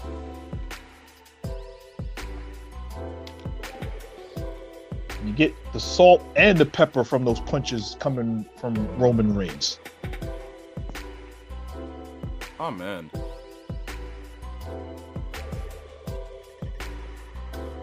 And then fighting on the both of them are on the second rope, fighting each other, fighting and fighting and fighting. Exactly. Okay, superplex it is. Will he be able to get it off? That's the real question. Or will we see that reverse inverted superplex that we see KO do a lot of? Oh! Wow. Oh! That did not look good at all. That's one of the reasons why those kinds of... Ooh. He was still able to get it off. Exactly. And still missed. Wow. No, that one had to hurt. Yes. What a botch. Like, oh my gosh. Basically, what happened is KO went for that springboard moonsault that he does, and he slipped and fell. But he recovered, ran back to the ropes, and did a moonsault, but then Roman moved out of the way and then hit him with the spear and got a 2 count out of it. Now, if you can recover from something like that, wow. But see, this is my thought process about botches in matches. If you're looking at any athletic contest, not everybody's going to hit everything crisp like in football. You see, oh, that pass wasn't really all that great. Or that running back that went through the line, he tripped and stumbled. It didn't look graceful. Those happen. So if a botch happens in a match, you take advantage of the botch by trying to finish somebody off and then continue on. But it depends on how it's done. Oh, and it looks like we had our first ref bump. 1, 2, 3, 4, 5, 6. Yeah. He can count to 36.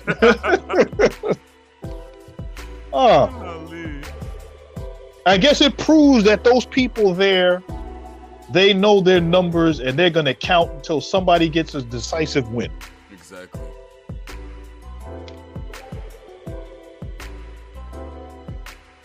And you can see the chemical change going through Sami Zayn, looking like he wants to get into that ring. Oh, the Ric Flair uppercut. Wanted to be a Ric Flair uppercut. The Ric Flair uppercut. Courtesy of the tribal chief. The Fist of Doom, as they may sometimes call it. Yes. The Ric Flair uppercut right in the speed bag. Ah! Low blow for real. Now he's trying to get Sami to help him. Oh, man. Now, how is he going to help?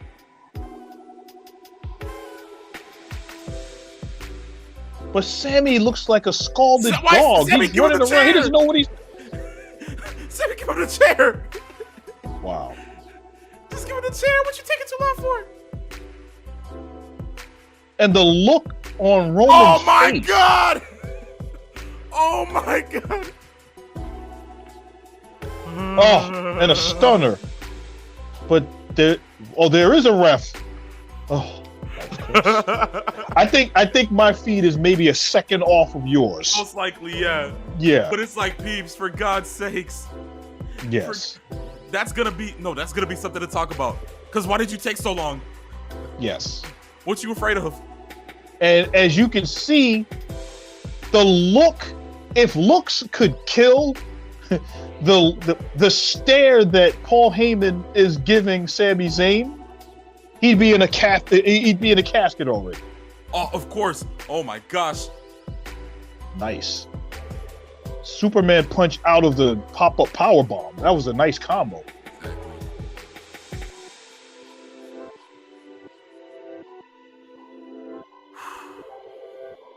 Boy, I tell you, the drama is high in this match. Exactly. The story that they're telling. Oh man. With Roman, and he's just, it's the look in his face. The "This is awesome" chants at the Alamo Dome. Oh my gosh, yes. I got goosebumps. Oh man. Yeah.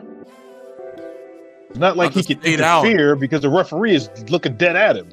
Oh my gosh, it's to stay down. Yeah. Look at Roman looking at. Oh my gosh. Roman ain't too happy.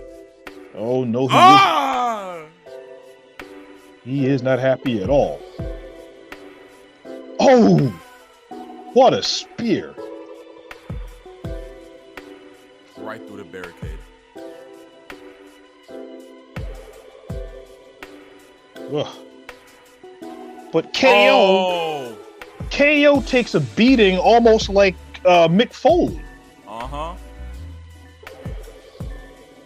KO being smart to move out the ring. Yes. That's good. Ah! Good grief. Ah. It's amazing after he just got his head slammed into the steps that oh my gosh. He's still conscious. How? No man is supposed to be conscious off of that. No. Oh my gosh. And he did it a second time. Someone throwing the damn towel. What are you, you're Apollo Creed's manager? Just throwing the damn towel. Throwing the damn towel. Just throwing the damn towel. Dodgy just said this, so really quick. The story is being told by Sami's expressions, not with what's being done in the ring. This is why I think something is going to happen. They don't want the viewers focused on Reigns and KO. They want you to be focused on Sami. Yes. Oh, Paul. Oh, my tribal chief. This is why I worship you. Worship your tribal chief. I can't. Oh, I man. acknowledge you, my tribal chief, Paul. Oh, man. Yes. And Sammy looks... the look in his face, he looks conflicted. There's that look of being conflicted about seeing his former best friend being punked and beaten up by Roman Reigns. Wow. Yup. And that's what, the fourth spear he's taken in this match? Wow. That's it.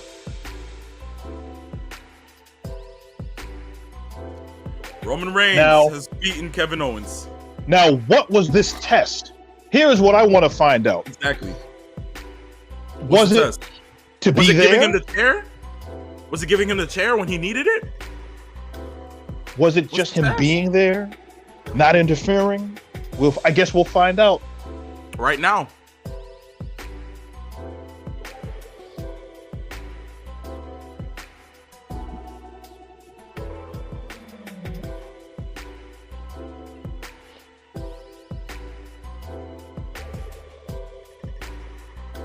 Interesting. Now, this match wasn't as good as a lot of people thought it was going to be, just based on that. But that wasn't the purpose of the match.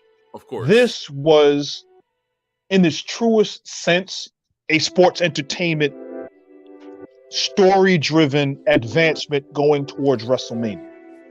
Here comes the rest of the bloodline. Yes.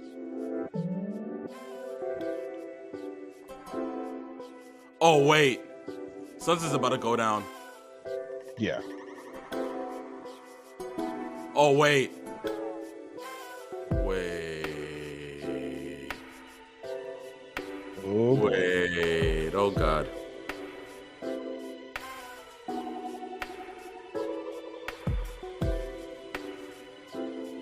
You want to know what would be interesting? What if the test was to see if he would have an issue with Jey Uso? Since Jey is the closest of all of those guys there. Or maybe the test is right now, everybody beating the hell out of Kevin Owens. I guess everybody's going to take their chances beating Kevin Owens up. Maybe this is his test.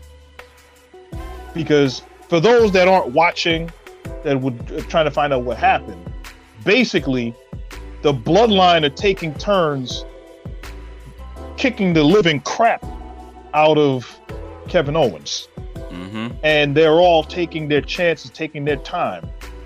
And although we know Kevin Owens has wrestled Sami Zayn, he hasn't jumped him. He hasn't put hands to him. And while the bloodline are literally beating him senseless in the corner in his lifeless body, I think what they want to prove is how far does he want to represent the bloodline. This ain't good. And from what they seem to be doing, they're going to Pillmanize him by putting a chair around his neck. And is Solo about to do something now? Oh! And that's exactly what they just did. Oh, now y'all just pushing it. Wow. And now it seems like... What type of fetish does Roman Reigns have? Not just one, but two pairs of handcuffs? See, what kind of kinky after-hour stuff are they doing in San Antonio? Listen, I know it's midnight over here. Yes. Listen, this isn't HBO, okay? Calm down. Yes. Now. Jeez. You're gonna get a third I digress out of me on that one, because I definitely digress for this. Whew. Oh my gosh, why does this give me like throwbacks to like Raven crucifying Sandman? Like, bro. That is the very same similar iconography that I'm seeing. Maybe not to that extent. Of course, but it's just helpless, lifeless, hands outstretched in compassion. He's out of it. Like, oh my gosh. Wow. They're just taking turns mule kicking him in the face. Because you can't even call those super kicks. Those are mule kicks. No. Peeps. In that position, I know what's coming with that chair, but I don't think it's going to happen. Because if we do know, they don't allow, chair shots to the head no more. So you really think they were? Nah. He wants Sam. Yeah, he's not gonna do it. Sonny's gonna stop him. Yeah. To set this up for those that aren't able to watch, basically, the tribal chief has had Paul Heyman pull out 2 pairs of handcuffs and have handcuffed Kevin Owens' lifeless body to the top rope. And the rest of the bloodline had taken a bunch of turns kicking him in the head. Wow. And Roman looked like he was about to finish him off. He broke. And Sami Zayn just kind of stopped him. He seems to be pleading with him. Unless he wants to Sammy's telling him, this is beneath you. You're the tribal chief. You're the undisputed universal champion. You don't need to do this.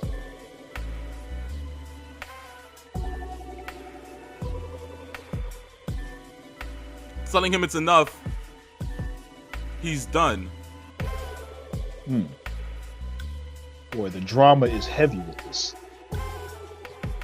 Now, mind you, we're literally about 10 minutes. That's what I figured. Exactly. That's what I thought he was going to do. That's his test. You do it. You do it.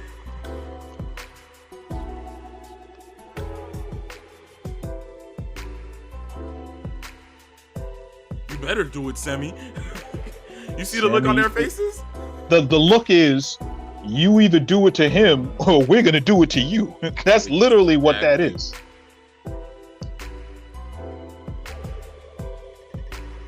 Wouldn't it be interesting if he turned that chair around and cracked Roman in the head with it and then ran out of the ring? Imagine. Yeah. So here's the setup. KO is handcuffed to the top rope. He's literally lifeless. Roman was about to finish him off with the steel chair. Sami Zayn just cut in front of him. Said, "No, you're beneath him. You're the tribal chief. You're the champ. You don't need to do this." So he said, "Okay, I don't have to do this." Look at this setup. Please look at this setup. Look at this setup. Yes. Look at this setup. It's Sammy's turn to go ahead and do it. Sammy, you better do it. Sammy, you better do it. He looks rather apprehensive.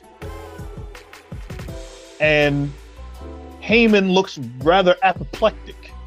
Just staring at him like, what's taking you so long? You should be able to do this. Oh boy. And now he's put hands to him. He's put hands to him.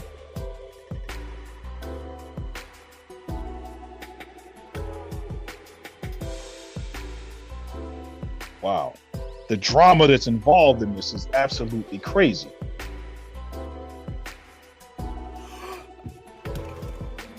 I think most people would like to see him crack Roman in the head with this chair. And that's exactly what he just did. Wow.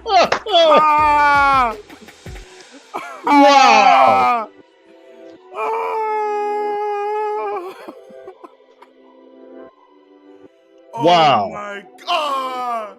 We knew that was we knew it was something big. Oh.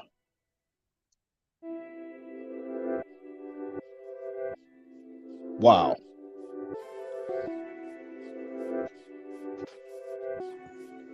I definitely have to see this again with the commentary up because I have it on mute. You gotta hear the crowd reaction to this, yo. Now they're all taking turns beating him senseless. This can't be the way that this ends, though, right? Or could it be? Well, You expect everybody from the bloodline to just say, "Ha ha, that's it, let's go." And they all just dance out of the ring, da, da, da, da, da, da, and that's it. Oh man.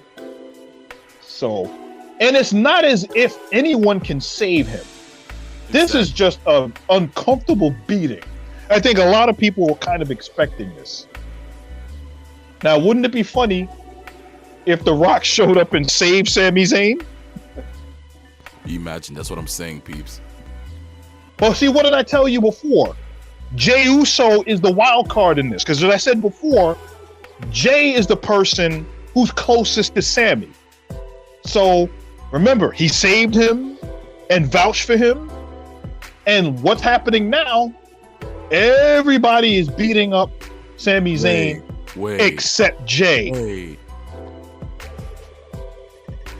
And Jey looks thoroughly disgusted with Roman Reigns, at least outwardly.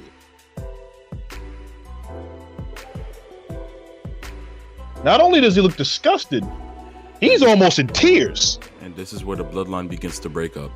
And this is where the cracks in the foundation happen.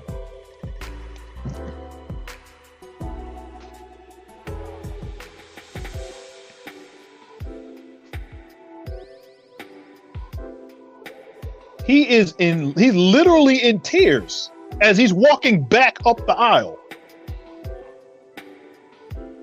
because they know what's happened. Literally a beating unlike Sami has gotten since he's been in this company. And the funny part about this is nobody has come to save Sami Zayn. Exactly, that's what I'm saying. That's the worst part about the whole thing. This is how they really end the Rumble? This was booked like an old NWA angle, where the heel was on top at the end. Oh wow. These are almost like the crowd is turned on Roman. The crowd is turned on. They're saying they're chanting "F you, Roman." Wow. This is gonna take time just throwing down the pedals. Wow. Bro. Yeah. You're gonna take that long, yo. Bro. That is crazy. This is wow. This is just so surreal. The way that they've done this whole story.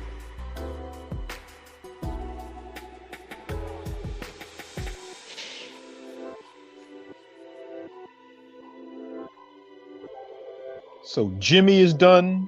Solo is done. Oh, and just for good measure, Jimmy just cracked Kevin Owens in the face with another super kick on the way out. So I guess this is how they're going to reunite them as friends. Wow. That was a very long... I want you to think about this. The match ended at what? Roughly maybe 2 or 3 minutes after 12.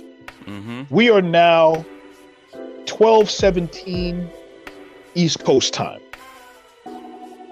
And they just now ended the show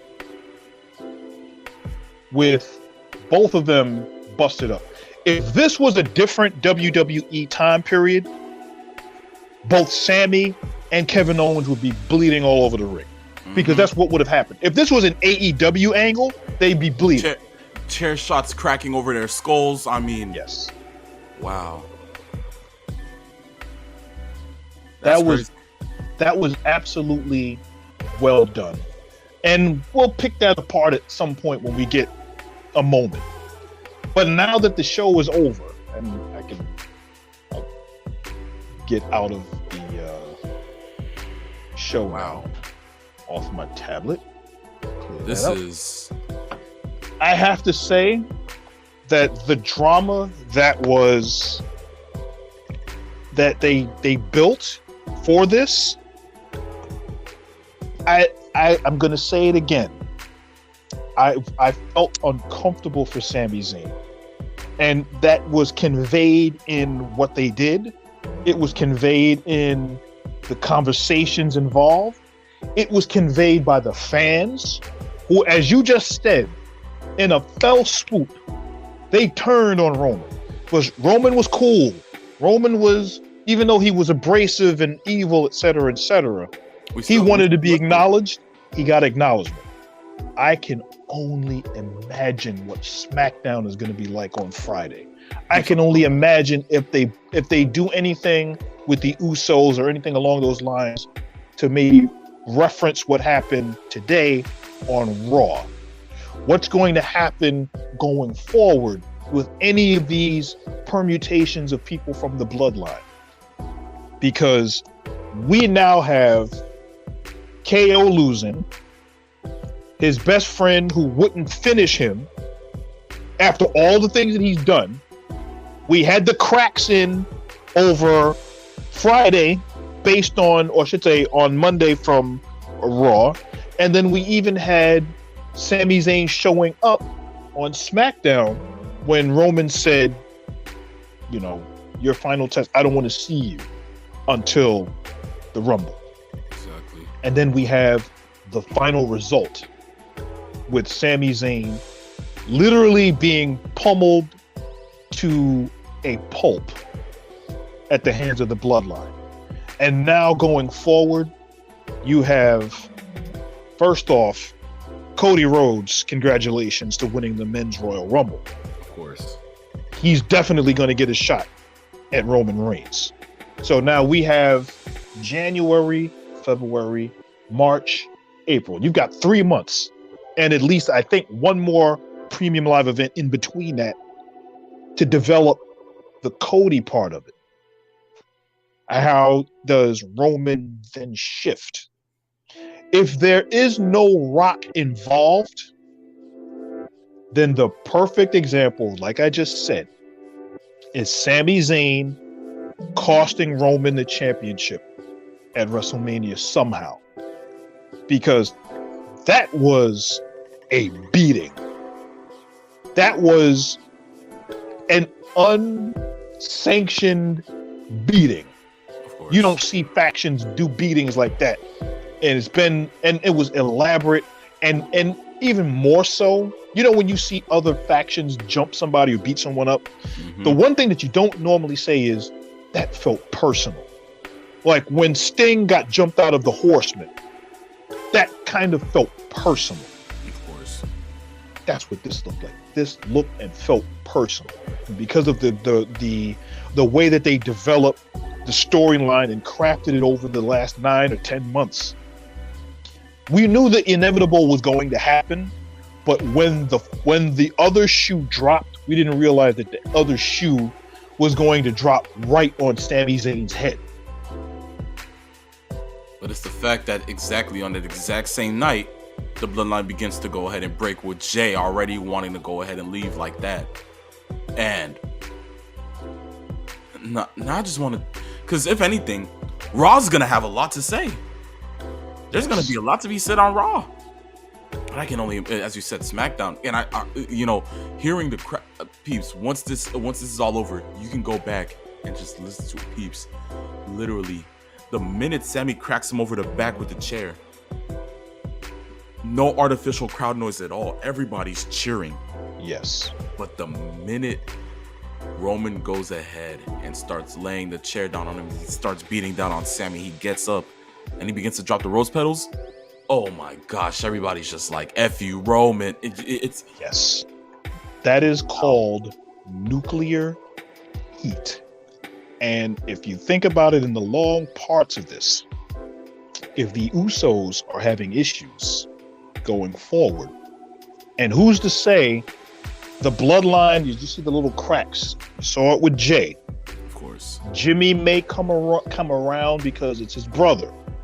Who's to say that by the time we get to WrestleMania, they break the bloodline around, or break them up, and they all look at Roman for like, you know what? You've gone too far. You're not the same person that we thought you were. And then they all turn their backs on him, which then would leave Roman to defend his bloodline on his own without any of the guys behind him. There's a possibility as well. But and then you also have, okay, the Usos tag team champions. At some point, they may lose the belts.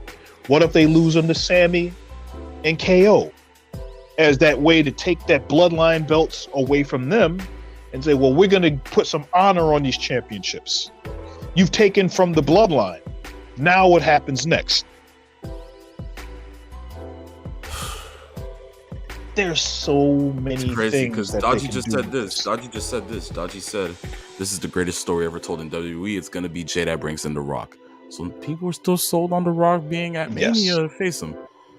With this, I can understand why. Because listen, if anything, by Elimination Chamber in Montreal, yes, the bloodline's going to be fully broken up. Because if Jay wants to leave like this, and it's shown that he's really like hurt, if by Elimination Chamber it's broken up, and let's say Roman is left to go ahead and face a couple of people inside Elimination Chamber without the family even backing him, probably only Solo. Yes. That can cause a real rift. And if it causes a real rift and he has left to go ahead and do it on his own, peeps, that would be a good time to go ahead and bring in Rock. And if he does bring in Rock, how does that go ahead and fit in, you may ask? Probably by Mania, the whole family lines up together to go ahead and have Roman get humbled. Yes. By Rock. And maybe then does that go ahead and consider the sequence for him to go ahead and get back into being a part-timer and probably come back weeks later or whatever the case may be. But I'm just saying, peeps, that is crazy. Yes. Wow. I thoroughly enjoyed everything there. Of course, I get to share the moment with my partner again. Of course. We did such a great job. 4 hours, 27 minutes. I guess this makes up for all the times that we probably weren't able to go on. 19 seconds, 20 seconds. It just keeps jumping, man. But I mean, it was good. It was good. But most likely, guys, most definitely, thank you guys for tuning in. It was a long show today. It was great. If I'm rubbing my hands, we got down to serious business on this show. Oh yes, most definitely. This was fun. You already know what I'm gonna do. I'm gonna go and kick back. I'm gonna watch this press conference in the comforts of my own bed while I might fall asleep in the next 5 minutes. But guys, thank you for tuning in. We appreciate the support. We will go ahead and be back next week. Yes. Most definitely here on Saturday afternoon's main event on a midnight. And it actually will be in the afternoon this time. Exactly, guys, exactly. But here on Same, I the Phenomenal One. And I, the Peeps Nate, where we came. We saw. And in the words of the Weaselly wise man, Paul Heyman, we conquered. Yes, I had to throw that in there just for good measure. You're not even wrong, Peace. But ladies and gentlemen, boys and girls, children of all ages, thank you. We hope you enjoyed your Royal Rumble with us. We'll see you next week for the aftermath and what may come for the next 2 shows of Raw and SmackDown. It is the Peeps Nate and the Phenomenal One here on Saturday afternoon's main event. Signing off. Peace, love, farewell.